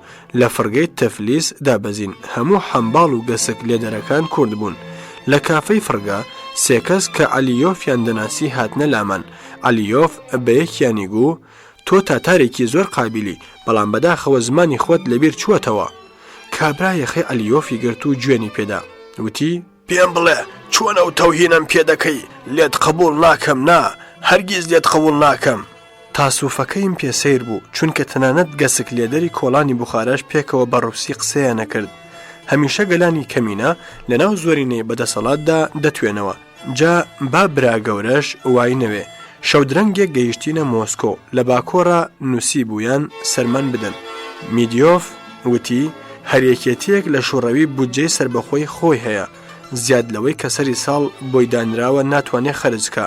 جگە لە تۆش زۆر میوانی نووسەران لێرن کە ئەرسکین کاڵدوێڵی ئەمریکایی یەکێکە لەوان، هاتوچۆ بە فڕۆکە زۆری خەرجە. تەرجمان جگە لە مەخاریجی ڕۆژانە 30 ڕوبلی زیادی ئەدرێتێ. بودجەمان کەس بووە، ئێمە ناتوانین بتنێرینە باکۆ، بەڵام ئەگەر ڕەسمەن لە باکۆ داواتت بکەن و لەسەر حسابی ئەوان بچی زۆرمان پێخۆشە، مەسرەفی متەرجمیش دەدەین. لەسەر کارتێکی چکۆڵی سپی نامەیەکی دوور و درێژم بە خەتێکی زۆر وردنووسی و دەپۆستم هاویشت. بە 10 دەقیقە کۆپی نامەکەی من بەدەستی ڕەحیم قازی گەیشتە بوو. دەوڵەتی باکۆ ڕەسمەن بۆ 15 ڕۆژ بانگهێشتنی کردبووم. گوتم چونکە خۆم ئازەربایجانی دەزانم و کوردیش زۆر لە باکۆن، تەرجمانیشم ناوێ. جاهتا خۆم بۆ سەفەر تێک دەنێم، با مستەفا سەڵماسیت پێ بناسێنم. مستەفا سەڵماسی کوڕی حاجی ئەحمەدی شەڵماشی کە لە شەڵماشی لای سەردەشتەوە هاتبوونە سابڵاغ و تاجرێکی گەورە بوو. مستەفا لە زمانی کۆمەڵەدا چوو بووە باکۆ، گەیشت بووە مۆسکۆ ببووە دکتۆری دڵ، بەڵام کە من دیتم دکتۆری نەئەکرد، یارمەتی پەناهەندەیشی وەرنەدەگرت، سووری چاوشین، سەرتاز، کورتە باڵای باریک، تەواو ڕووز بوو، هەموو کەلێن و خوشببوونی مۆسکۆی پێدەزانی، دەگەڵ زۆر لە پیاوانی لاوەکی وەک سەفیری عێراق و هیندستان و ئەفغانستان بووە دۆست. هەر کوردێکی بگەی با مۆسکۆ مستەفا دەیدیتەوە و زۆری یارمەتی ئەدا. مەلا مستەفا زۆری خۆش دەویست. لەوساوە کە من چوومە ئاسایشگای گێرتسن تا هاتمەوە عێراق، هەموو کاروبارێکی دیوان و ناوشارم ئەو پێکی دێنا. تەرجەمەی بۆ دەکردم، ڕێگەی ماڵەکەی ڕێگەی سەعاتێک لە ئوتێلی منەوە دوور بوو. ئەگەر لە شەویشدا تەلەفۆنم بۆ بکردبا خۆی دەگەیاندمێ. ژنێکی ڕووسی ئیراناوی هێنا بوو. تەرحی لە مەیمون دەچوو، دوو کوڕی زۆر جوانی بوون بە ناوی ژیان و سیامەند. ژنەکەش دکتۆری منداڵان بوو، ئەویش کاری نەدەکرد، بگرە کڵفەتیشی هەبوو. کاسپیەکەی قاچاغفرۆشی بوو. دەگەڵ ڕئیسی دانشگای کابۆڵ بووە دۆست. هەر ئەفغانیەک لە کابۆڵەوە بەهاتایەتە مۆسکۆ لەسەر سپاردەی ڕئیسی دانشگا سەڵماسی دەدیتەوە. نازانم چۆن بوو شەڵماشی بووە سەڵماسی. ئەفغانی زۆریان قەدردەگیرە، چەمەدانیان نەدەپشکنین، ماڵی قاچاغ وەک زێر، پاڵتۆ و ئەسپاباتی دیکەیان دێنە. سەڵماسی بۆی دەتواندنەوە. هەر بەینابینێک لە براکانیەوە پارچە فاسۆنیای بەناوی دیاری بۆ دانیشتجوو بۆ دەهات کە ئەویش قازانجی زۆریە کرد. سەرڕای ئەوەش سەرۆکاری دەگەڵ زۆر لە قاچاق فرۆشانی وڵاتانی دیکەی شۆڕەویدا هەبوو، لە هیچیش نەئەترسا. بچووبایە ماڵەکەی 20 پاڵتۆ، 10 زەبتی سەوز، بەدەیان ساعات و هەیت و هوتی لەسەر تاقە و بە دیوارانەوە بوو. تەنانەت جارێک لە زمان سەفیری عێراقەوە دەرمانی بێهێزبوونی جنسی لە سەفیری هیند وەرگرتە بوو و فرۆشتە بووی. لە پاش گەڕانەوەم بۆ عێراق بە ساڵێک بیستم کە گرتوویانە و 6,000 دۆلار و زۆریان کەلوپەل لێگرتووە و 7 ساڵیان حکم داوە کە پاشگیران و بەربوونەکەی ئیتر نازانم چی بەسەر هاتوو چ دەکا. بەرلەوە بڕۆم بۆ باکۆ، گوتی حەمزە عەبدوڵڵا کۆنەڕئیسی پارتی دەگەڵ جەمال حەیدەری سەرۆکی کۆمونیستی عێراق هاتوون و چوونە لای سۆلفۆس کە هەمەکاری دەوڵەتە. تکاشی کرد، گوتی لە باکۆ بەم تەلەفۆنە سەلام لە فڵان ئەرمەنی بکە. منیش وتم بە چاوان. لە نیوەڕۆیەکدا لە فڕگەی باکۆدا بەزیم حەشەماتێکی زۆر بە گوڵەوە هاتبوونە بەخێرهێنانم. وەتاغێکیان لە ئوتێل تۆریزدامێ کوردەکانی وڵاتی خۆمان لە باکۆ، دکتۆر ڕەحیم قازی، عەلی گەراوێژ، دکتۆر قادری مەحموودزادە و ژنە سابڵاغەکەی عەبدوڵڵا برازای، دکتۆر میرادی ڕەزماوەری کرماشانی، حەمەدی مەلوودە چرچ کە کۆنە هاواڵی زمانی کۆمەڵم بوو، یەکجار زۆری ئازەربایجانی هاوڵیشم دیتنەوە کە لە تەورێز ئاشنا بووین. فەتحی خۆشکنابیش هاتبووەوە ماڵە خۆی لە باکۆ، وەک لە سابڵاغ و تەورێز بموا بوو. پیاوێکی بەناوی ڕاوێشکەری شۆڕەوی لە مەهاباد بەناو ئەسەدۆف هەبوو، برادێکی عێراقی باقی بامەڕنی، هەر پێی دەگوت کوڕی خەجەکۆرێ، دەیگو فایتونچیەک لە ئاقرا بەو ناوە هەبووە. ئەمەش ڕەنگە لە باکۆ فایتونچی بوو بێ کە چوو بوومە باکۆ ئوتێلچی بوو. لەو پیاوەزلانەی کە باکۆی بوون و لە تەورێز دەمناسین، میرزا ئیبراهیمۆف کە ئەو دەم وەزیری فەرهەنگی ئازەربایجانی شۆڕەوی بوو، دوایە بووە ڕئیسی دەوڵەت و ئەو کاتە کە چوومە باکۆ بە ناوی نووسەرێکی زۆر بەناوبانگ ناسرا بوو. جەعفەر خەندان کە لە تەورێز شەعری منی تەرجەمە کرد، پلەی پرۆفیسۆری پێدرا بوو. دڵم بە دیداری ئەو هەموو دۆست و ئاشنایانە گەشایەوە. شەوانە تا سەعات 1 و 2 شەو دەورم چۆڵ نەدەبوو کە خەڵک بڵاوەیان دەکرد، تازە حەمەی مەولود سەرپێکی قسانی فت دەکرد و قەت نەیدەهێشت تا وڵات ڕووناک دەبوو چۆرتێک بدەم. قسەی ڕابردووی خۆی بۆ دەکردم، دەشیگوت نەوەک بمرم، تۆ لە بیرت نەچێ بینوسە. وا 24 ساڵ لەو دەمە ڕابردووە حەمە مردووە. منی زۆرم سەرگروشتەی ئەو لەبیر نەماوە، بەڵام هەرچۆنێک بێت سەرچەڵ بۆت دەگێڕمەوە.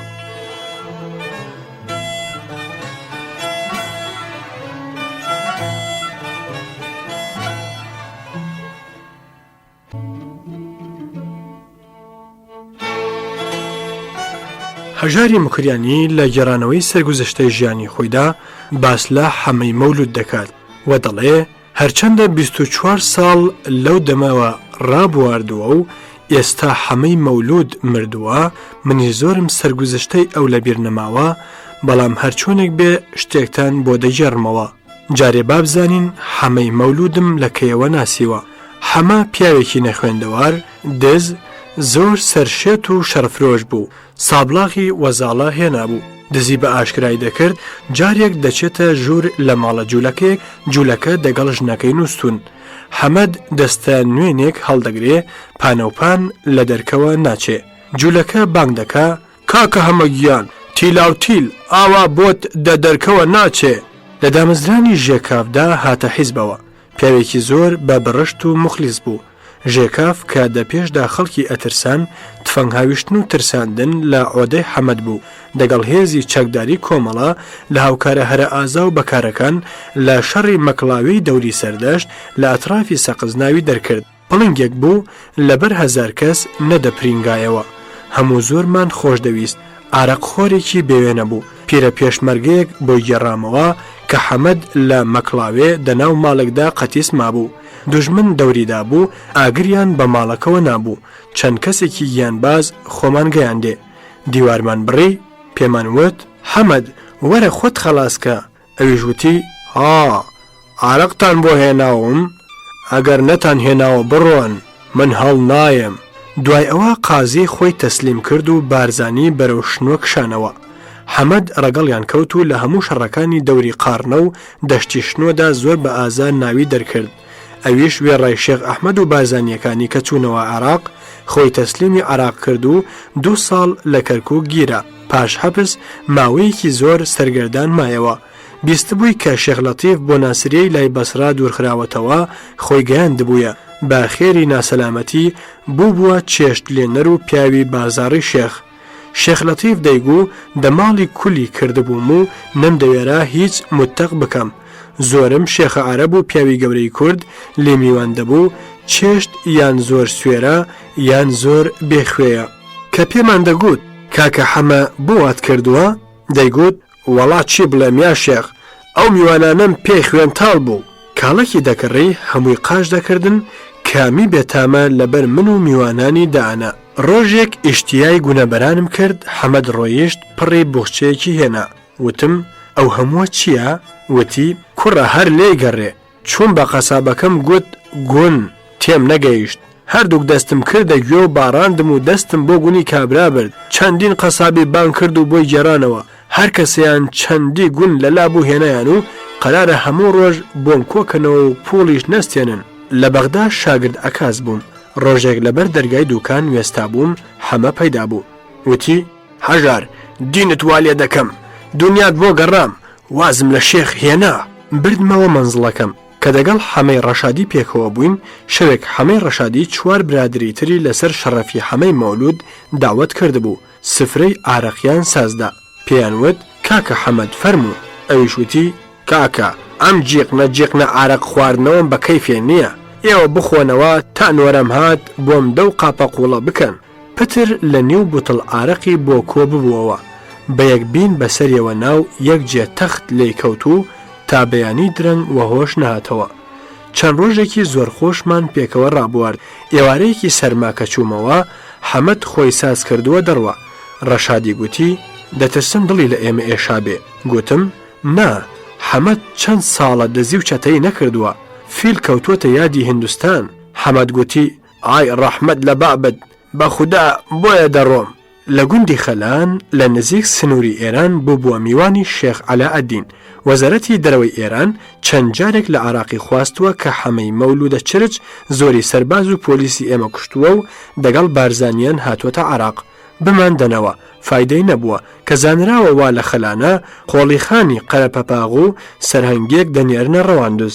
دەنێرن حەمەد دەگرن. حاکم لە ڕەواندوز کوردێکە، پێی دەڵێ: کوڕا، پێم بڵێ تۆ یارانیت؟ ئەویش دەڵێ: نەخێر، قوربان خەڵکی خەلان و عێراقیم. ئەویش دەڵێ: ئەو قۆڵی خانە دەڵێ دەیناسم و هاوسەنگەرم بووە. ئەویش دەڵێ: قوربان هەرسێک تەلاقم کەوتو بێ بە حەیاتم نەفەسم لە تریاک نەداوە. پێی دەڵێ: یانی چی؟ حەمە دەڵێ: یانی ئەگەر ئێرانی بام وەک جەنابی سەرهەنگ ئاو بەلوتمدا دەهاتە خوار و مەلم چرچ و باریک و ڕەنگ تۆ سۆڵق دەبووم حاکم پێی دەڵێ بڕۆ تۆ عراقیت نادگرم کابرایەکی زیینوەیی ناوی حەمەی مەولود دەچێتە دیوی ئێران چا بفرۆشێ دەیگرن پێی دەڵێن ناوت چییە ئەویش دەڵێ قوربان حەمەی مەولود ئەمر دەکەن بیبەنەورمێ و ڕۆژێ 2 جار دارکاری بکەن تا 2 مانگ دیسان پێی دەڵێنەوە ڕاستی بڵێ ئەویش دەڵێ بەخوا نازانم قۆڵی خان دەبن کە ئەوە کوشتومانە لە بنداراندا دەڵێ ئەوە نیم کە ئێوە دەڵێن قۆڵی خان کابرا دەبینێ دەڵێ خوا هەڵ ناگرێ ئەو بەدبەختەتان بۆ گرتووە ئازادیان کرد و هاتەوە زیینوێ منیش وەک خەڵکی تر پێوە چووم دەیکا کە حەمە چۆن گیرای وتی کوڕە هەر لێکەڕێ نازانم چ سەگ بابێک ناوی وەک ناوی منە دەڵێن زۆری پۆلیس و ئەفسەر کوشتووە دوای 2 مانگ لێدان و تی هەڵدان بەرەڵا کراب خەو سەگ بابەم گیر بێنایە و خوێنیم بخواردایەتەوە پێم وت چم دەدەیە پێت بڵێم ئەویش وتبووی هەرچی تۆ بڵێ پێم وت بوخچە جغارەیەک بێنە ئەویش یەکسەر بوخچە جگارەکەی دامێ و وتی فەرموو قوربان منیش وتم کاکە ئەم برای خۆت حەمێ ئەوە ئەو حەمەی مەولودەیە تۆیان لە باتی گرتووە ڕوو دەکاتە حەمە و پێ دەڵێ دەک ماڵت بەسێ چەپی قوڕێ گیرێ جا ئێستا بڵێم چی حەمەش پێی دەڵێ هیچ مەڵێ تۆزێکیش تووتنم بدەیە و چایەکەش بڵێ دەمکەنەوە لە کەرکووک شاگرد ئاکاز بووم حەمەم لێ پەیدا بوو کاکە لە کەرکووک کاسپێک دەکەم ماوەیەک فیشەکی بە قاچاق دەبەردە سولەیمانی بەهۆی مەجیدی کاکەوە کارێکم لە بیمارستانی گەورەی کەرکووک بۆ دۆزیەوە شەوانە پازدار بێ و بە ڕۆژ ئازاد حقوقیش مانگێ 10 دینار زۆر زوو خۆی خۆشەویست کرد دکتۆر عەبدوڕەزاق سەرۆکی بیمارستان گوتبووی شەهادە جنسیەت بۆ وەردەگرم تا بتوانم حقوقت زیاد کەم ڕۆژێ گوتی قەرزێکم لەسەر عەبدولخالقی حاجی ئاڵایە کە سابلاغەیەکی قاچاق چی بوو قەرار بووە دەمانچەم بۆ بکڕێ پوڵەکەی خواردووە ئێستا بە قەتار لە بەغداوە دێ دەڵێ چی منیش وتم حەمەد شەڕوهەرا ساز مەکە تۆ بۆ خۆت قاچاغی ڕۆیشت هاتەوە وتی لە قەتار هێنامە خوار پۆڵەکەشم لێ سندەوە جارێکی تر هات گوتی دەمەوێت بچمە ڕووسیا تۆ نایەی وتم نەخێر هەرەو شەوە تفەنگی دابووە بە بیمارستان و ڕۆیشت بوو ئیتر لەو ساڵەوە کە 1951 بوو نەمزانی چی بەسەر هات لە ساڵی 6 سەفەرەکەی بۆ جێڕامەوە پێیوتم لە کەرکووکەوە هاتمە دزەی مەرگەوەڕ حاجی سەید عەبدوڵڵا ئەفەندی گوتی منیش پیاوێک دەنێرم خەبەرێکی سەید عەزیزی کوڕم بزانێ کابرا سەیدێکی تووتن فرۆش بوو جارێک تووتنی قاچاغی هێنا و ڕۆیشتین لە ڕێ نسحەتی کردم تۆ شکاکی نازانی لێت دڕدۆنگ دەبن خۆت لاڵ و کڕکەی باشە دەچوینە هەر ماڵێک بووبووە بەزمی ژنان ئاویان پێدەکێشام دەستیان بۆ قونم دەبرد بەو حاڵە گەیشتینە نزیک سنوور خانەخوێکەمان دەمانچەیەکی لێ ساندین کە شارەزایی سەر ئاراسمان بکە دەگەڵ سەید بەرەبەرە خۆمان لەناو گێشە یادا شاردەوە کە بە ڕۆژ ئێرانی نەمان بینن شەوکە خەبەرم بووەوە ئاسمانی پڕ لە ئەستێرە نازانم چ وەختە وتم سەید هەستەوە نەخێر خەبەر نییە بەتەنیا هاتمە سەر چۆمی ئاراز جلەکانم نایە نێو ڕانکەکەم قوتووی تووتن و پەڕم دەکەناری سەرکڵاوە چەقان خۆم بە چۆم دادا لە نێرینەی چۆم ماندوو بووم ڕفاندمی بێهۆش بووم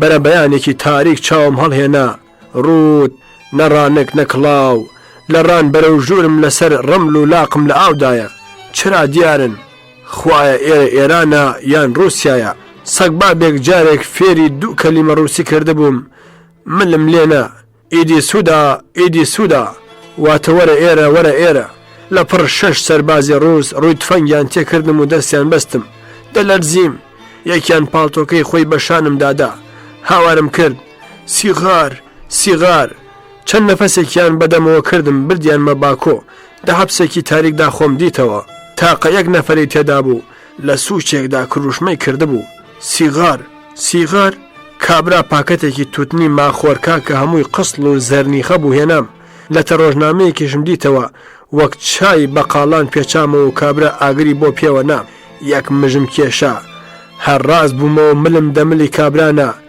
یەکترمان وەبەر شەقاندا پاسەوان لە فیتەیدا هاتن وتیان خەبەر چییە؟ وتمان هیچ قوربان گاڵتەمان دەکرد کابرای هاو زیندانیم جوولەکە بوو گوتی بە تۆمەتی دزی لە بانگ گیراوم ئەدی ئەتوو منیش وتم جارێ نازانم بردیانم بەر لە هەموو شتێک بە زەرڕەبینی درێژۆکە لە قونمەوە تەماشای ناو ڕێخۆڵایان دەکردم کە وەرەقەم نەخواردبێ وتیان چکارەی نەقلی خۆم گێڕایەوە وتیان دەی بۆ دەڵێ ڕووسی نازانم ئەدی بۆ لەسەر چۆن بە ڕووسی دەدوای منیش وتم گەورم هەرە دوو کەلیمەم دەزانی ئەگەر ئەو کابرایی فێری کردم تووشی بم دەبێ بیکوژم وتیان نەخێر تۆ جاسووسی ئینگلیسانی شێخ عەبدوڵڵا تۆی ناردووە منیش وتم دە ئێوە دە تەیارێکم نێن بۆمبان بدەنێت تا بچم بە سەید عەبدوڵڵای دادەم ئەوانیش وتیان ئەو قسانە هەر بۆ خۆت باشە جوولەکەی هاواڵم بەو شەڕەشەقە زۆر کەیفیاتە بوو هەموو ڕۆژ هەڵوایەکی بە شەقانمان دەکرد ڕۆژی یەکشەمە خزم و قەومی هاتبوونە دیتنی گوتی هەمووتان بچن جغارە بێنن بە ئەوە شێک جغارم بۆ هات و بوومە شای لەسەر تەخت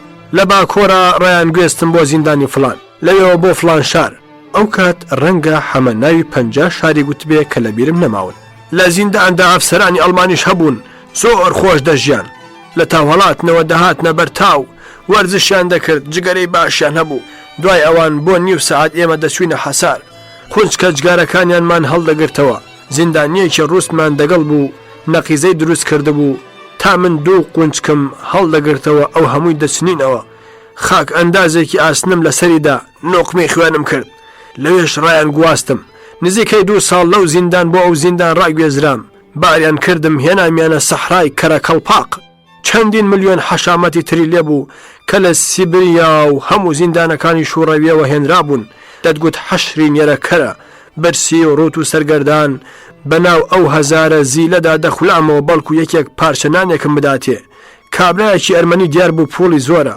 گوتی ئەرێ تۆ لە ئاشپەزی دەزانی منیش وتم های عەجەب کەرێکی بەدبەخت من ئاشپەزی کوڕی شێخ مەحموود پادشای کوردستان بووم چێشتم بۆ لێ دەنا و خزمەتم دەکرد و لە خێوەتەکەی دەنووستم گۆلاوێکی گەورەی لێبوو قاپەکانم لێ دەشوشت هەتیوێکی قوتەم لێ پەیدا بوو بە تورکی تێڕاخوڕیم پێم بڵێ ناوت شوێندەری چکارەی هەر تۆقیم برام ببێ و نەبێ ئەوە پۆلیسی سەرریە و دەمبەنەوە زیندان پێم وت برام بەخوا من فەقیرم کوردم هاتووم بەڕێم کەنەوە بۆ عێراق بانگی کرد مارف وەرە و حەمەی مەولودە لە من ترساوە قادری مەحموود زادە و مارفی فەرهادی هەردوو سابلاغی کە 3 ساڵ پێش هاتبوون دەربارەی دروستکردنی حیزبی لاگری ڕووسان قسە بکەن هەر لە سنوور گرتبوویان و بردبوویان لە سیبیریا ئەو مابەینە بە ڕۆژداریان پێشکاندون و بە شەودا حەبسیان کردوون ئەوانیشان هێنا بۆ لای من قاپ و قاچاغم هەر لەوێ بەجێهێشت و چوومە لای سابلاغیان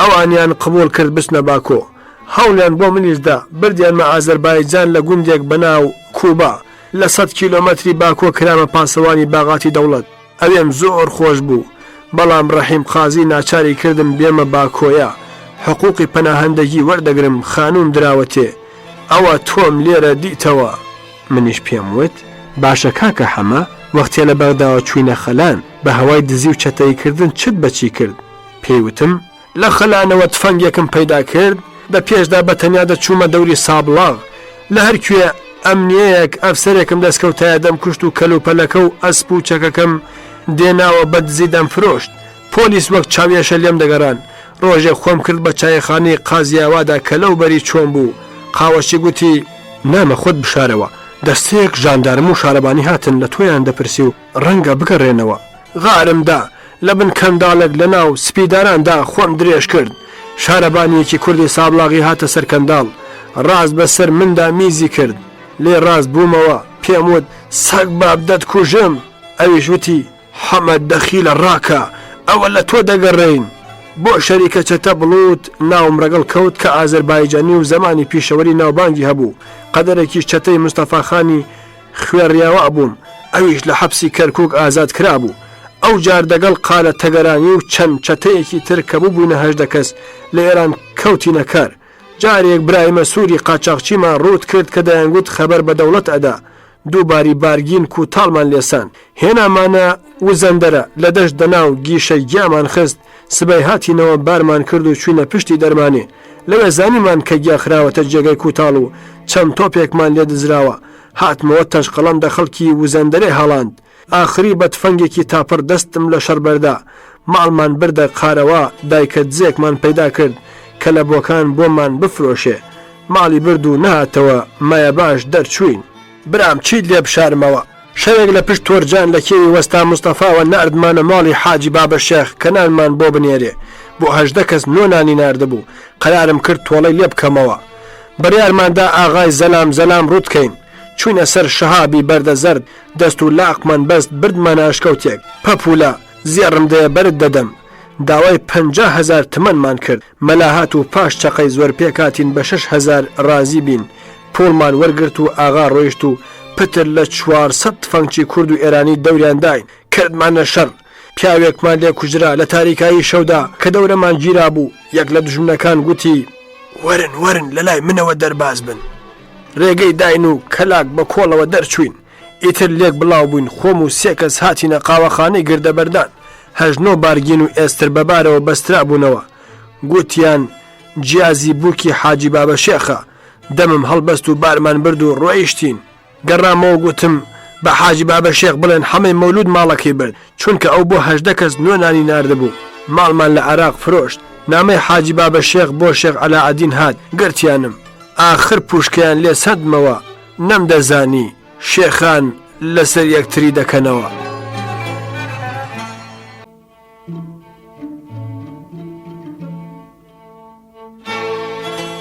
هەژاری مکریانی لەگەڵ حەمەی مەولود گفتوگۆکەیان بەردەوام دەبێت حەمەی مەولود کە با قسەی هەژاری مکریانی کەسێکی چەتە بووە و هەر ڕۆژێک لە شوێنێک ژیاوە بەسەرهاتی ژیانی خۆی پاش چەندین ساڵ لێکدا بڕان بۆ هەژاری مکریانی دەگێڕێتەوە و پێی دەڵێ کاک هەژار من لە دنیادا زۆرم تاڵ و سوێری دیوە با ئەوەشت بۆ بژێڕمەوە نازانم کام ساڵ بوو ڕەنگە تۆ لە بیرت مابێ زۆریان سابلاغی بە تۆمەتی قاچاقچیەتی بۆ شیراز دوورخستنەوە منیش یەکێک لەوانە بووم نەحقوق نەبژێ و بەرهەڵدا بڕۆ کار پەیداکە دەچووم لە مەیدان دەگەڵ فاعیلان ڕادەوەستام جاروبار کاری قورکاریم دەست دەکەوت لە ماڵێک فعلە بووم پیرەژنی خاوەن ماڵ گوتی وەرە ببە بەنۆکەرم ئیجازەی لە شارەبانی ساند و پێناسەکەمی لای خۆی گلدایەوە بوومە نۆکەر گەسک لێدە کاروباری ماڵ بکە پاشان دەگەڵ 2 منداڵان بچمە دەربیان ژێڕم شایەک پۆلی گیرفانی نەدەدامێ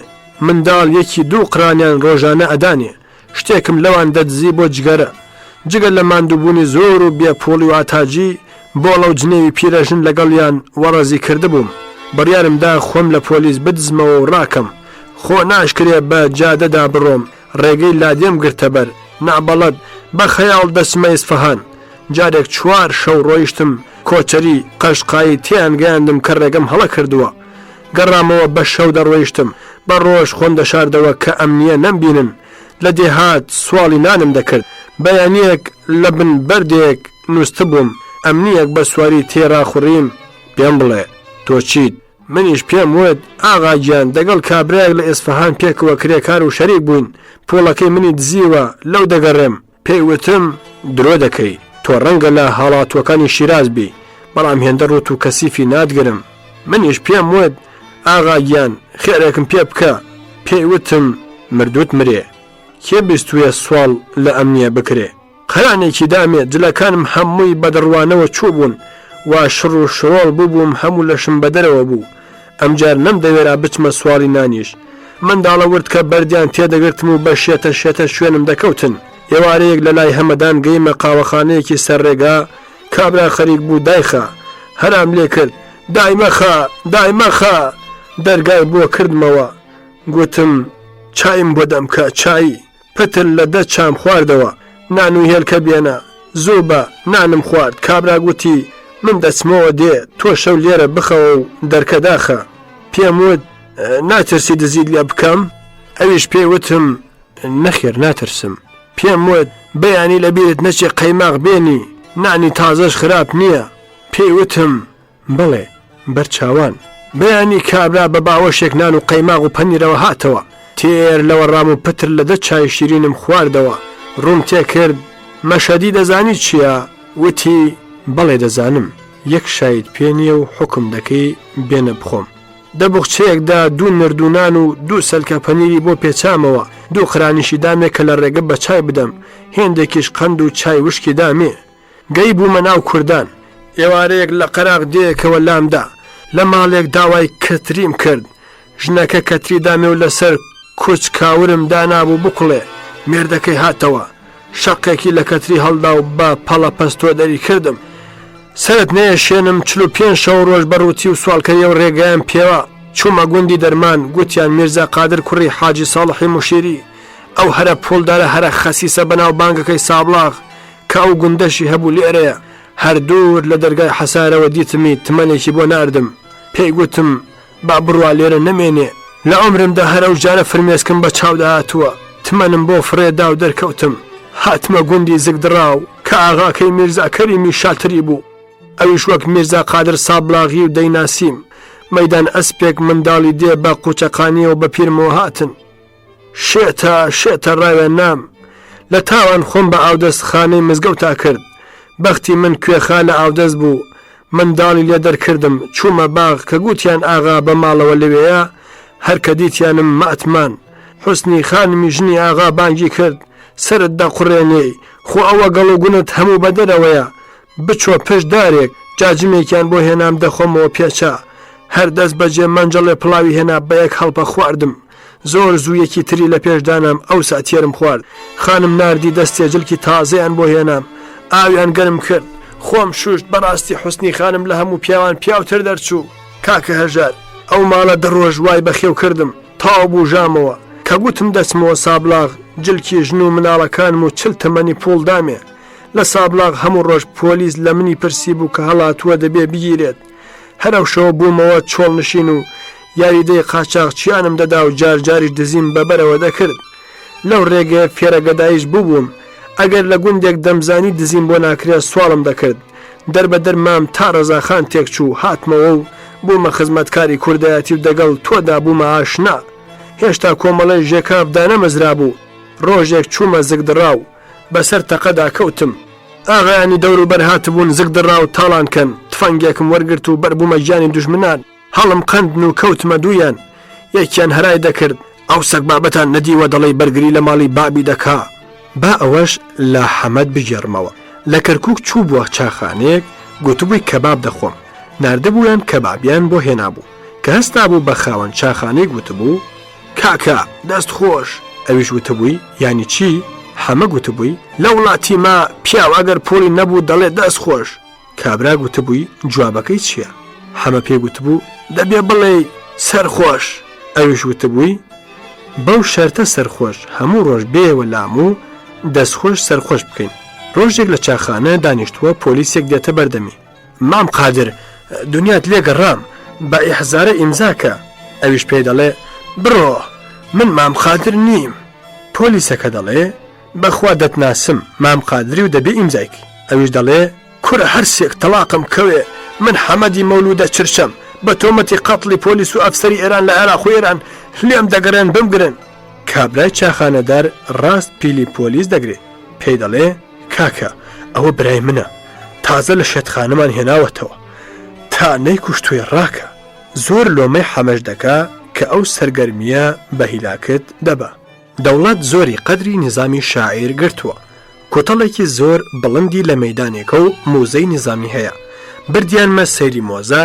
یەکجار زۆر ئاسەواری نظامی لە خەتی و چاپی زۆر بە قیمەت تێدا هەڵگیراوە کیژێک شارەزایی دەکرد دلارا ناو بەڵام لە ڕاستیدا دلارا بوو دەتگوت ئیزرائیل لە گۆشەی چاوەڕەش و بادامیەکانیدا خۆی ماداوە گیانی لاوان بکێشێ من لەبەر تەماشای ئەو باوەڕ ناکەم دە هیچ گەیی بم تەماشای نوسخەیەکی خەمسەم دەکرد بەدەنگ لە نزیک کچەکە خوێندمەوە دڵ شیشەی و چەشمانی تۆ هەرگوشەیە بەرەندەش مستەند مەبادا کە بە شوخیە شوکنەندەش زانی دەگەڵ ئەومە ئادرێسی لێ خواستم ئێوارێ تەلەفۆنی کرد گوتی ناوێرم بێمە وتێن گوتم وەرە ماڵی عەبدوڵڵا ڕەزماوەری کە لەوێ داوەت کراوە هات بەڵام ژنی عەلی گەلاوێژ گاڵتەی پێکرد و تۆراندی دوایی کە لۆمەی ژنی عەلیم کرد گوتی بۆ تۆ نابێ سووکە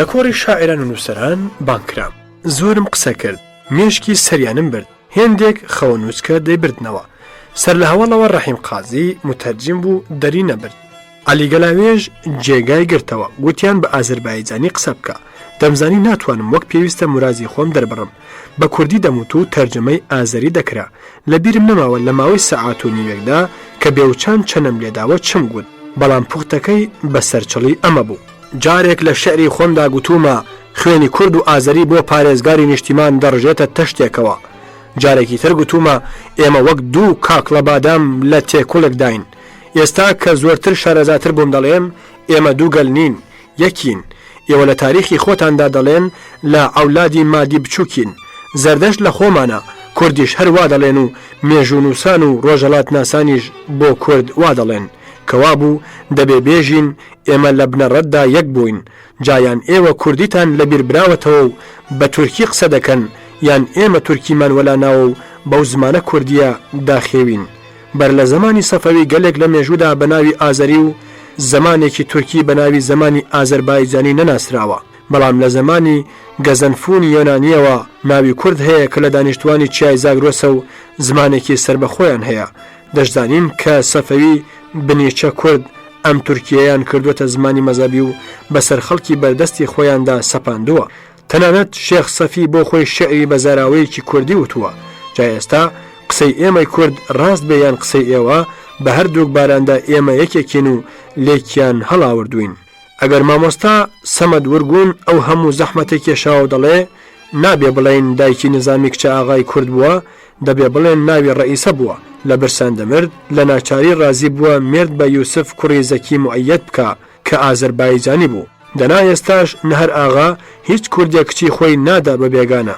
ئەوسا دەبێ بڵێن باوکیشی هەر کورد بوو کە نیزامی لە ئازەربایجانەتی دەشۆرێ پێم وایە خۆی بە خۆڕایی زەحمەت داوە ئەگەر وەک من لێکی داباوە کە ئێمە هەر یەکین و زمانمان گۆڕاوە ئەوسا تێدەگەیشت کە ئەلیاس ناوی کوردانەیە و جگە لە پێغەمبەرەکەی ناو قورئان نەمبیستووە ئەلیاسێکی غەیرە کورد هەبێ تەنانەت لام وایە دایکی نظامی کوردی یەزیدی بووە چونکە دەڵێ خاڵ و ئەمێ ئەو خاڵی من بووە ئەمێ ناوی یەزیدیانە قەتیش نەبیستراوە ژنە کوردێک ناوی ڕئیسە بوو بێ لە هەموو مێژوەکانیشدا هەمیشە گەنجە و ئاران بە کوردستان ژمێراون نەخێر نظامی کوردە و ئازەربایجانی کە ئەو دووناوە ئێستا بەسەر گەلێکی لێک هەڵاوردوو دابڕاوە وا من یەکێک لە خۆتانم و ئێوەش ئەتوانن کتێبی خۆتان چاپ بکەن داواتان لێکم لەو بەشە بەرە بابەتان بێخەبەر مەبن و هاوارێکمان بۆ بکەن نازانم چەندی دیکەشم ڕست هەرچەند ڕەحیم بەترسەوە تەرجمەی دەکرد و لایوا بوو زۆریان پێ ناخۆشە بەرعکس یەکجار زۆریان پەسەند کرد و چەپڵی زۆریان لێدا و ڕۆژی دوایی نامەیەکم بۆ هات کە بە تێکڕای کردمانە ئەندامی فەخری لە کۆڕی شاعران و نووسرانی ئازەربایجاندا لە پاش قسە درێژەکەم وچانێک درا و چامان دەخواردەوە چەند کەسێک چەند پرسیارێکیان لێکردم بە ئەندازێ عەقڵی خۆم جوابم دەدانەوە یەکێک پرسی بیرۆڕات دەربارەی سمکۆ چییە گوتم سمکۆ ئاغایەکی کوردی سەرڕق بووە بەزەی بەوانەدا نەهاتوەتەوە کەلای وا بووە چونکە سەر بە دوژمنن نابێ بیان کوژێ زۆر کەسی بێتاوانی تورک زمانی کوشتووە کە هیچ لەو کارەی ڕازی نیم بەڵام لەم قەرنەدا ئەو ڕچەی بۆ کێشاین کە دەکرێت چاودەگژ شوژن ڕاچێ و بیشیشکێنێ ئەگەر عەقڵی سیاسی تەواوبا بۆ یەکجاری ڕیشەی دەوڵەتی لاساری پادشایانی لە بنەوە دەردێنا کەوا بوو قەدری ئەو مامۆستایەتیەی دەگرم یەکێکی تر پرسی لە تاریخی ئەرمەنیدا نووسراوە دوژمنی ژمارە یەکمان کوردن کە لە قەتڵ و ئامەکەدا ئەوان یاریدەی سوڵتانی ڕۆمیان داوە تۆ دەڵێ چی منیش وتم من باوەڕ ناکەم شتیوە هەبێ ئەوە لەوە دەکا ڕوس لە تاریخی خۆیاندا بنووسن دژمنی هەرە گەورەمان ئەمڕۆ تاتارن چونکە مۆسکۆیان گرت و قەتڵ و ئامیان کرد ئەو سوارە کوردانەی لەشکری حەمیدیە بوون و بە فەرمانی سوڵتان شەڕیان کردووە چی بەسەر کوردی ترەوە داوە دەشبێ ئەرمەنی ئەوەیان لەبیر نەچوو بێ کە زۆر خانەدانە کورد هەزاران ئەرمەنی هەڵاتویان ئەو دەم پەناداوە و ڕزگاریان کردوون چەند تەتاری ئەمڕۆ تاوانباری تەتاری پێشوون کوردی ئەمڕۆژ هەر ئەوەندە پرس و جوابەکانی ترم لەبیر نەماوە لەو شاعرانەی لە باکۆ دیتمن عوسمان سارویلی زۆر شاعرێکی بەرز بوو شعری ئەو دەقاتی شعری سەمەد ورگون بەهێز و جوان بوون بەڵام چونکە سەمەد دۆستی نزیکی ستالین بوو ناوی شاعری هەرە گەورەی لێنرابوو. چاوم بە مەدینە گوڵبوون کەوت کە لە تەورێز کیژۆڵەیەکی جوانکەڵە و شاعر بوو. من و هێمن دەمان ناسی ببووە ڕەشێکی زۆر دزێوی گەنجاوی. یەکێکی سەرتەواو سپیم دیت نەمناسیەوە، گوتی من شاعر عەرەب ئۆغڵیم. هەرچونکە لە تەورێز ڕێگەم نەدا یەک لەو کێژە سرود خوێنانە بۆ ئەتاکشیۆ فەرماندەی هێزەکانی شوڕەوی لە ئازەربایجان برن بڕوان پێ بکەن هەرکە هاتمە باکۆگرتیانم و 14 ساڵ لە حەپز دامام پاشنەمانی ستالین و باغرۆف و دەستە و دایارەیان ئەوجا هاتوومە دەر. بۆیان گێڕامەوە کە پیشەوەری لە ئێران ڕەویوە، ڕێگەی نەدراوە بچێتە مۆسکۆ، نامەیەکی گەیاندۆتە ستالین، باسیشکانی ئازەربایجانی ئێرانی بۆ نووسیوە. ستالین پرسیویە نەقلی ئازەربایجان چییە؟ من قەت نەمبیستووە، بۆچی لەوێ چی ڕوویداوە؟ با ئەو پیشەوەریە بێتە لام، زۆر بێخەبەرم. پیشەوەری کە ساز بووە بڕوا بە فەرمانی باغرۆف کامیۆنێک لە ڕێگەی فەرگەدا خۆی لە ترۆمبێلەکەیداوە و کوژراوە و ئێستاش ستالین هەر بەبێ خەبەری ماوە تا مردووە. ئای بەکلکی خێویەوە، وا دیارە من و مامهێمن کەری تەواو بووین. نەستالین زانیوێت چییە حاڵمان و نەفەرموویەتی یەمان پرسیسکی کوردیسکی خەرەشۆ فارس خراپە و کورد باشە. ئێمە لە عیشقا سوتاوین و معشوقە ئاگای لە مەحموودی بێزەواد نەبووە. وەک باسی باغرۆفیان دەکرد قەت جەنگیز هێندە خوێنڕێژ نەبووە. گویا لە محکەمەدا بێپەروا گوتوویە 53,000 کەسم بەدزیەوە بەدەستی خۆم کوشتووە و بە شۆفێرەکەم ناشتووە. هەر ژنێک کە ئەو ویستی بێتی و نەچوو بێتە لای بە مێرد و مناڵەوە حواڵەی سیبریا کراوە و فەوتاون. ئەو زوڵم و زەڵاڵەتەی لە دەستگای باغرۆف و یارانیدا کراوە سەد کتێبی دەوێ. جا ئەگەر کەڵفەت وا جوان بوو بێ دەبێ خانم چۆن بێ، دەبێ فەزایحی زەمانی ستالین گەی بێتە کوێ. جارێک لە ئاسایشگا نایبێکی شورای عالی شکرانەی ئازادی زمانی خرۆشۆفی دەکرد، دەیگوت ئێستا نامە بۆ باکۆ بنووسم جوابم بۆ دێتەوە، ئێستا ئەتوانین شەوانە بچینە ماڵی دۆستان. قەدیم نەماندەوێرە نامە بنووسین کە 100 جار تەماشای دەکرا. هەر ئێوارە سەعات 5 هەر کەس نەچوو بایەوە ماڵە خۆی دەگیرا و شرت و گوم دەکرا.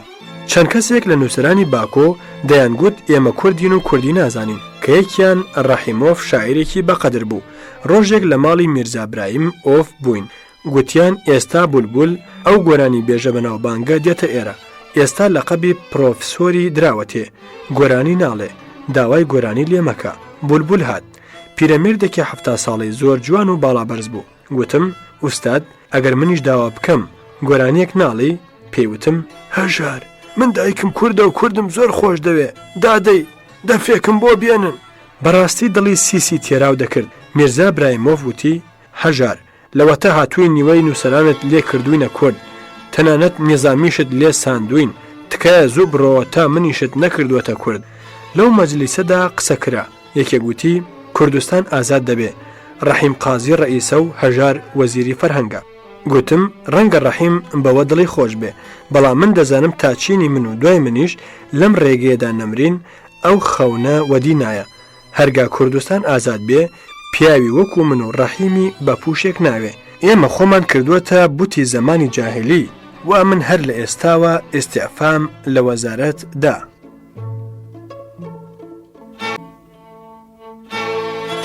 هەژاری موکریانی لە گێڕانەوەی بەسەرهاتی ژیانی خۆیدا دەنووسێ بەبێجێی نازانم کورتە باسێکی ڕەحیم قازی بکەم و دەکەوێتە سەربازکردن لەو. دەڵێت ڕەحیم قازی بن ئامۆزای پێشەوە قازی محەممەد برای حەمە حوسێن خانی سەیفی قازیە لە سابلاغ دەمناسی. لاوێک بوو ئەویش دەگەڵ چەند لاوێکی دیکە هاتبوونە باکۆ کە فێری ئەفسەری بن یان بخوێنن کە سابلاغ شکا زۆریان هاتنەوە. چەند کەسێکیان وەک کەریم ئەیوبی، مستەفا شەڵماشی و عەلی گەلاوێژ و سوڵتان وەتەمیشی و ڕەحیم قازی نەهاتنەوە. دەپاڵ دەرس خوێندندا بەناو حیزبی دیموکراتی کوردیان بۆ سازداون و ڕۆژنامەیەکی دووپەڕی بە کوردی و ئازەریان حەوتانە نووسیوە. نازانم ڕەحیم چی خوێندووە، بەڵام ناوی دکتۆر ڕەحیم بوو. بەرلەوە بێمە مۆسکۆ نامەیەکیم پێگەیشت، دەڵێ وەرە ئێرە پۆڵی تەرجەمەی شیعرەکانیشت کە نزیکەی 28,000 ڕوبڵا وەردەگری. بۆ نووسی داوەتێکی سەیرە، تۆ لە ئاسمان سفرە ڕادەخەی و ناردیوانیشت سوتاندووە، چۆن دەتوانم بێم؟ لە ئاسایشگا هاتەلام، پاش 14 ساڵ یەکترمان دیتەوە. هەردووکمان قەڵاوتر بوو بووین و ئەو زگی لە من زلتر بوو لە قسانی بۆنی ئەوە دەهات کە لە جێی پێشەوە بکرێتە سەرۆکی کورد گوتم کاکە بارزانی لە مۆسکۆ بوو لە جەزیرەی سووریا ڕۆژێک شوانێکی یەزیدی و خاوەن مەڕێک چەقەیان بوو کە فڵانە مەڕت دزیوە درۆدەکەی گورگنەی خواردووە شوانەکە زۆر سوێندی بە شێخ هادی و بولقاسم خوارد بەهرەی نەبوو بڕوایان نەکرد کەچی وتی سوێن بەسەری مەلا مستەفا بارزانی نەمدزیوە کابراوتی دڵم پاک بووەوە ئەمڕۆ لە سەرانسەری کوردستاندا ناوی بارزانی لە سەروی هەموو ناوانە باوەڕ ناکەم تۆ بتوانی ئەو شوێنە بگریەوە داوەتی باکۆیشم هەر ئەو پێکی هێنا هەرگەیمە باکۆ ئازەربایجانی و کورد باشیان باس نەدەکرد دەیانگوت پیاوی دەوڵەتی مەرکەزیە و زۆر کەس لە هاوڵاتیانی ئازەربایجانی بەگرتنداوە کە لە حەبسدا فەوتاون سرەڕای ئەوەش ئەو ئازەربایجانیانەی کە لەبارەی نامۆسپارێزیەوە زۆر شێلگیرن دەیانگوت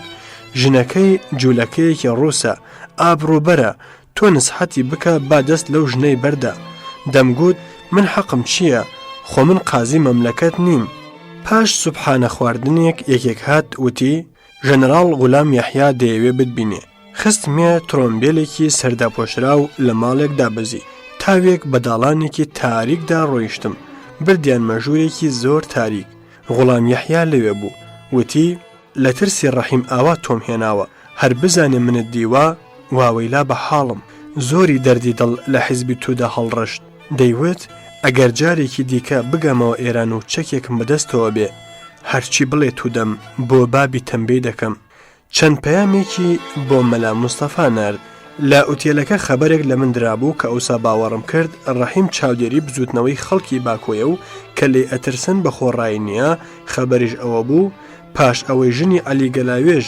دلارامی لێ تاراندم ڕۆژێک تەلەفۆنی کرد وتی دڵت لێم ڕەنجاوە منیش پێم وت بەڕاستی ڕەحیم کارێکی نالەبارت کرد وتی دەساوا دێم ئاشتت دەکەمەوە وتم کەنجێ وتی سەعات 4 دێم بەتەنیاش دێم نەهات شەو دەگەڵ عەلی هات زۆریش کز و تووڕە دیار بوو حەمەد گوتی ڕەحیم گوێی لە قەول و قەرارتان گرتووە هەڕەشەی لە سیویل کردووە بۆیە نەیتوانیوە بێتەلات منیش وتم چۆنی زانیوە وتی هەر کەس لە تەلەفۆنی ئۆتێلەکە قسە بکە دەبێ ئەو بیزانێ لە یەکەم دیتنەوەیدا زانایی و علمێکی وام لێ هەست نەکرد کە بەرچاو بێ بەڵام کە عەلی گەلاوێژم دیت وای بۆ چوون کە عەلی وەک مەولانای ڕۆمی زمانی شەمسی تەبرێزیە و بە دەردی بە شیر مشیری بەغدایە گوتنی تۆ بنووسە و من تەلیفی دەکەم عەلی هەم شاعر هەم نووسەر هەم کوردیزانی باش دکتۆرای لە ئیقتیسادی سیاسی هەبوو شەوێک ڕەحیم تا سەعات 12 لام بوو وتی ئەگەر تەلەفۆنم بۆ کرا با لە ماڵەوە قسەم دەگەڵ بکەن سەعات یەک سوڵتان وەتەمیشی بە تەلەفۆن وتی حەمزە عەبدوڵڵا دەگەڵ جەمال حەیدەری چوونە لای سۆلسۆف زۆریان خراپەی بارزانی گوتووە مزگەنی بە ڕەحیم بدە ئەویش وتی هەر خۆت بە تەلەفۆن پێی بڵێ لە ئاسایشگای گێرتسن نامەی ڕەحیمم بۆ هات 28,000 ڕۆبڵەکەم بووبووە 22 لە نامەیەکی دیکەدا 8 دەبوو جاری سێم بووبووە 12 تێنە دەگەیشتم چییە بەڵام کە لە باکۆ دیتم و باسییان کرد کە چۆن هەموو ژیانی سەرفی ژنان و مەشروب دەکا پێم سیر بوو کە دوازدەکە بۆ نەچوەتە ژێر سفرەوە من هەر ڕۆژە حەقی نووسینی مەقال لە ڕۆژنامەی ئازەری و ئەرمەنیدام بۆ دەهات پۆڵ وەک کاوا بوو کە دەهاتمەوە بۆ مۆسکۆ 6,000 ڕۆبڵمدایە خزمەتی و ئەوی تریشم بۆ حەمەدی مەولودی بەجێهێشت کە ڕەحیمیش چەند پارچە دیاری جوانی دابمن و دیار بوو بەگرانی کڕیون داوەتنامەیەکم بۆ هات کە دەوڵەتی ئازەربایجان کۆبوونەوەیەکی سازداوە و تۆش دەبێ لەوێبی داوەتێکی زۆر گەورە بوو سەرانی حیزبی تودەی ڕادمەنش ئیرەج ئەسکەندەری ئەمیرخیزی جەودەت لەوێ بوون دەبێ ئەوەش بزانی کە لە پێشدا هەر وەک بەناو کۆمەڵی کوردان هەبوو فرقەی ئازەربایجانیش بەناو تەشکیلاتێکی لە باکو هەبوو بەڵام کە من لەوێ بووم ڕووسیا لێی منە ئەکردبوون و خستبوونیە سەر حیزبی تودا کە زۆربەی ئازەربایجانیەکان لەوە نەڕازی بوون و نەیەندەوێرا قسە بکەن سەرۆکایەتی کۆبوونەوە درا بە ڕەحیم قازی ئەو نۆرەی قسەکەرانی دیاردە دەکرد وتی لە دوای هەمووان نۆرەی تۆ دەدەم چەند کەس لە ئازەربایجانی ئێرانیەکان قسەیان کرد هەمویان وتاریان بەوە دوای دێناکە ئازەربایجان یەک پارچەیە و دەبێ ڕۆژێک ببینەوە یەک لەژێر حکمی هاوبەشی شوڕەویدا. نورە گەیشتە ئیرەجی ئەسکەندەری بەوپەڕی فەساحەت و بەلاغەت نوتقێکی زۆر ڕێک و جوانی کرد و چەندین شعری حافظ و سعدیشی دەناودا بەشایەت هێنایەوە. لە باسی کورد گوتی قازیها لە ڕێگەی ئازادی ئێراندا گیانیان فیدا کرد. دەربارەی ئازەربایجان وتی ئێمە فارس و ئازەری و کورد وەک سێ منداڵی بێبا بووین. نانەکەمان لە سندوقێکدایە لە سارێکی ملەستور قفڵی داوە و لەسەری دانیشتووە. دەبێ هەرسێکمان پێکەوە لەسەر سندوقی فڕێدەین و ئەو سانانەکەمان دەست دەکەوێ و پێکەوە تێر ببین. ئێستا باسی جیابوونەوەی ئازەربایجان و کوردستانێک نابێ بکرێ. ڕۆژی خۆی باسی دەکەین و بزانین دەبێت چۆن بێ. کاتێک نورە درا بە من وتم مامۆستا ئەسکەندەری کارێکی کرد کە پیا و شەرم دەکا لە ڕووی ئەودا هیچ بڵێ. بەڵام دوو ملاحەزەم هەیە. لە فیداکاری کورددا هەر فەرمووی قازیان چونکە ڕەحیم لێرەیە و خاتری گرت. بەڵام ئەو سەدان کارگەرە کرماشانی و لوڕانەی لەبیر چوو. ئەو هەموو لاوانەی سابلاغی هەڵبوارد کە لە پێناوی حزبی تودەدا کوژراون. چەند شەو لەوە پێش چوومە ئۆپێرای کۆرئۆغڵۆ. هاوکارانی دەستیان ڕادەکێشا و سوێندی وەفاداریان دەخوارد. کوردێک هات جگە لە دەست ڕاکێشان چۆکی دادا و سوێندی خوارد.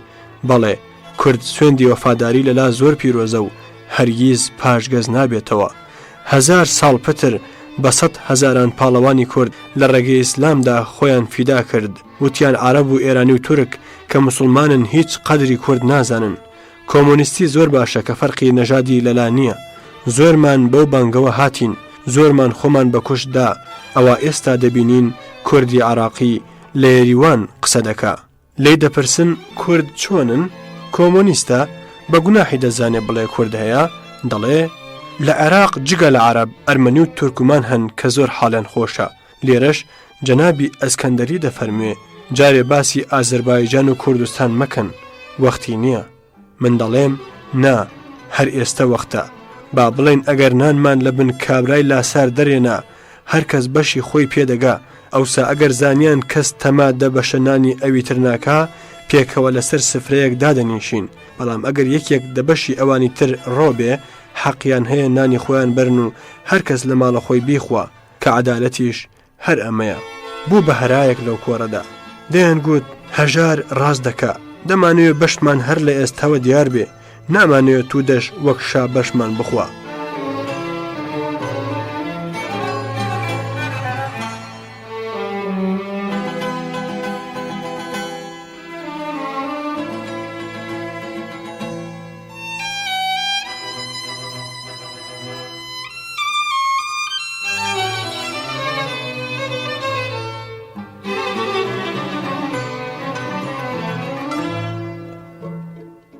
لە پاش تەوابوونی قسان و دیتنی فیلمی ئارشین ماڵاڵان مامۆستایانی تودا هاتنە ژوورێک کە ڕەحیم و من لەوێ بووین. ڕەحیموتی من دەڕۆم، من مامەوە و ئەوان. ڕادمەنش گلەی کرد. ڕووی تێکردم وتی لەو مەجلیسە گەورەدا نەدەبوو قسەی وا بکەی. منیش وتم ئێوە دەبوو کارێک بکەن، من قسەی وام بۆ نەیە. پێیوتم هەژار ڕێگەی ئێمە ڕاستە، بۆ بە ڕێگەی ئێمەدا ناڕۆن. دەردی قاسملوو کە ئێستا بووەتە دژمان و لە ڕێگەی ئێمە لای داوە، گوایە ملیەت دەکا؟ منیش وتم مامۆستا مەرحومی خالید بەگداشیش هەر ئەو فەرمایشتەی دەفەرموو. ڕادمەنش وتی بۆ خالید بەگداش مرد؟ منیش وتم ئەدی ئەگەر نەمردووە کووە مامۆستا گیان. ڕووپەڕی مێژوو هەڵدەوە. هەمیشە عەشایری غەرب سەربەخۆی ئێرانی پاراستووە. ئەو عەشایری غەربە ئێمە پیان دەڵێین کورد. ئێستا زۆر تین و ئازادین. ئەگەر ئێوە بە هیچیان نەگرن ئەمریکایی و ئینگلیز بیانەوێت تەشقەڵە بە دەوڵەتی ئایندەی توودە بکەن، هەر بەوانە کە تۆزێک دڵخۆشیان بکەن هەڵتان دەدێرن. لەو گوێ بە کورد نەدانە هەزاران قاسملووتان لێ پەیدا دەبێ. ئێوە ئێستا تەنیا کەچە ڕادیۆیەکتان لە بوڵغار هەیە، بەرنامەی بە فارسی و ئازەری هەیە. بەشێکی عەشایری غەربی تێدا نییە کە هیچ نەبێ بە درۆ دڵخۆشی کورد بدەنەوە. هەر لە بیریشتان نییە کورد هەیە. بەجواب هاتووتی لە ڕادیۆی پەیکی ئەراندا نەوەختی زیادیمان هەیە، نەگوێندەمان هەیە. منیش وتم قسە بۆ منداڵ دەکەی. لە سەعاتێک فارسی چارەگێک و لە 3 چارەگ ئازەری 5 دقیقە ببڕن، ئەوە وەختی فەنی. کوردی بێژیش 1000 بێکار لە ئەوروپا هەیە، بە حەقێکی نەمرنەژی کارتان بۆ بکە. ئەگەر کەستان دەست نەکەوت من دێم بەنا نەزک قسەتان بۆ دەکەم. ئەویش وتی باشە حەول دەدەین ئەو گلەیەش لابەرین. ئەسعەد خۆشەوی کە لە مۆسکۆ دەگەڵ بارزانی لە ماڵێکدا ژیابوو گێڕایەوە. ڕادمەنش و ژنەکەی کە زۆر جوان بوو چەند جارێک هاتنە لای مەلا مستەفا و بوونە ئاشنا. لە نێوان پەردەی کۆبوونەوەکەدا میوزیک و ڕەقس و گۆرانیش هەبوو. سارا قەدیمۆفای بەناوبانگ کە ئەوسا تۆزێک پیر بوو ڕەقسی کرد. گۆرانی وت شەوێکیش چوومە ئۆپێرای لەیل و مەجنوونی فزوڵی کە ڕووبابە ناوی گۆرانی بێژ دەوری لەیلای دەژێڕا و بەدەنگی خۆشی خۆی دنیای ئیحیا دەکردەوە. جعفەر خەندان ڕۆژێ زۆری تاریفی بابا تایەر کرد بە تایبەتی ئەو بەیتەی کە دەڵێ ئەگەر بام و سەری یاری نەدێری چرا هەر نیوە شەو ئایی بەخوابم. گوتم مامۆستا شاعری عاشق دەڵێن من خواردن و خەوم لێ حرامە. بابا تایەر دیارە شەو تا ڕۆژ پرخەی هاتووە بۆیە خەونی بەیارەوە دیوە. گوتی ڕاستی بیرم لەوە نەکرده بوو. لە حاڵی بێریا شاعری تەورێزی زەمانی پێشەوەریم پرسی گوتیان لێرە ببووە مەزهەبی. دەیان گوت دەبێت لە جێگەی کۆتەڵی ژەنەرال کیرۆف کۆتەڵی پێغەمبەر دانێن. بە تۆمەتی شێت بوون بەرەو سیبیریا براوە. شاری باکۆ لە سێلاوە دەریا باوەشی پێدا کردووە. دەیان گوت ملیۆنێک خەڵکی تێدایە. کۆتەڵی کیرۆف لە سەرگردێک بەرەو دەریا چەقیوە. بەداخەوە گەنجەی ژیگای نظامی کە بە گەنجەوی مەشهورە بە ناوی ئەو ژەنەراڵەوە کە لە شۆڕشدا فەرمانی قەفقاز بووە ناونراوە ئێستا کیرۆفابادی پێدەڵێن. باکۆ تا ڕەشەبای نەیە شارێکی خۆشە بەڵام ڕۆژانی ڕەشەبا دەبێتە سندان و ژەهری مار. گۆیە ئەو ناوەش بادکوبە ینی بادەی کوتەیە. لە ئوتێلەوە تەلەفۆنم بۆ کابرای ئەرمەنی کرد کە سەڵماسی سەلامی هەبوو. ئەویش وتی بەڵێ ئێستا دێم. وتم دێ چی سەلام و بڕایەوە. دیتم هات وتی ئەو دەمانچەی بدەیە فیلم و یاقوتیش جارێ ساز نەبووە. وتم هەتی و دەمانچە و یاقوتی چی بڕۆ وازم لێ بێنە. لە ڕۆژێکی ڕەشەبای زۆر سەختا لە فڕگەی باکۆ خواحافیزیم کرد و هاتمەوە مۆسکۆ. بەر لەوە باکۆ بەجێبێڵم ئەو جۆکەتان بۆ دەژێڕمەوە. ئەحمەدۆف ناوێک کە وەزیرێکی باکۆی بووتی ماڵمان لە گوندێکی نزیک تەورێز بوو. من منداڵێکی 8 ساڵە بووم. دەگەڵ بابم و خانەوادە هاتینە تەورێز سەری خۆمان بدەین. شەو بوو. ئەو زەمان دەبوو ناوی شەو بزانی دەنادە ژیرای. ئەمنیەک لەو سەری کوچەیەکەوە هەرای کرد. جێلان کێم جێلان کێم واتە کێ دێت. بابم گوتی ئاشنا. ئەویش وتی ئیسمی شەب. بابم کە ئاگال لە هیچ نا دەستە پاچە بوو لە خۆیەوە گوتی تەبریز. کابراوتی زرت بیلمەدن تەهران واتە زرت نەتزانی تاران. بابیشم گوتی بەڵێ تاران. ئەویش وتی ئافەریم وەرن بڕۆن. جێگەی ئەم جارم لە ئوتێل ئۆکراینا بوو کە وەک لەبیرم بێ 23 نهۆمە و من لە نهۆمی 8 بووم. سەڵماسی خۆی گەیاندمێ. وتم کوڕە هیچ شەرمت نەکرد قاچاقچیەتیم پێ بکەی ئەو سەلامەت زۆری مانە هەبوو. ئەویش وتی دەی جا چە بوو چەمەدانی تۆ ناپشکنن. تەلەگرافم بۆ سێدا ڕۆدین کۆلێدا هات و 4 ڕۆژ شێخی سەنعانیم دەگەڵ خوێندەوە. ڕۆژانی شەمە و یەکشەمە کە دەیان 1000 مۆسکۆی دەهاتنە دەشت و چەم. ئەگەر دەڵێن وەخت لە زێڕا لە مۆسکۆ وەخت لە خۆڵەمیێش بوو. بە سەف ڕاوەستان بەبەر دوکانانەوە مەحتەل بوون لە ڕێستۆران تا خواردنت بۆ دێنن تااقەتی فیلی دەویست. لە ئوتێل دەیان گوت نیوەڕۆ چ دەخۆی لە بەیانیەوە بێڵێ گویا تۆ هەرچی داوا دەکەی بە تایبەتی بۆت لێ ئەنێن. ڕۆژێک دەگەڵ چەند کوڕێکی عراقی دانیشتجوودا لە ڕێستۆرانی ئوتێل ئۆکراینا زۆر چاوەنۆڕ بووین. نان هەر نەهات. هەر دەشیان گوت ئێستا. یەک لەو کوڕانە گوتی خەتای منە من داوای گۆشتکەوم کردووە کە لە مینۆتەکەدا نووسرا بوو تا دەچن لە چیای قەفقاز ڕاوی دەکەن دەبێت چاوەنۆڕ بین. پاش 3 سەعات چاوەنۆڕی نانمان خوارد بەڵام گۆشتکە و هەر نەهات.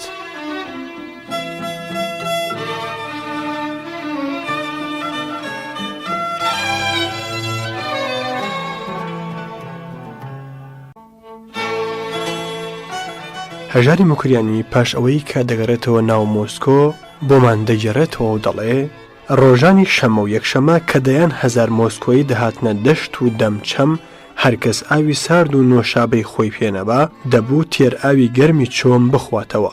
نازانم ئەگەر نۆشابە فرۆشی لێ هەبا و دەوڵەت بە ملیۆنەها ڕۆبڵ قازانجی بکردایە چ دەقەومە.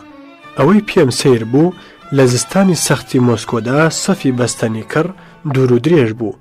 چوومە قەسری کرملین کە ئێستا مۆزەیە و هەموو کەلوپەلی ماڵەشای لێدانراوە پیاوسەری سوڕ دەمێنێ کە ئەو شایانە چۆن ژیاون. لە دیواری کرملیندا کە کۆنە قەڵایەک بووە زۆر قوتووی زەردی بەقەت خشتێکی تێگیراون کە خۆڵەمێشی پیاوە ناودارەکانی ڕووسیای تێدایە و لە سەریان نووسراوە.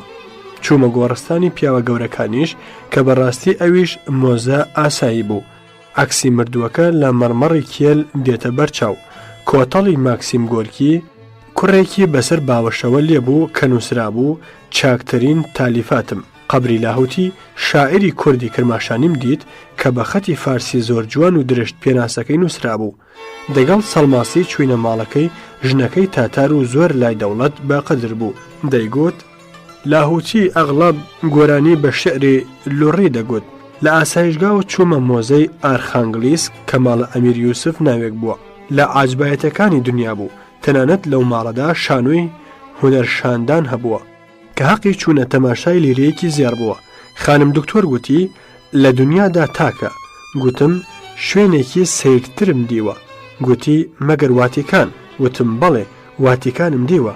ڕۆژێک چوینە شەرگەی ناپلیۆن و ڕووس. کۆڵەکەیەکی بەردین کە ناپلیۆن بە نیشانەی سەرکەوتن چەقاندوێتی و هەڵۆیەکی بەسەرەوەیە هەر لە جێی خۆی ماوە. کابرای شارەزا وای باز بۆ دەکردین و وا گەرمدا هاتبوو دەتگوت بۆ خۆی لە شەڕەکەدا بووە.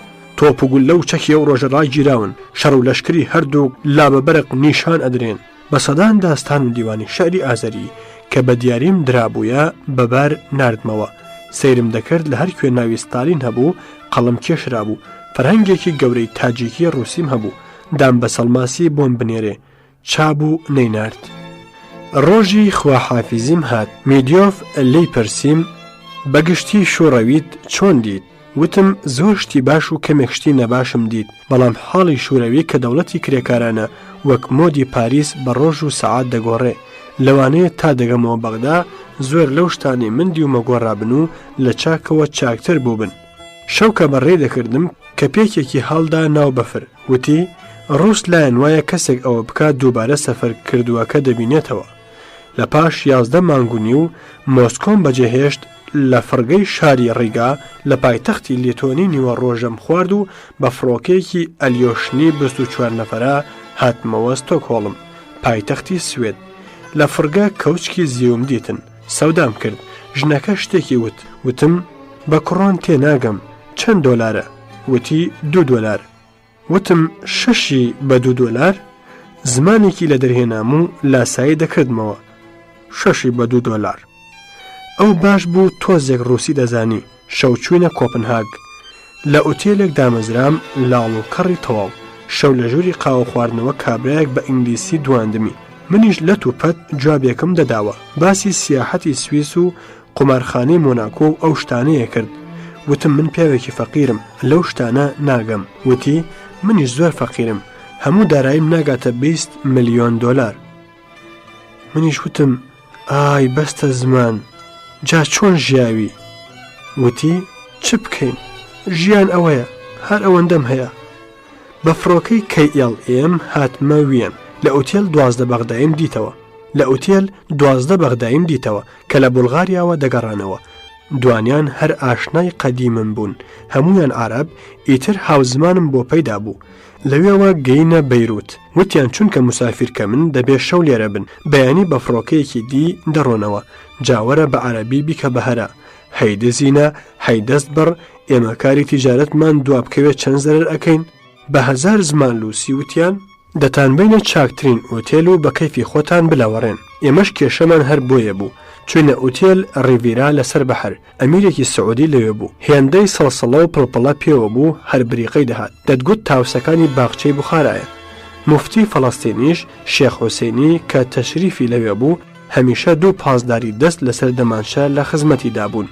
چوومە تێلەگرافخانە. وتم برا من بەیانی زوو دەگەمەوە بەغدا. ئەگەر تێلەگراف پێش من دەگا باشە، دەنا باپۆڵێک خەرج نەکەم.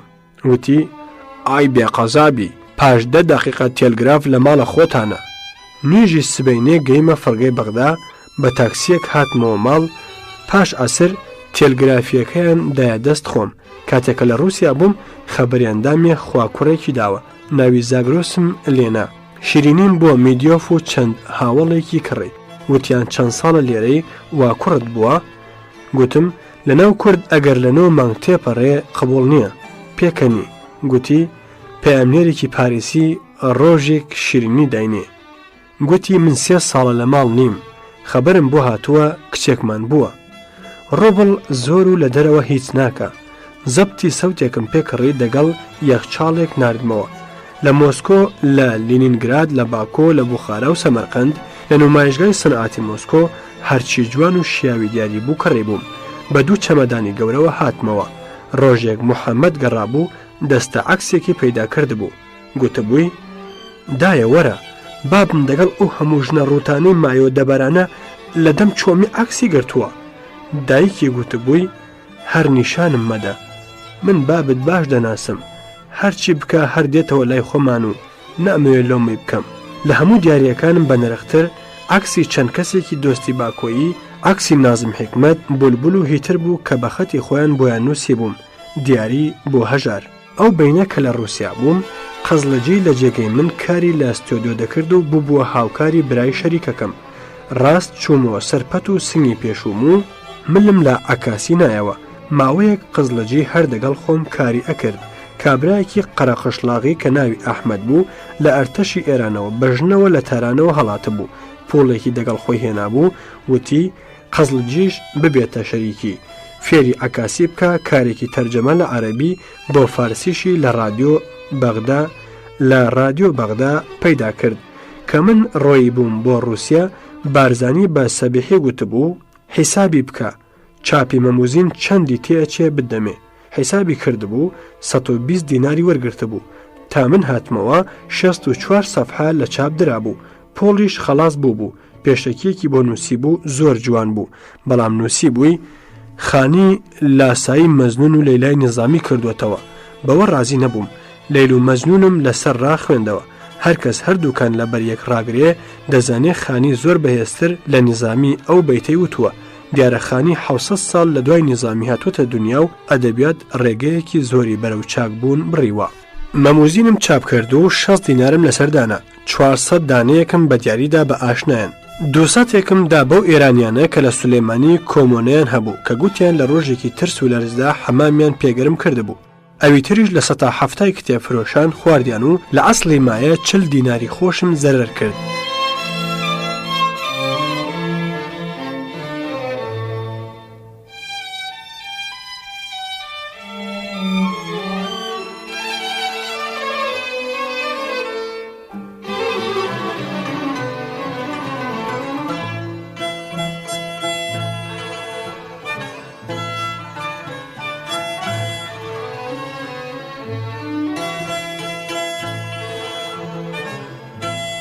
جەلیل ناوێک خەڵکی پیرۆڵی باغی نزیک سابلاغ ئەفسەری مخابرات و بازنشەستە کرابوو بساز فرۆش بوو بە زمانێکی زۆر لوس پوڵەکەی دام بە خانوویەک پاشماوەیەک کە فرۆشتمەوە تێگەیشتم 200 دینارێکی لێدزیوم دەستی زۆر کەسی دیکەشی بە زمانی خۆش بڕێبوو کە یەک لەوانە عەلاءەدین سەجادی بوو بەڵام پاشە ڕۆژێک دیتمەوە ژنەکەی ڕەدوو کەوتبوو ماڵ و زێڕی بردبوو بۆ خۆشی لەرز بوو بەزەیم پێدەهاتەوە دەستی زەمانە تۆڵەی خوار و خێچی لێکرد بووەوە بارزانی گوتی دێمە ماڵەکەت گوتم ڕاستی من تااقەتی حەلە و جەلەوی تۆم نییە بە 40-50 حەرستەوە دێیە کوێ گوتی هەردێم شەوهاتە ماڵەوە دیتی جێگاکەم تەنگەبەرە پاش چەند ڕۆژ خانوویەکی دەوڵەتی لە 30 خانووی کە بۆ پارێزەرانی ئەو دیاری کرابوو دامی و گوێستمەوە گەڕەکی ئیسکان لە دەرەوەی شاری بەغدا خانوویەکی 49 متری 4 وەتاغ لەسەر یەک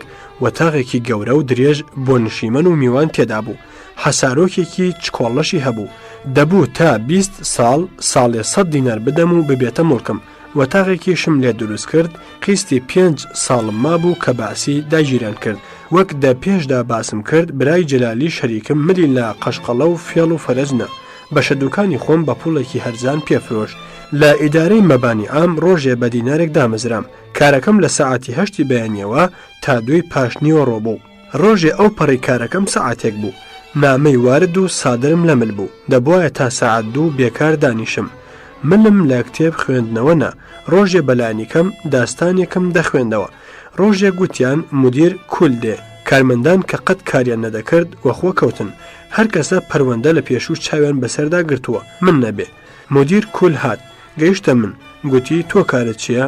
وتم ڕۆژێ نیو سەعات نووسین و 5 سەعات و نیو وێژندان بۆ دەوڵەت پێکەنی و ڕۆیشت هێشتا لە دوکانەکەم بووم پیاوێک بە ناوی عەبدولکەریم کە زۆر ساڵ کارمەندی شرکەتی نەفت بوو ئینگلیسی زۆر باش دەزانی هاتوچۆی دەکردم و دەرسی پێدەگوتم حەزت لێیە کتێبی دینی بەهای بخوێنیەوە؟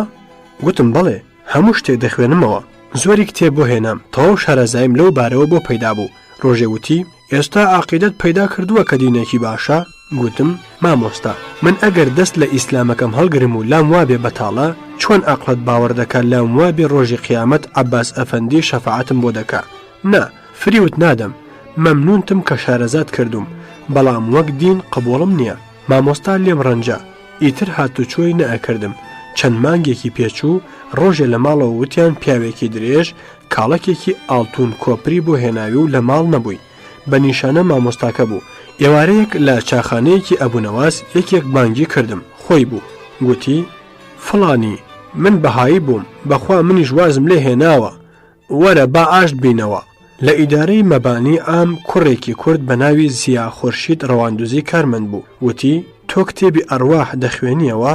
وتم دیارە وتی زۆر کتێبی دەربارەی علمی ئەرواحەوە بۆ هێنام کتێبەکان زۆر بە نرخ بوون بە من نەدەکردران زۆرم بەهرە لێ دیتن بەڕاستی مۆزوعەکانی بۆ داستانی گاڵتەنووسین شتیوانە بوون کاکزیا بە دڵۆگیان عەقیدەی پێبوو قەت نەیدەگوت فڵان مرد دەیگوت نەقڵ بوو بەپێی ئەو ئیلمە ڕۆحەکان کە لە لەش دەرئەچن دەستنە حەوا و لەوێ بە ئازادی ئەگەڕێن باخچە دەچێنن شعر دەڵێن ئیختیراعات دەکەن خۆشی ڕادەبێرن لە جێگەیەک تۆش بوون ڕۆحی کەشەیەکیان حازر کرد لێیان پرسی حاڵت چۆنە ئەویش وتبووی زۆر شەڕ بوو ئەوە خەریکم باش دەبم کە مردم دیتم هەرچی لە عمرمدا بە مریدانی کەڵێسام گوتووە هەموو درۆ بووە هەر یەکیان کە مردووە چوم عوزرم لێ خواستوەتەوە عەفویان کردوم تاقە کەسێک لەسەر زەوی ماوە ئەویش ئەوە لە حاڵی مردندا ئەویش بمبەخشێ حاڵم خۆش دەبێ و لە عەزابی ویجدان ڕزگار دەبم شەوێک لە خەونمدا 8 کەس هاتنە سەربانی ماڵێ کە منداڵەکانم نووسە بوون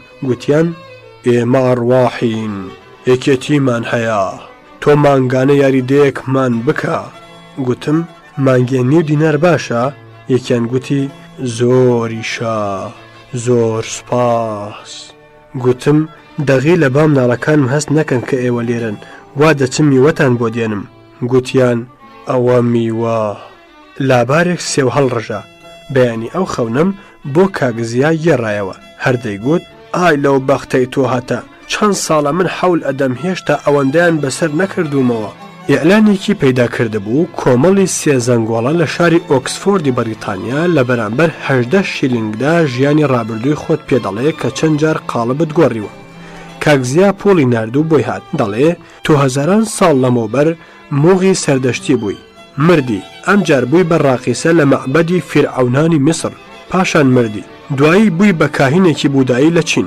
جاری چوارم لە کوردستان پەیدا بووی ئێستا کارمەندی گوتی ئیمانم پێ هەیە تۆ چی؟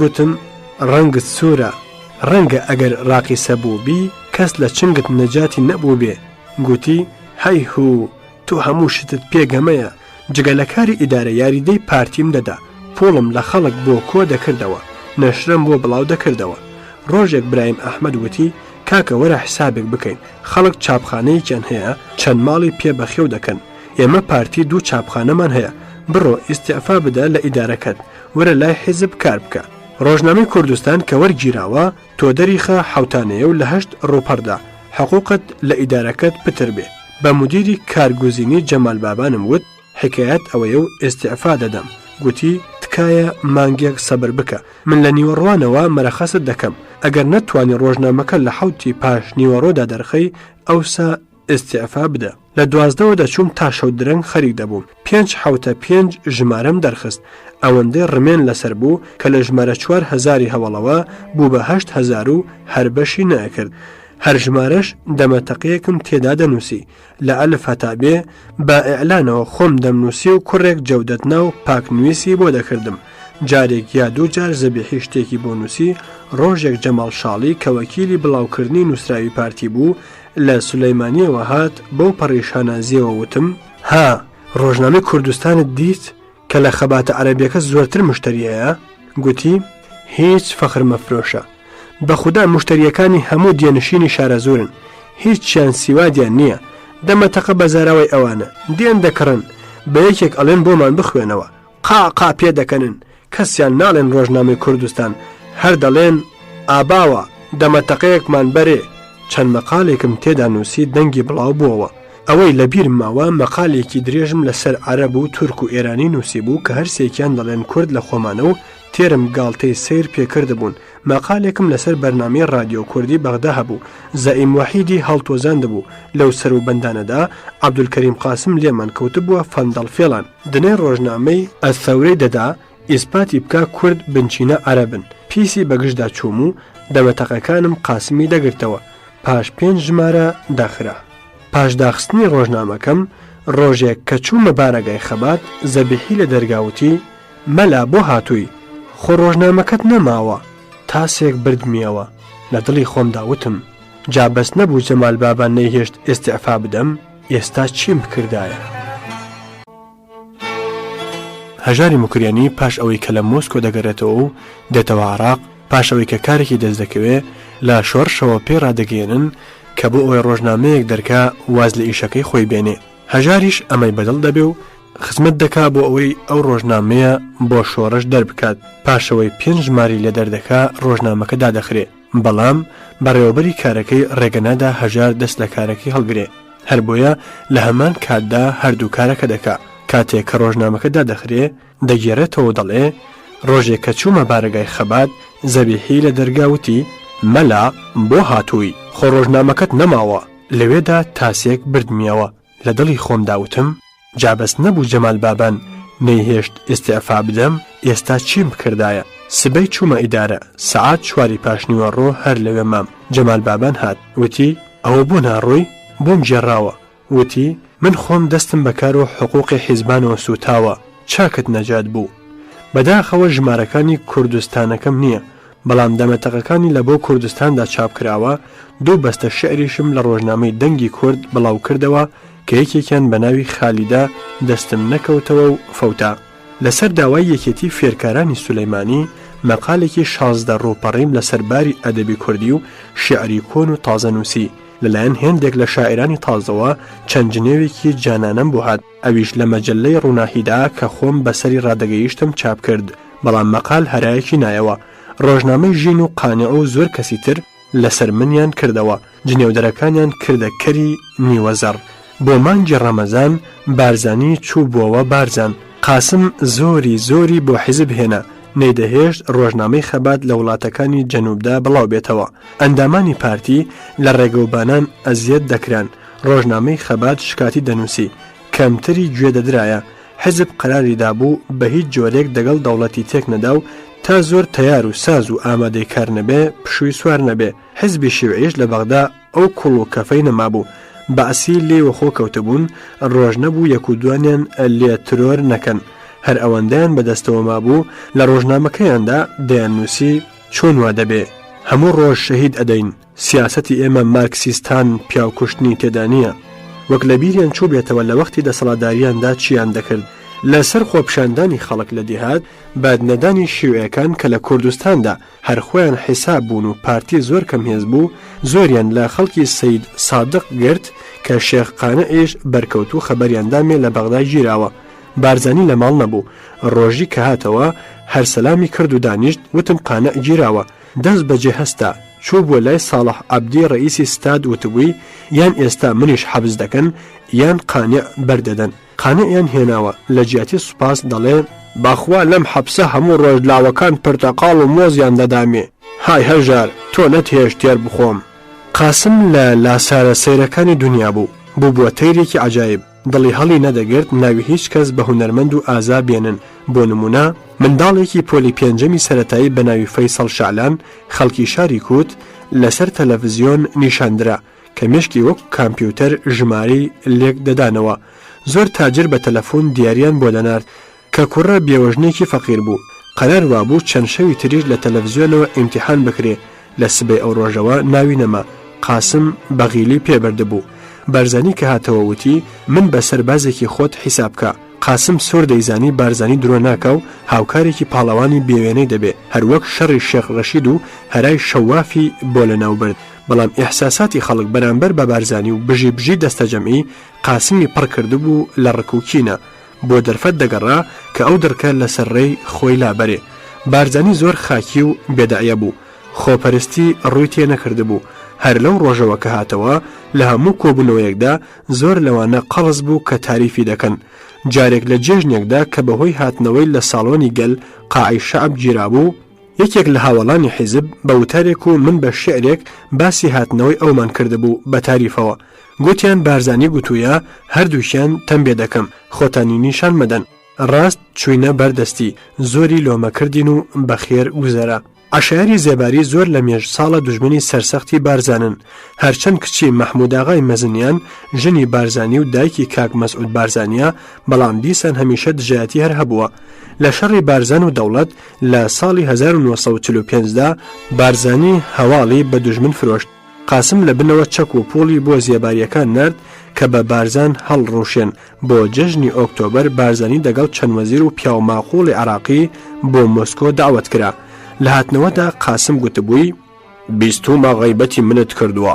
بارزانی وتبووی حەز دەکەم ئەوی بۆی گێڕایەوە بێتە ڕوبەڕووم، چونکە من لەبیرم نەبووە بە چاکەش باست بکەم، هەر ناوی تۆم وەبیر نەهاتەوە.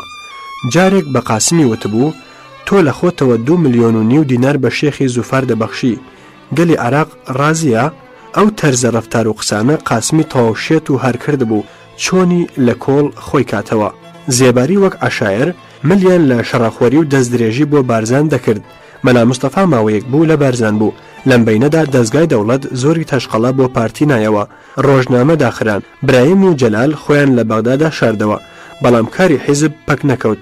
حیزبی شیوعی دنەی فەلاحانی سولەیمانیدا کە دژی ماڵیاتی زەوی خۆپشاندانێک ڕێکخن. زانیمانەوە کە حیزبی پارتی لە سولەیمانی سەرۆکایەتی خۆپشاندەرانی کردووە و هاتوون ڕێگەی دەربەندی خانیان گرتووە و بووەتە تەقە و پیا و کوژراوە و حیزب و خۆپشاندەر شکاون. قەدەرێک پاش ئەو شکانە نوری شاوێز هاتە بەغدا کە لەلایەن حیزبەوە وتوێژ دەگەڵ قاسم بکە. دەگەڵ عەبدوڵڵا کانیمارانی چوینە لای، چۆنمان لێبیست پوختەکەی دەژێڕمەوە. بە هەزاران وەرزێر و خاوەن مۆڵک بەچەکەوە کۆبوونەوە، دژی باجی زەوی شیعاریان دەدا. حیزب هەرچەند بڕیاری دابوو خۆی تووشی شەڕ نەکا، مەلا مستەفاش هەرگیز بە شەڕ دەستپێکردن ڕازی نەبووە. بەڵام دیتمان ئەگەر ئێمە سەرکردایەتی ئەو گەلە کۆمەگیانەکەین، حیزبی شیوعی دەیباتەوە و ئێمە بە یەکجاری شکست دەخۆین.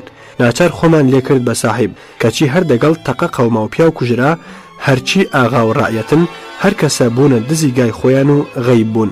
70 کەس ئەندامی پارتی نەبێ کە لە مەیدان چەقین و لە تاریکایی شەودا سەنگەریان چۆڵ کرد، شەڕێکی خۆتەڕێن بوو، بە زۆر بە ملمان داهات. بیستمەوە کە شەوی شکانەکە دوان لە هاوڵانی حیزب بە سواری جیب بە دەشتی سولەیمانیدا گەڕابوون. گوێنیان بە مەلا مستەفادا بوو. وتبوویان خۆی لە بارزان مانگێ 500 دینار وەردەگرێ و ئێمەی فرۆشت، ئەدی بۆچی نایە شەڕ بکە؟ قاسم هەلی بە دەرفەت زانی و لە ناخافڵ بارزانی بۆمباران کرد. بە ئەمری شێخ ئەحمەد بارزانی لە دەوڵەت ڕاپەڕی. هەمە با هەم 350 پارچەچەکی کۆنی لە 3 تێر و 5 تیر و کەوکوژی ژەنگاوی بەدەست بارزانیانەوە بوو، بەڵام وەک ئاگری بەرقودرەتێ کەوتە گیانی دوژمن. ڕۆژ نەبوو مەڵبەندێک ئازاد نەکا، ڕۆژ نەبوو سەتان ئەسیر و تفەنگ و تۆپ نەگرێ. هەرکی شێخ ڕەشید و عەشایری زێباری لە وڵات تەرە کرد. وڵاتی زاخۆ و دوهۆک و برادۆست و باڵەکایەتی و دەشتی بێتوێنی خستە دەست. هەرچی پۆلیسی کووردە لەو کوردستانە بە هەزاران بەچەک و هەموو کەلوپەلەوە ڕایان کرد و چوونە پەنای بارزانی. لە هەموو کوردستاندا هەمیشە دووکەڵ داوەستان بوو، تۆپ باران بوو، تانک شکان بوو، بۆمبارانی تایاران بوو. تەنانەت ڕۆژێک قاسم داوای جۆرێ موشکی لە رووسیا کردبوو کە ئەگەر بە 4 سەعات نەمگاتێ حاڵم شەڕە. لە ئەرمەنستانەوە بە ئاسمانی تورکیەدا بۆیان ناردوو، لە بەرامبەر تۆڕەی تورکیادا عوزریان خواستەوە.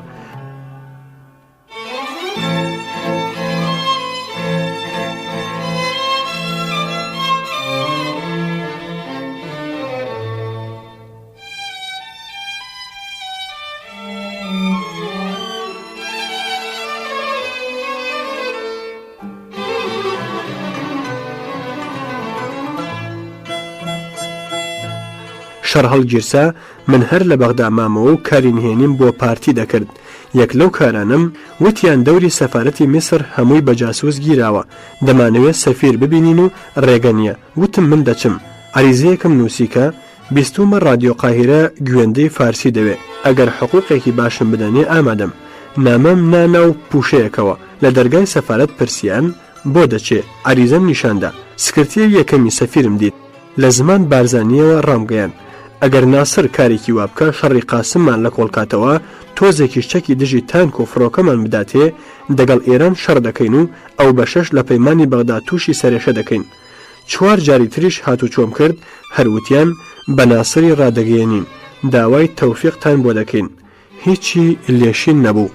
جارێک لەو جارانە دەبوو بچمە ماڵی وابەستەی نظامی لە ئیمارەتێک بوو دەمزانی سەرایدارەکە جاسووسی قاسمە.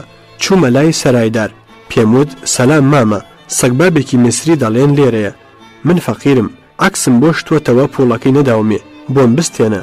سەرایداریش چەند جنێوێکی تەڕ و تازەی بە میسر و ناسردا ڕۆیشت و هاتەوە وتی ئابڕۆم برد، بڕۆ پۆڵی خۆتی لێوەرگرەوە. کابرا پێی سیر بوو. جارێک لەو جارانەی سەفارەتی میسر ئەحمەد تەوفیقیشم دەگەڵ بوو کە دوایە باسی دەکەم. لە ئیدارەکەدا بەعسی شێوعی و پارتی هەبوون، بەڵام کەس خەبەری لە یەکتر نەئەدا. نەشرەی هەرسێک لا دەدرا بە هەمومان، هەموو پێکەوە نێوانمان خۆش بوو، شەڕەچەقەشمان نەدەکرد. فەرمانی گرتنی فواد ئەسکەری ناوی باسی دەرچوو بوو، خۆی شارد بووەوە داوام لە برادێکی کرد بیبینم. باوەڕی پێم هاتەبوو. چوون لە ماڵێک دیتم، وتم فواد تۆ بەعسی کەس بیر نابا لە ماڵە کورد خۆت شارد بێتەوە، وەرە ماڵە من. زۆر سوپاسی کرد، گوتی ئێرەشم باشە. عوبەیدوڵڵا کوڕە گەورەی مەلا موستەفا خۆی شارد بووەوە. تووشی کابرایەکی هەولێری بووم کە ماڵی لە بەغدا و کارمەندی ئیدارەی مالیە بوو بە ناوی عەبدولواحید. زۆر دڵگەرم لە کوردایەتیدا وتی حەز دەکەم عوبەید بێتە ماڵە من، کەس فکری ناکە، دوورە لە هەموو شتێک. بە سەید عەزیزم وت، عوبەید وتی من نایم، 2 هەواڵم هەیە با ئەوان بچن. چوینەوەی لای کابرا کە زانی عوبەید نایەوتی ماڵە من لە هەموو شوێنان خراپترە، هەمیشە پۆلیسی نهێنی لە کۆڵانەکەماندایە، ئەڕێو نادەم. شەوێک دووربین و فلاشم هەڵگرت. دەگەڵ سەید عەزیز شەمزینی چوینە ماڵەکەی عوبەید لە مەدینەتو سەلام کە عکسی بۆ بگرم و کارتێکی ساختی بۆ سازکەین و لە بەغدا دەرچێ. عکسم گرت، هاتم بڕۆم ڕوانیم سەرێک لە دیوارەکەەوە دەڕوانێتە حەسەر. گەڕامەوە، وتم پێتان زانراوە، خۆتان خەڵاسکەن، بێنە بەرچاوت. دوانی زگزل بترسن بە دیوارێکی بەرزی حەسار هەڵگەڕێن، یەک بچێتە سەرشانی ئەویتر و لەپڕ بربنەوە، بە هەنگکە چنگ لە دیوار قایمکەنەوە. بەزمی وام قەت نەدیوە. لەبەر پێکەنین هۆشم نەمابوو، بە ناهومێدیمانەوە. وتم کار هاسانە، من دەچمە دەر بەهانەیەک دەگرم و دەگەڵ کابرا بەشەڕ دێم و توند ملی دەگرم. ئێوە لەو دەرفەتەدا ڕاکەن. بۆ ئەو شەڕە چوومە دەر. سەرە پۆلیس پشیلەیەکی ڕەش بوو لەسەر دیوار ماتەیدا بوو. هاتمەوە وتم نەخێر زۆرن، چاریان نییە. دیسان نیو سەعاتێک ئەو مەشقم پێکردن و پاشان ڕاستیەکەم پێگوتن. بەعسی زۆر شەڕۆدەر بوون، زۆریان شیوعی تیرۆر دەکرد، زۆریان ڕق لە کوردان بوو، دەوڵەت پێی بربەست نەدەکران. شەوانە سەردەرکی ماڵە کوردانیان سوور دەکرد، ینی دەبێ بکوژرێن. دەرکی ئێمەش سووری بەرکەوتە بوو. چەندین شەو زۆر بەترسەوە پاسی ماڵم دەگرت و لەسەر هەست بووم. تفەنگێکی ڕاوم لە دکتۆر موراد ڕازماوەری وەرگرتە بوو لە بنسەری خۆم دادەنا. ڕۆژێک لاوێکم لێ پەیدا بوو وتی خەڵکی تورکیام لە ماڵە حاجۆ کوڕێک ئادرێسی تۆی داومێ کە بمێریە کەرکووک. ڕێگا زۆر سەخت بوو. هەرکەس لە بەغدا بەرەو کوردستان ڕۆیی با لە چەندجێ دەیان پشکنی. کارتی شناسنایی دەبوو پێبێ. عکسم بۆ گرت بە خەتی خۆم کارتی شناساییم بۆ نووسی. مۆری کارخانەی خشت سازیم کە لە لابوو بۆ لێدا. ئیمزای ڕئیسی کارخانم کرد و دامێ. ڕۆیشت. دوای ئەوە وتم ئای بێچارە، خۆ من هەر بە خەتێک ئیمزای خۆی و ئیمزای ڕئیسی کارخانم نووسیوە کە دەبوو ئیمزای ڕئیس بە مەرەکەبی کەسێک بێ و لە خەتی ناوکارت جیاواز بێ. یەقین دەیگرن. پاش ماوەیەک کوڕکە ناوی یوسف بوو هاتەوە وتی هوی لەو کارتەی تۆ بەخواشتی چاکە، هەردی تویانە و تویانە بڕۆ. لە کەرکووکەوە چوومە لای بارزانی. وتم تفەنگم بدەنی. وتی ئەگەر هەژار بۆت بنووسێت دەدەمێ، دەی بۆم بنووسە با بچمەوە. منیش وتم کاکە من ناتناسم، ناتوانم. ها ئەوە 3 دینار و بچۆوە سووریە. لە سووریەوە نامەی سوپاسی نووسی بوو بۆ ئەو کارتە باشد کە بارزانی لە شەڕەکانیدا سەرکەوت ئەندامان و لاگرانی حیزب لە لێواری سولەیمانی و هەولێرش بوژانەوە و بەچەکەوە دایانەچیا و شەڕ هەموو وڵاتی گرتەوە کەسانێک کە نەناسرا بوون لە بەغدا مابوونەوە و کار لە بەغداش زۆر باش بەڕێوە دەچوو من مانگانم لە کوردەکانی ئیدارە کۆ دەکردەوە خەبەرێکم هەبا دەمنارد جارێک گوتیان کۆمەڵێک لە کۆنە ژەنەراڵ و پیاوە ماقوڵانی بەغدا پەیامێکی گرنگیان بۆ حیزب هەیە ناوێرن بە نامە بینوسن دەبێ یەکێک تەواوی قسەکانی بێزیاد و کەم لەبیر بێ و بە شوێنی خۆی بگەیەنێ تۆ بۆ ئەو کارە باشی پەیامم وەرگرت و چوومە کەرکووک زەبیحی مەسئولی کەرکووک بوو لەوێ نووسیمانەوە و ناردیە چەمی ڕێزان بۆ مەکتەبی سیاسی بۆ سبەی ئێوارە جوابی هاتەوە هاتمەوە بەغدا هەر گەیمەوە گوتیان ڕۆژنامەت نەخوێندوێتەوە منیش وتم نا چی تێدایە وتیان لە زمان تۆ نووسراوە بارزانین پێ پیاوێکی خراپە پارتی پیاوی ئیسێمارن و دژی جمهورین من حاشایان لێ دەکەم منیش وتم های نەبێ سبەی برادرانم دیتەوە جوابەکەم گەیان وتیان ئەو بوختانە بۆ چەند کەسێکی دیکە نووسراوە دەتوانی ئینکاری بکەیت چوینە ڕۆژنامەیەک گوتی بەڵێ بۆ دەنووسین بەڵام دەبێ بنووسی من مخالفی جمهوری قاسمم وتم بوختانێکم پێکراوە ویزدانم ناڕازیە بەڵام ئەگەر ئەو درۆیە بنووسم هەمیشە ویزدانم ئەزابم دەدا ئینکاری ناکەم دوو بەیانی بەیانێکی چاپکراوی حزبی پارتیم نیشاندرا کە نووسی بووی دەوڵەت بە حیلەسازی دەیەوێ پیاوە چاکەکانمان لەکەدەر بکە نووسراوی دەربارەی هەژار ڕاست نییە و لەو دەمەدا ئەو لە سەفەردا بووە و کاری حزبی ڕاپەڕاندووە وتیان بڵاوی دەکەینەوە منیش وتم ئای دەغیلە ئەگەر دەتانەوێت لە بەغدا بمێنم و فایدەیەکم هەبێ ئەوە مەکەن چونکە هەر ئەمڕۆ دەمگرن پاش چەند ساڵێک کە دەگەڵ یەک دوانێک لە هاوڵانی حیزب نێوان ناخۆش بوو منیش لای بارزانی بووم هەر ئەو پیاوە مەردانی کە بەیانەکەیان نووسی بوو لە ڕۆژنامەی نوردا نووسی بوویان هەژار ئەو ساڵە تۆبەی بۆ قاسم کرد و هەر خاینە بەڵێ سیاست نابێ دایک و بابی هەبێ وێکەوتم کێ ئەم بوختانی نووسیوە ساغم کردەوە کە مامۆستا تۆفیق وەردی شاعیر بووە لێم پرسی کاکە وەردی تۆ بۆ وات کردووە قەدەری حاشای کرد بەڵام شاهیدم بۆ پەیدا کرد کە لە وەختی نووسیندا لەوێ بوون وتم ئەگەر هەژار ئابڕووی بچێ و سوق ببێ من وەک شاعری گەورەی کورد ناوبانگ پەیدا دەکەم بزەیەکم هاتێ چونکە دەمناسی و دەمزانی عەقڵی تۆ زێک پارسەنگی دەوێ لێ خۆش بووم و بووینەوە برادری جاران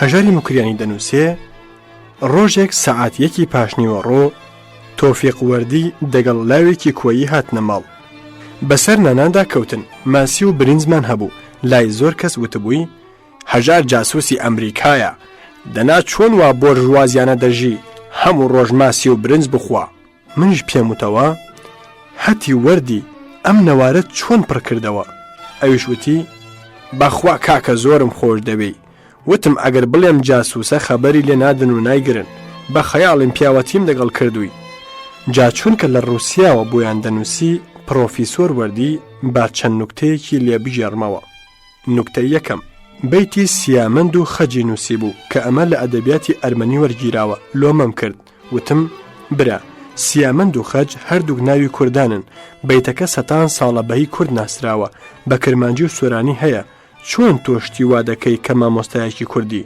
وتی دەسا بە حەقی خوددا ئەو حیزبابە ئەرمەنیانە تەنیا 5 دیناریان حەقی تەرجەمە داومێ ئای لەو دەست بڕانە نوکتەی دووەم لە کۆڵانێکدا ڕوبەڕووم دەهات و جنێویەدا منیش وتم ها خێرە وتی کاکە کتێبم بۆ دیراساتی کوردی غەڵەت گیری کردووە لە باتی شتێکم دەنێت دەڵێن 18 دینار قەرزار بووی بزانە کارێکم بۆ ناکەی کە پرسیم نیشانیاندام های غەڵەتەکەی دەبوایە غەڵەتگیر ڕۆبع دینارێک جەریمە بدا پاش حەقەکەی خۆی ئەوەندەی دەکەوتە سەر بە 1000 گێڕا مایە باشم کرد هیچی ئەم و هیچی ئەوەن یەکێکی تر لەو نوکتانەی کە لەسەر وەردی دەگێڕمەوە ئەوەیەکە ڕۆژێ گوتی 2 دینارم بە قەرز بدەیە 2 سبەی دەدەمەوە 45 ڕۆژی پێچوو بوو وتیان وەردی لێت دەپرسێ کە بینیمی وتی ها کاکە ئەو ڕۆژە کە پارەم لە تۆ وەرگرت چوومە بنکەی چاپی فڕانکلین وتم کارێکتان نییە بیکەم وتیان ناوت وتم تەوفیق وەردی وتیان تۆ 42 دینارت لامانە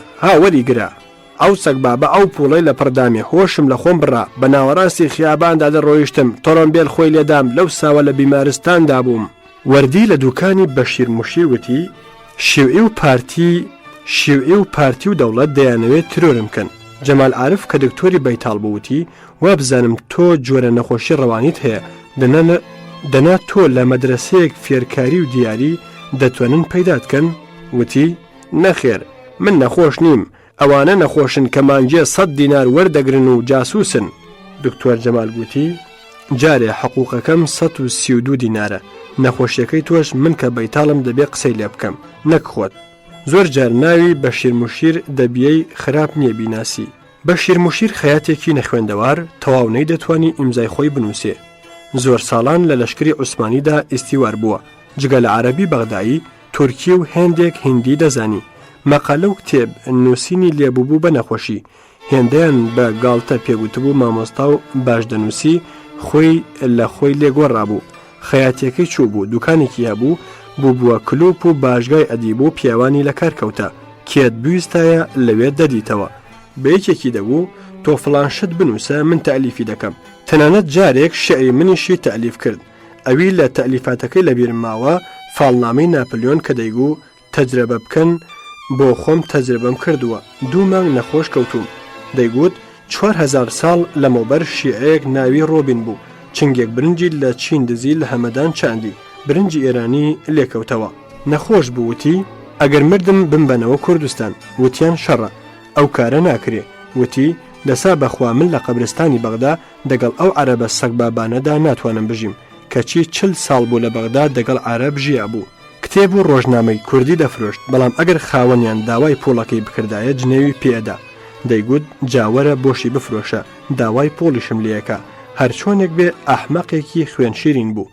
هەر لەو جۆرە شخصیەتانەی کە لە بیر ناچن مام حەکیم پیرەمێردێکی توتنفرۆشی کەرکووکی بوو خۆی بە پێغەمبەر دەزانی. ساڵح ئەفەندیەکەی باسم کرد جنێوی پێدا دەیگوت ئەوە هیچ کە نەم کردوەتە پێغەمبەر هەر مەخلوقی منیش نییە و ناشیناسم. خەبەرێکم بۆ هات مەکتەبی سیاسی حیزب دەڵێ دەبێ یەکجاری بێتە کوردستان رادیۆمان پەیدا کردووە ئیدارەی بکە بۆ خۆ ئامادەکردن و دابینکردنی ماڵ و قەرز و قۆڵە ڕێکردن حوتەیەک مۆڵەتم خواست دەبووە شەمە بڕۆم جومعە کودەتای بەعسی قەومە لە سەربانی ماڵەوە زۆر باشمان دەدی کە بۆمبارانی وەزارەتی دیفاع بنکەی قاسم دەکرا. من بە هەموو عەقلی خۆم پێم وابوو لەشکری کوردی خۆمان هەلی بۆ هەڵکەوتووە و زربەتی خۆی چاک دەوەشێنێ. هەرکە خۆم ئامادە دەکرد چوومە لای جەلال بابانی کارگوزینی ئیدارە وتم لە ئیدارە دەرم کە با حقوقی مانگێک لە زیادی وەرگرم دەچمە شۆڕش. وتی پەروەندەکەت هێند پاکە ناتوانم هیچ بەهانە بدۆزمەوە تۆ تەنانەت ئیجازەکانی شت دەکار نەکردووە. بەغدایی زۆریان عەبدولکەریم قاسم خۆش دەویست هەر خەڵکی بازار و کۆڵان بە هەزاران ڕژابوونە وەزارەتی دیفاع کە چەکمان بدەنیە شەڕ دەکەین بەڵام غلۆری و سەرسەختی قاسم لەوانە نەبوو هەروتە بووی هیچ نییە ئێستا خەڵاسیان دەکەم. خەڵکەکەیان دەرکردبوو لە مەیدانی پێش وەزارەت کۆمبوو بوون و بژی قاسمیان دەگوت چەند تانکێک بە عەکسی قاسمەوە هاتبوون خەڵک بەخۆشیەوە بە پیریانەوە چووبوون تانک لیان وەخۆ کەوتبوون سەتان کەسیان بەرتیربار دابوو. بۆ ڕۆژی دوایی چێشتەنگا و قاسمگیرا و کودەتا سەریگرت. لە رادیۆوە لەسەر یەک فەرمانی قەتڵ و عامی شیوعیان بڵاو دەکرایەوە.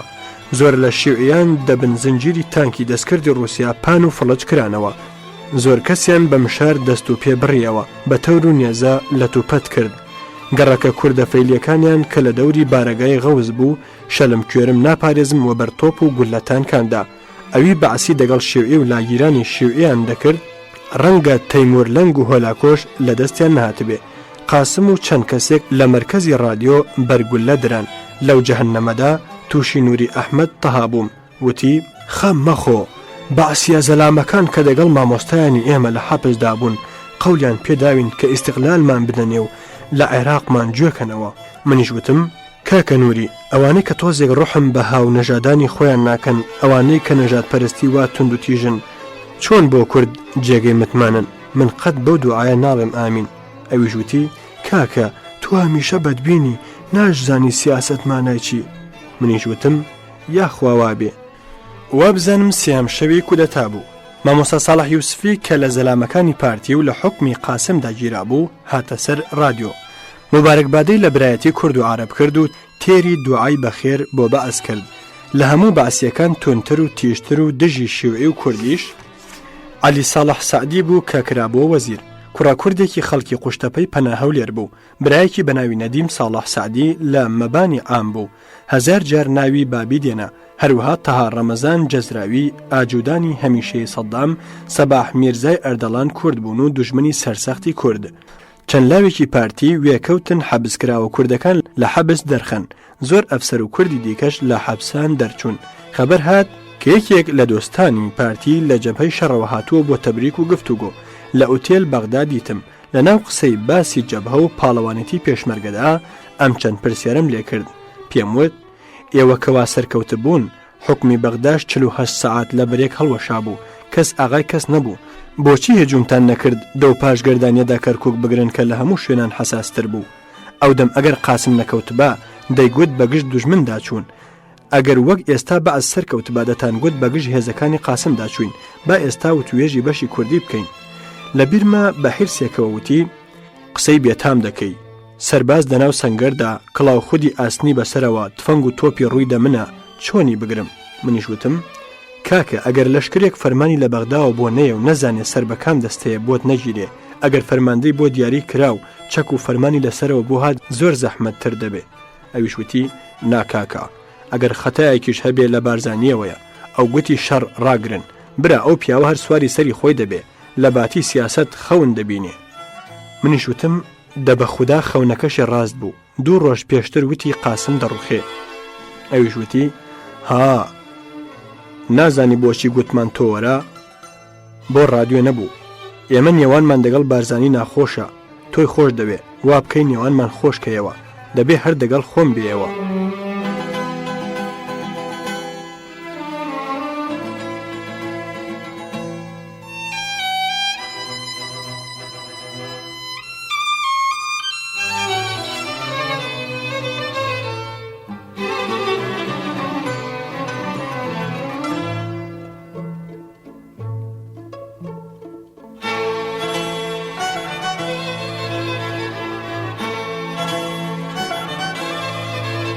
داوای لە پیاوی دەوڵەت کرد کە لە بیرم نەماوە کێبوو لە تیارەدا جێگەی منیش بکەنەوە. پاش نیوەڕۆی ئەو ڕۆژەوتی ڕێگای تۆ لە تیارەدا نادەن.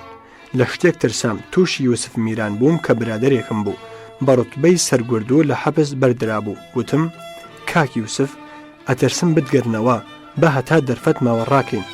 کاک یوسف جلکی ئەفسەری کردەبەر بە تاکسیەک هەرە و ئێوارە بەرەو کەرکووک هاتین. لە سایەی جلکەکانیەوە ئیجازە دراین لە دەروازەی بەغدا دەرکەوین. لە ڕێگای جلەکانی گوەڕی و شەوهاتینە ئوتێل سیروان لە کەرکووک. لێرەدا دەمەوێ تۆزێک بەرەو دواوە بگەڕێمەوە. چەند جار ناوی عەبدوڵڵا کانیمەرانی وتووە لە دوای هاتنەوەم لە سووریا کەس وا دۆستم نەبووە وە گوێی کەرجوود بووین. بە منداڵی تا کلاسی 4 سەرەتایی خوێندبوو. چەند ساڵێک کاسپی لادێ و ڕەژی فرۆشی کردبوو. لە کەرکووک ملی لە خوێندن نایەوە تا لە حقوق دەرچوو. لە دەورانی قاسمدا کاری حزبی لە بەغدا دەکرد و هەمیشە پێکەوە بووین و تەنانەت پۆڵی من لای ئەو بوو کە بۆم خەرجکە. زۆر جار دەیگوو من دەچمە خاریز بۆ دکتۆرا وەرگرتن. خەمم نییە چونکە تۆ برای بەڕاستمی و ئاگات لە منداڵی من دەبێ هەر وەک منیش بۆ تۆوە. بەڕاستی زۆرم دڵ پێ خۆش بوو. ئەو ڕۆژانەی کە حیزب ناردەبووی بچمە شۆڕژ هاتە ماڵوتی برا تۆ کە لە بەغدا دەڕۆی نەچی بە تەمای من بی بە خودا قەت ئەحواڵی مناڵەکانت ناپرسم. وەک گۆزێک سەهۆڵاوم بەسەرداکەن تاسام. وتم کاکە من خودا بە هومێدی تۆی خەڵق نەکردم هەروە دەزانم ئەو ڕۆژگارەیە کە تۆم نەدەناسی. شەو لە کەرکووک بە ترس و لەرزەوە بەسەرمان برد. بەیانی بە تاکسیەک ڕۆیشتین و جادەی گشتیمان بەجێهێشت و لە ڕێگەی دبسەوە چوینە هەولێر ماڵی خاڵی کاک یوسف عەبدولقادر ئەفەندی کە لە بیبیجەک چەند ڕۆژێک پێکەوە بەنهێنی ژیابووین. بەیانی بەڕانک و چۆغە و جلکی کوردیەوە چوینە کۆیە بووینە میوانی بنکەی حیزب. سەعید مەسیفی ناوێکی پێڕادەگەیشت باسی ئەوەی کرد کە چەند مێزەر سوورێک هاتوون ڕای نەگرتوون. تێگەیشتم کە دەبێ نێوانی حیزب و بارزانی واخۆش نەبێ وەک من بیرم لێ دەکردەوە. دەم و ئێوارە گەیشتینە پشتی کانیماران کە مەلا مستەفا لەوێ بوو. لە بەهاری ساڵی 1961 ڕا نەمدی بوو. ئەو ڕۆژەش کە دیتمەوە مانگی سێهەمی ساڵی 1963 بوو. بێ ئختیار فرمێسکم دابارین. پاش بەخێرهێنانم وتی هەژار من و تۆ وەهاب ئاغا کە هەردووک وا زگزلن لە شۆڕشدا چ لێ بکەم وتم ڕاستت دەوێ من لە ترسی مردنی بەغدا هەڵاتوم قەبر هەڵکەن 25 دینار ئەسێن و دوای 2 ڕۆژ قەبرەکە دەفرۆشنەوە بە یەکی دی هەر هاتووم لێرە بمرم کە قەبر بە خۆڕاییە بەڵام تکایەکەم دەگەڵ وەهاب ئاغام حیساب مەکە ئەو لە هەموو کەس تەمبەڵترە شەو لە مەجلیسی بارزانی داوتم تۆ نازانی لە ڕۆژنامە و ڕادیۆی بەغدا چەندم جنێو پێداوی وتی بەڵێ گوێم لێ بوو ئەرێ کێ دیکەش لێرە بوو من چم گوو شەوکەتی مەلا اسماعیل کە ئەفسەرێکی مخابرات بووتی فەرمووت ئەگەر بۆ خۆم چاوم لێ بوایە کە هەژار ئەمە دەنووسێ و بۆ خۆی بۆی خوێندبامەوە هەر دەمزانی درۆیە چونکە من هەژار باش دەناسم گوتیشم بمبەخشە من بە عەقڵی خۆم چاکترین فرسەتی زێڕینتان لەدەستدا کە لە 48 سەعات شێواویەی بەغدادا هێرشتان نەکردە کەرکووک بارزانی فەرمووی جارێ لەو باسوخواسانە گەڕێ سبەی پاشنوێژ دەگەڵ یەکێک لە هاوڵانی حیزب دەرکەوتینە گردی پشت ماڵان زۆری پیا و ماقوڵانی عەشایەری پشدەری و دەوروبەری لێبوو ئەو هاوڵەم قسەی بۆ کردن وتی کاکی خۆم بەعسی ڕەگەزپەرستن لەبەر ئەوە ناسر یاریدەیان دەدا ینی لەشکری میسر و سووریا و عراق دەبنە دژمان ڕوسیاش یاریدەی ناسر دەدا ئێران و تورکیش دوژمنی سەرسەختمانن ئەمریکا و ئینگلیز یاریدەی تورک و ئێران دەکەن لە هەموو لایەکەوە خەتەری زۆر زلمان لەسرە خوا بکە شەڕ نەبێتەوە ئاغایانی عەشایەریش وەک دەڵێن سەرچۆپی بدەی بەگامێشێ هەر بەرەو کادێنی دەکێشێ ملیان لێنا بابە ئێمە تووتنێکمان بۆ نەفرۆشراوە وە بکەین چەند قروشەکن پێ بگا وە بکەین شتاقە لا دڵی نەیەشی چەڵت و کەکیش بفرۆشین خولاسە لەو قسانە کران و بڵاویان کرد وتم هاڤەڵی بەڕێز تۆ ڕئیسی شۆڕشی ئەو قسانە دڵی شەڕکەران سار دەکاتەوە واش بێ نابێت لە تۆی بیبیسن تۆ هەر دەبێت دڵیان گەرمکەی تاریفی ئازادبوونیان بۆ بکە ئەویش وتی کاک هەژار تۆ حرفێکت لە ئەلفوبای سیاست نەخوێندووە منیش وتم بەڵێ ڕاستە نەمخوێندووە بەڵام بفەرموو چ بوو کارەکەی دەتفەرموو من پێکی بێنم ئەویش وتی بارزانی نەخوێندەوارێکە ڕۆحی عەشیرەتی هەیە لە حیزبایەتی نازانێ گوێ بە فەرمان و دیسپلین نادا ئێمە دەمانەوێت دەسەڵات بە حیزب بێ ئەو هەر فەرمان ئیجرا بکە وەک فەرماندەیەکی لەشکری دەوڵەتان تاوا بێ بۆمان تەحمل ناکرێ منیش لە وەڵامدا پێم وت بەڵێ هاوڵی خۆشەویست منیش دەزانم ئەو خوێندەواریە مارکسیستەی نییە کە حیزب هەیەتی جایان نایزانێ یان نایەوێ بیزانێ حیزب لەوەدا خەتایەکی کردووە کە لە یەکەم کۆنگرەی بەغدا دوای هاتنەوەی بارزانی هەرچەند گوتی نابمە سەرۆکی پارتی ناچارمان کرد و کردمانە سەرۆک ئیجازەی حیزب و ڕۆژنامەمان بەهۆی ئەو لە قاسم ساند لە پاش شەڕی دەربەندی خان وتتان شەڕی بۆ نەکردین بەڵام ئەو کە بە بارزانیەکانی خۆی ڕاپەڕی ئەوەی کرد کە کردی حیزب لە شەڕێکی دەگەڵ سۆفی شێخڕەشیدا 400 کەسمان لەبەر 30 کەسی سۆفیان شکا کە سەرداری لەشکری ئێمە عومەر دەبابە بوو بارزانی هەر سۆفیەکی لە کوشتن و بەدیلگرتن لە دەستی دەرچوون ئاوا بوونە دیوی تورکیە لەشکری عەشایەری جاش و سوپای دەوڵەتی ڕاونا تا نەهات بەم دیوەدا حیزب نەبوژایەوە و لە سایە ئازایەتی و شەڕکەری بارزانیانەوە ئێستا بووینە ئەم قووەتە کەسێکی عەشایەری کە توانی بێتی ئەم فەتحە بکە باوەڕ ناکەم ڕازی بێ هەموو دەسەڵاتی خۆی بداتە دەست من و تۆیەک و برایم ئەحمەدێک کە هیچ هونەرێکمان لەم هەموو شەڕانەدا نەنواندووە بەڵام وەک من بیناسم باوەڕ ناکەم بە زۆر خۆیمان بەسەردا بسەپێنێ ڕەنگە ئەگەر داوای لێ بکەین بچێتەوە بارزان و حیزب بۆ خۆی شۆڕش بەڕێوە بەرێ دەڵێ چی ئەمەی پێ بڵێم ئەویش وتی چۆن دەوێری بە شەرەفم هەر لە دەمت دەرچێ دەست بەجێ بەرگولەت ئەدا منیش وتم ئەگەر بەرم و لەشم بدا پێی دەڵێم کورد تۆیان ناوێ بچۆرەوە بارزان ناوێری دەوێرم درێژە کێشە هەستام وتم هەر ئەم شەو پێی دەڵێم تۆزێک دوورکەوتمەوە بانگی کرد ڕاوەستە هاتە لام وتی واگریمان تۆ وێرات پێی بڵێ ئەویش وتی باشە دەڕۆمەوە بارزانیەکانیش دەگەڵ خۆی دەبا منیش وتم ناکاکە لە بەرچاوی ڕەشی من و تۆ گوناهی واناکە خۆت دەزانی ئەو بارزانیە چەکدەرانە نە دایالکتێکیان خوێندووە نەدەزانن حیزب و میزبیانی چی لەژێر فەرمانی بارزانیدا نەبن بۆ ئیفریتی شەڕ ناکەن لە ئەلفبای سیاسەتدا زۆر لە من کۆڵەوارترن ئەگەر بڕوا دیارە ئەوانیشی دەگەڵن ئەویش وتی ئای دەبەخوا ئەگەر وابێ ئێمە تێدا دەچین نا بابە پێی مەڵێ پێشی بڵێ دەڵێ من نەمگوتووە شەو لە مەجلیس گوتم کاکە بارزانی ئەو کورد و حیزبە تۆیان ناوێ تۆ بۆ ناچیەوە بارزانەکەی خۆت و لە کۆڵمان ببیەوە گوتی دەربارەی من دەڵێن چی وتم حیزبایەتی نازانی خوێندەوار نیت بە قەولی شێخ ڕەحیمی شێخ بورهان دیکتاتۆری لاساری بارزانی فەرمووی کێوا دەڵێ منیش وتم من ئاخر ماوێتی دەڵێن دزە پۆڵ کۆ دەکاتەوە دیسان فەرموویەوە تۆ بۆ ئەوانت نەگوت منیش وتم لەبیرم چوو بارزانی فەرمووی ئەگەر بڕۆم ئەوانە شۆڕش بەڕێوە دەبن وتم بەو شەرتە هێزی بارزانیان بۆ بەجێ بێڵی ئەویش فەرمووی هەژار تۆ زۆر لە دنیا تێ ناگەی ئەو مامۆستایانە دەیانەوێت پۆڵ و پلێک لە دەوڵەت وەرگرن و بچنەوە ماڵی خۆیان قەتوا ناکەم بەم ئارەزووە بگەن منیش وتم کاکە باوەڕ ناکەم نیازیان وابێ بارزانی فەرمووی دەیبینی بەهومێدم تۆ خۆت شێت نەکەی و تووشی ئەو نەخۆشی خۆپەرستیە نەبی لەمەگەڕێ دوو قسەی سەیری بەغدا بژێڕەوە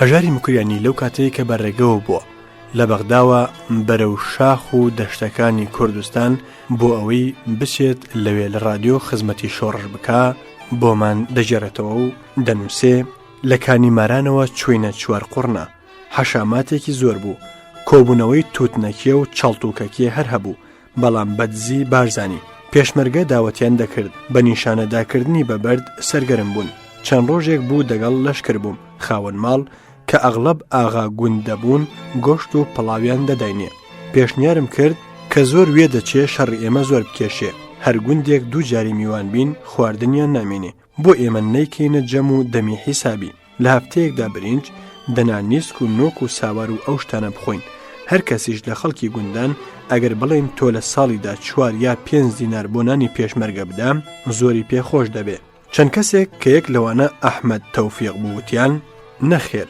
خەڵک بەو میوانداریە فەخر دەکەن و ئەگەر بیگۆڕین دڵیان دەشکێ پێشنیارەکەم قبول نەکرا بنکەکانی حیزب بە حیساب و دەستن دەبوو تەنانەت هەر کەسە ڕۆژێ 30 دەنک نۆک نازانم چەند دەنک نیسک و خۆڵاسە بە وردە حیساب دەیان درایە کە من ئەوم بەلاوە پەسەند بوو هەرچەند دەشم بیستەوە کە مامۆستا گەورەکان پاروە چەورەیان هەیە حەز دەکەم باسێک لەسەر ئەحمەد تەوفیق بکەم بۆ هەوڵجار ئەحمەد تەوفیق یان بڵێم سەید عەبدوڵڵا ئیسحاقیم لە شام دیت لاوێک بوو 12 ساڵ لە من کەم تەمەنتر وتی دەچمە چیکۆزلۆواکیا وردەکێشەمان کرد ئەو کە زۆر مارکسیزانە بوو لایوا بوو ئەو دەوڵەتانەی لەو بەری دەریاوە دێن وڵاتان داگیر دەکەن ئیستێعماری و سەگ بابن ئیستێعماری و سەگ بابن من دەمگوت فەرقی چییە لە وشکانی و لە دەریاوە بێ ئەگەر بمخوا سەگ و زاڵمە خواردنە بە کەوچک و کێرد و چەنگاڵ بێ یان بە چنگ و نینۆک و گاز بێ دەیگوت ئێمە دەبێ وێڕای ئێرانیەکانی تر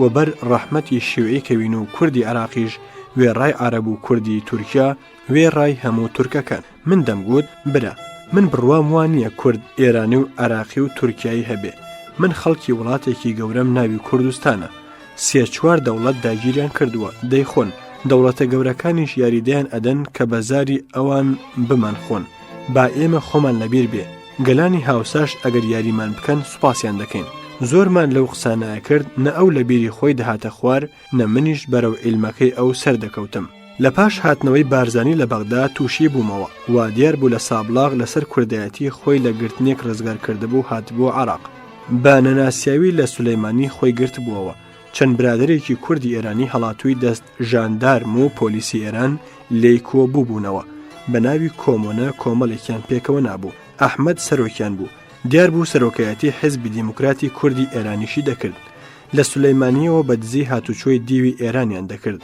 مدیر ئەمنی سولەیمانی کە حوسێن شێروانی و کوردێکی باش بوو لە گرتنی عراقی دەپاراستن بە هاتنەوەی بارزانی زۆرتر خۆیان ئاشکرا کرد لە بەغدا دەمدیتەوە و بووینەوە ئاشنا شەڕی بارزانی و قاسم گەرم بوو ئەحمەد هاتە بەغدا و پێم سەیر بوو چۆن توانیوێ لەو ڕێگە دژوارە خۆی دەرباسکە وتی هاتووم جلک و دەرمان بۆ بارزان بەرم کە هیچیان نییە وێکەوتین جلک و دەرمانی زۆرمان پەیدا کرد ئێستاش نازانم چۆنی گەیاندنەوە بارزان کە بەڕاستی کارێکی ئازایانە بوو. هەروەها چوو بوو لە بەیروتەوە دانا ئادەم شمیتی پەیامنێری ئەمریکایی گەیاندبووە لای بارزانی کە لە کتێبەکەی سەفەرێک بۆ ناو پیاوە ئازاکاندا زۆر بە چالاکی و نەترسان و کارزانی ئەحمەد تەوفیق هەڵدەڵێ.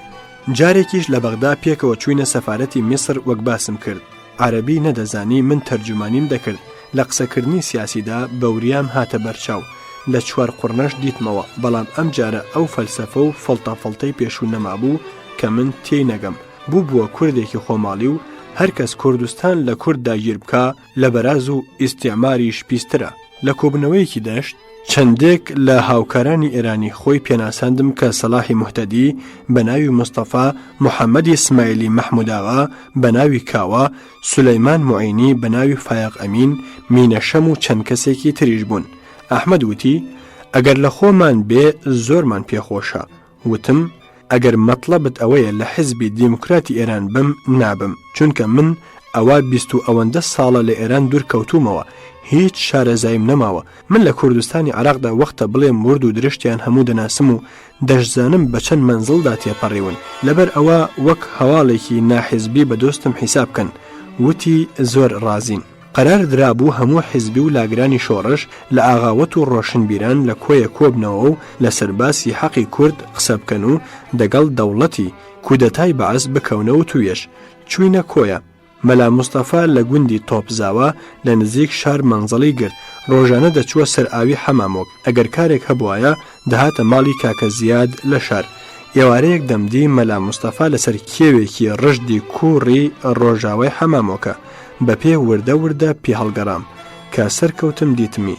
وتی خواشکر تۆ لە وەهاباغا زۆر باشتری، دیارە دەگەڵمان دەردەبەی. لەشکر و میوان لە ماڵانی شار دامەزران. زەبیحی و من چووینە ماڵی مام قادری باغەوان کە لە پێشدا لە مەهاباد ناوی سەید حەمەقالە بوو. لە پاش زۆر حەبس و جزیا کێشان کەوتبووە کۆیە و باغەوانی کاکە زیادی دەکرد. تاهیر یەحیای سەرک وەزیر و کۆمەڵک لە پیاو ماقوڵانی باس بۆ وتوێژ هاتنە خەلەکان. ژینگەی ئیبن و خەلەکانی مێژونوس. وتوێژ دامەزرا. بەر لە هەر شت وتیان جێژنی نەورۆستان بۆ دەکەینە قانونی. وتیان ئێوە واز لە خود مختاری بێنن لا مرکزیتان دەدەینێ. قسە زۆر هاتوو چوو کە من هیچ ئاگاشم لێ نەبوو تا بڵێم چۆن بوو. حیزب قبولی کرد و قەراردرا بیخەنە بەربیر و ڕایگشتی و کۆنگرە لە کۆیە تەشکیل بکەن. هاتی نەڕانیە. نازانم چەند ڕۆژێک لەوێ ماینەوە. ئەوەندە دەزانم کێچ نەیدەهێشت بخەوین. کەوشە لاستیکەکانیشیان لێدزی بووم لە ڕانیەوە بەرەو کۆیە هاتین. لە سابلاغیش کە ناوی شاعری میلی و لە نزیکانی پێشەوا بووم، لە پاشانیش هەتا ئێستاش کەیفم بە داوەتکردنی سیاسی نەهاتووە و نایە. پیاوە دەوڵەمەندەکانی کۆیە داوەتیان دەکردم. دەیانوت چت پێخۆشە بۆت لێ بنین مام هەژار. منیش دەمگو دۆکڵی و لە دۆکڵی و زیاتر ناخۆم. خوا بت حەسێنێتەوە. تووڕە دەبوون و دەیانزانی چەند نانەجیبم. زۆربەیان وازیان لێدێنا. جەنگەی کەنگر و یابوو بەیانیان مام قادر دەیگو دەچمە بازار چه بکڕم. منیش دەمگوت کەنگر و ماست گیا دۆکڵی و ئەویش بەقەد منی حەزلی ئەکرد. ڕۆژێ لەسەر جادەی کۆیە میرانی ساڵح بەگ لە میرانی شەقلاوە بانگی کرد. هەژار وەرە، گەنجێک هاتیە دەرێ سابراغیمە، هیچ دەزمانی ناگەم، هەر دەرێ مەزورم، ئەتۆ بزانە دەرێت چێ؟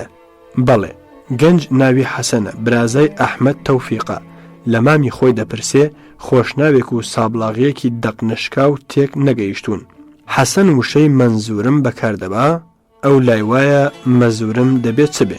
لە کۆیە تۆپێنمان دەکرد. تۆپێکم لە پشتی مەسعود بارزانیدا بارزانیەک هات. پێیوتم تۆ چۆن تۆپ لە پشتی مەسعود دەدەی؟ منیش وتم کاکە ئەوە تەقڵەیە، ئاغا و نۆکەری تێدا لێ دەدەم و چاتریش. زۆری پێسەیر بوو. زەبیحی لەم بەینەدا بۆی گێڕامەوە کە ڕۆژی کودەتای بەعەز پادگانی کەرکووک خەبەریان داوەتێ.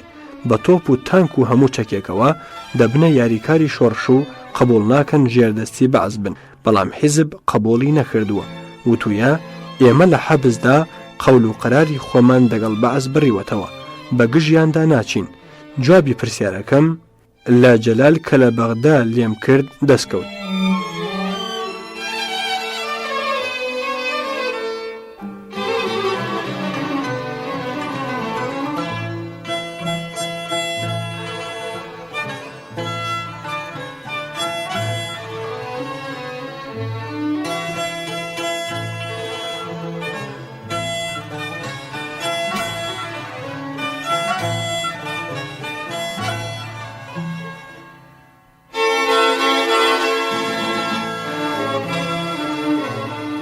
هاتوچۆی بارزانیش و کاک برایم ئەحمەدیشم دەکرد. ڕۆژێک یەکێک بە برایمی گوت کابرایەک لە هەردێک لاقان سەقەت بە سواری کەر لە دێهات چەرچیەتی دەکا. زۆرمان خەبەری زۆر گرنگ بۆ دێنی هیچ چیشی لە حیزب ناوێ. دەڵێ کاربەدەستان دەڵێن تۆ دەبێ حاشا بکەی لە حیزبی پارتی دەنا ڕێگەی کاسپیت نادەین. دەڵێن چی بۆ مەسلحەت بنووسم من پارتی نیم؟ برایم گوتی ئێوە پێتان چۆنە؟ وتمان زۆرمان پێ باشە ئەو حاشا بکە چونکە زۆر بەهرەی هەیە. بەقامکی شادەی ڕاستە. وتی دەبێ ئەو سەگ بابەی ئەدام کرێ. وتمان چۆن؟ پێیوتین با بۆ مەسلحەتیش بێ سەر بۆ دوژمن نەوی دەکا. جارێک دوو بە دوو بووین وتم برا حیفە ئێوە دڵی بارزانی بشکێنن. هێز و هەیبەت و فەرماندەی ئەو بۆیە نابێ بەکاری هیچ و پوچ لە دەست خۆتان بدەن. وتی وەک چی؟ وتم وەک ئەوە ئێوە دەچن لە بنەوە پوڵ دەدەن بە عەبدولواحیدی حاجی مەلۆ کە دەگەڵ خۆمان بەو لە بارزانی بتەکەوە. قماربازی کۆیە هەر ئەو شەوە پوڵەکەی ئێوەی لێ دەبنەوە و ئاشکرا دەبێ وەک ئەوە کە کۆی بارزانی کە موریدێکی گیانفیدای بارزانە بانگ دەکەن 500 دیناری ئەدەنێک کەواز لە بارزانی بێنی کە کۆ پوڵەکە لە ناو دەستەکەدا لە پێش بارزانی دائەنێ و دەڵێ ئەزبەنی ئەڤیدانە من نزانم چەندە دەبێژن تا بمەڕابە. بارزانی دەڵێ بۆ خۆتی هەڵگرە. لەوەش پیستر شەلاتی سولەیمانی چەکداری ئێوە دەڵێن منداڵێکی مێزەر سووری ئەقراییمان بردووەتە حەمام هەرچونکە وەک بارزانیان دەچێ. برایم حاشای لەوانە کرد بەڵام وتی بارزانی بۆتە چقلی چاوی حیزب کوێری کردووە ئەگەر چقلەکەش دەربخەین هەر کوێر دەبین.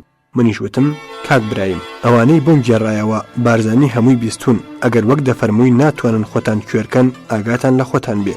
ڕۆژێک دوو بە دوو دەگەڵ زەبیحی چووینە حەمامۆک بۆ لای بارزانی. قسەکانی مەجلیسەکەم لەبیر نەماوە بەڵام هەر لە دەوری کێشەی فکری مامۆستایانی پارتی و بارزانی دەگەڕا. زەبیحی وتی ئەگەر کەس لە دەوری بارزانی نەبێ من تەنیا کەسێکم کە بەجێی نایەڵم. یان وتی ئەگەر بەتەنیا لەسەر بەردێک بمێنێتەوە دەچمەتە نیشتی چونکە دەزانم حەق بەوە. ڕۆژێکی دی عەبدولحوسین فەیلی و یەدوڵڵا فەیلی کە هەردووک لە لیژنەی مەرکەزیدا بوون لە حەمامۆک بە مەلا مستەفایان گوت ئەمانە مەبەستیان ئەوانە بوو کە تا ڕادەیەک دژایەتی پارتیان دەکرد خیانەت بە مەسەلەی کوورد دەکەن. تۆ وەک سەردارێکی بە بەڕەشت محاکەمەیان بکە و شایەتی لە ئێمە و ئەوانەی وەک ئێمە شارەزا بخوازە. ئەگەر بە گوناهبار دەرچوون گول لە بارانیان کە بە گوناهباریش دەردەچن. من کە نە پارتی بووم و نە ڕەسمیەتێکم هەبوو لە خۆمەوە هەڵمدایە. وتم جەناب بە بیری کورتی من دوور بە دوور یەکتر متتەهم مەکەن. ڕاستە پرسوەرامێک با لە ناوتاندا بێ ئەگەر خیانەت ناکەن خوا هەڵناگرێت بە خراپیان بزانی ئەگەر خیانەتیش بکەن با کۆمەڵی شاید بزانن و لە ڕیز دەرکەون. لام وایە هیچ شۆڕشێک ئەگەر لەسەر زەویەکی سەخت و بە متمانە ڕانەوەستێ بنی بۆش بێت تێک دەڕوخێ. بارزانی فەرمووی بە قسەی هیچتان ناکەم بیان کوژم دەبنە شەهیدی ئازادی و دەکرێنە پیاوی گەورە لە لای دڵپیسان بەڵام لێم ڕوونە بۆ خۆیان ئابڕووی خۆیان دەبەن من خۆیان تێناگەێنم چ دەکەن با بیکەن. لەبیرمە شەوێک عومەر دەبابە هات چەمەدانێکی ڕەشی پێبوو دای بە مەلا مستەفا دوای 2 ڕۆژیش وتیان 12 تفەنگی بڕنۆی هێناوە. وەک من گوێبیست بوومەوە حیزبی پارتی بەبێ پرسی مەلا مستەفا دەگەڵ ئێرانیان پەیوەندی گرتووە. ئیسا پەژمانی ساواکی هاتووەتە لایەن بڕیاری داوە ئێران بە دزیەوە یاریدەیان بدا بەو شەرتە بارزانی کە دوژمنی سەرسەختی شاو کۆمۆنیستی مۆسکۆیە لە ناو خۆیان دەراوێن. پوڵ و تفەنگیان هێندێک وەرگرتووە. بارزانی بەوەی زانیوە بۆ ڕازیکردنی بارزانی هێندێک پۆڵیان هێناوە و تویانە ئەمە بەشی تۆ بۆ لەشکرکێشی و ئێمە فێڵێکە لە ئێرانی دەکەین و هەر مخلیستین کە بارزانی گوتوویە تفەنگەکانتان چی لێ کرد چون ئەو 12 تفەنگەشیان هێناوە. وا دیار بوو ئێرانی لە قاعدەی کۆمۆنیستی پارتی ڕازیە بەڵام لە بارزانی دەترسێ چونکە پارتی برایم بەرنامەی حیزبەکەشی هەمووی بڕوا بە سیستەمی مارکسی بوو. هەموو تەکیەشی لەسەر ئەوە دەکرد کە عەرەب برامان و مۆسکۆش قیبلەمانە. ئەو هەموو چەکەی رووسیا کە بە دەستی عەرەب لە دەورانی قاسمدا لە کوردستان دەکارکرا بوو تۆسقالێک لە ئیمانی حیزبی کەم نەکردبوو.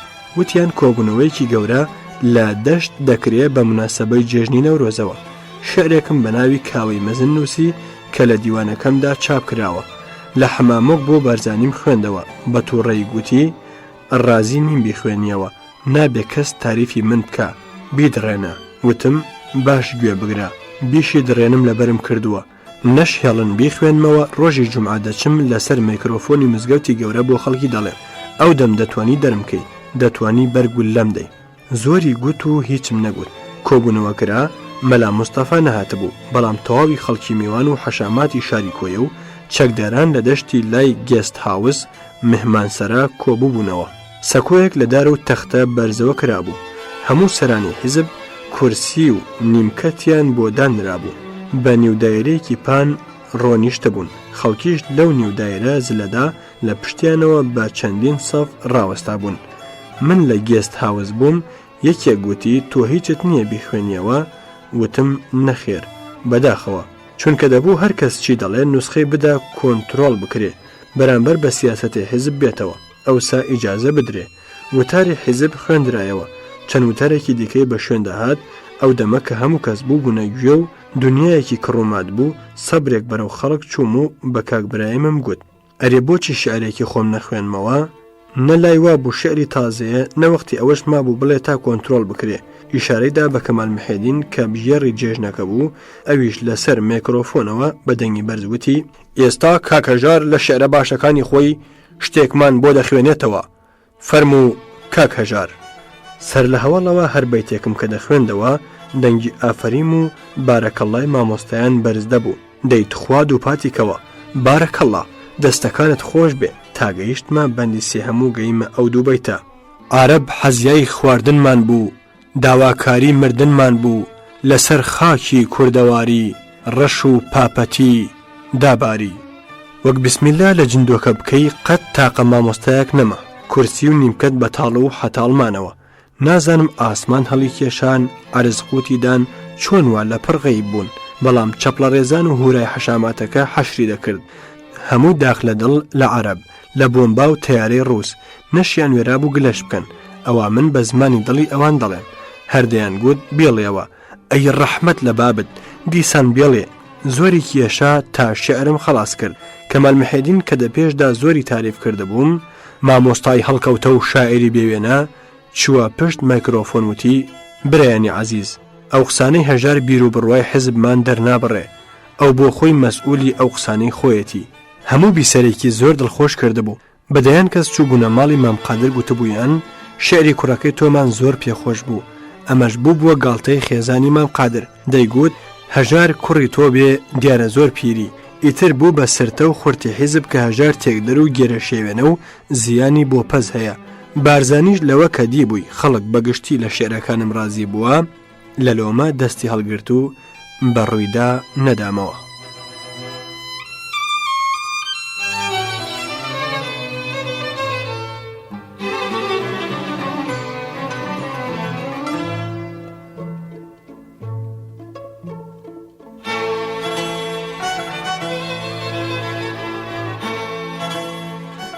گوێرانی ئازیز و خۆشەویست لێرەدا و بەم شێوەیە دێنە کۆتایی ئەم بەشەی خوێندنەوەی کتێبی چێشتی مجێوری هەژاری مکوریانی تا بەشێکی تر و لە شەوێکی تردا پێتان دەگەینەوە شاد و ئارام و بەختەوەربژین.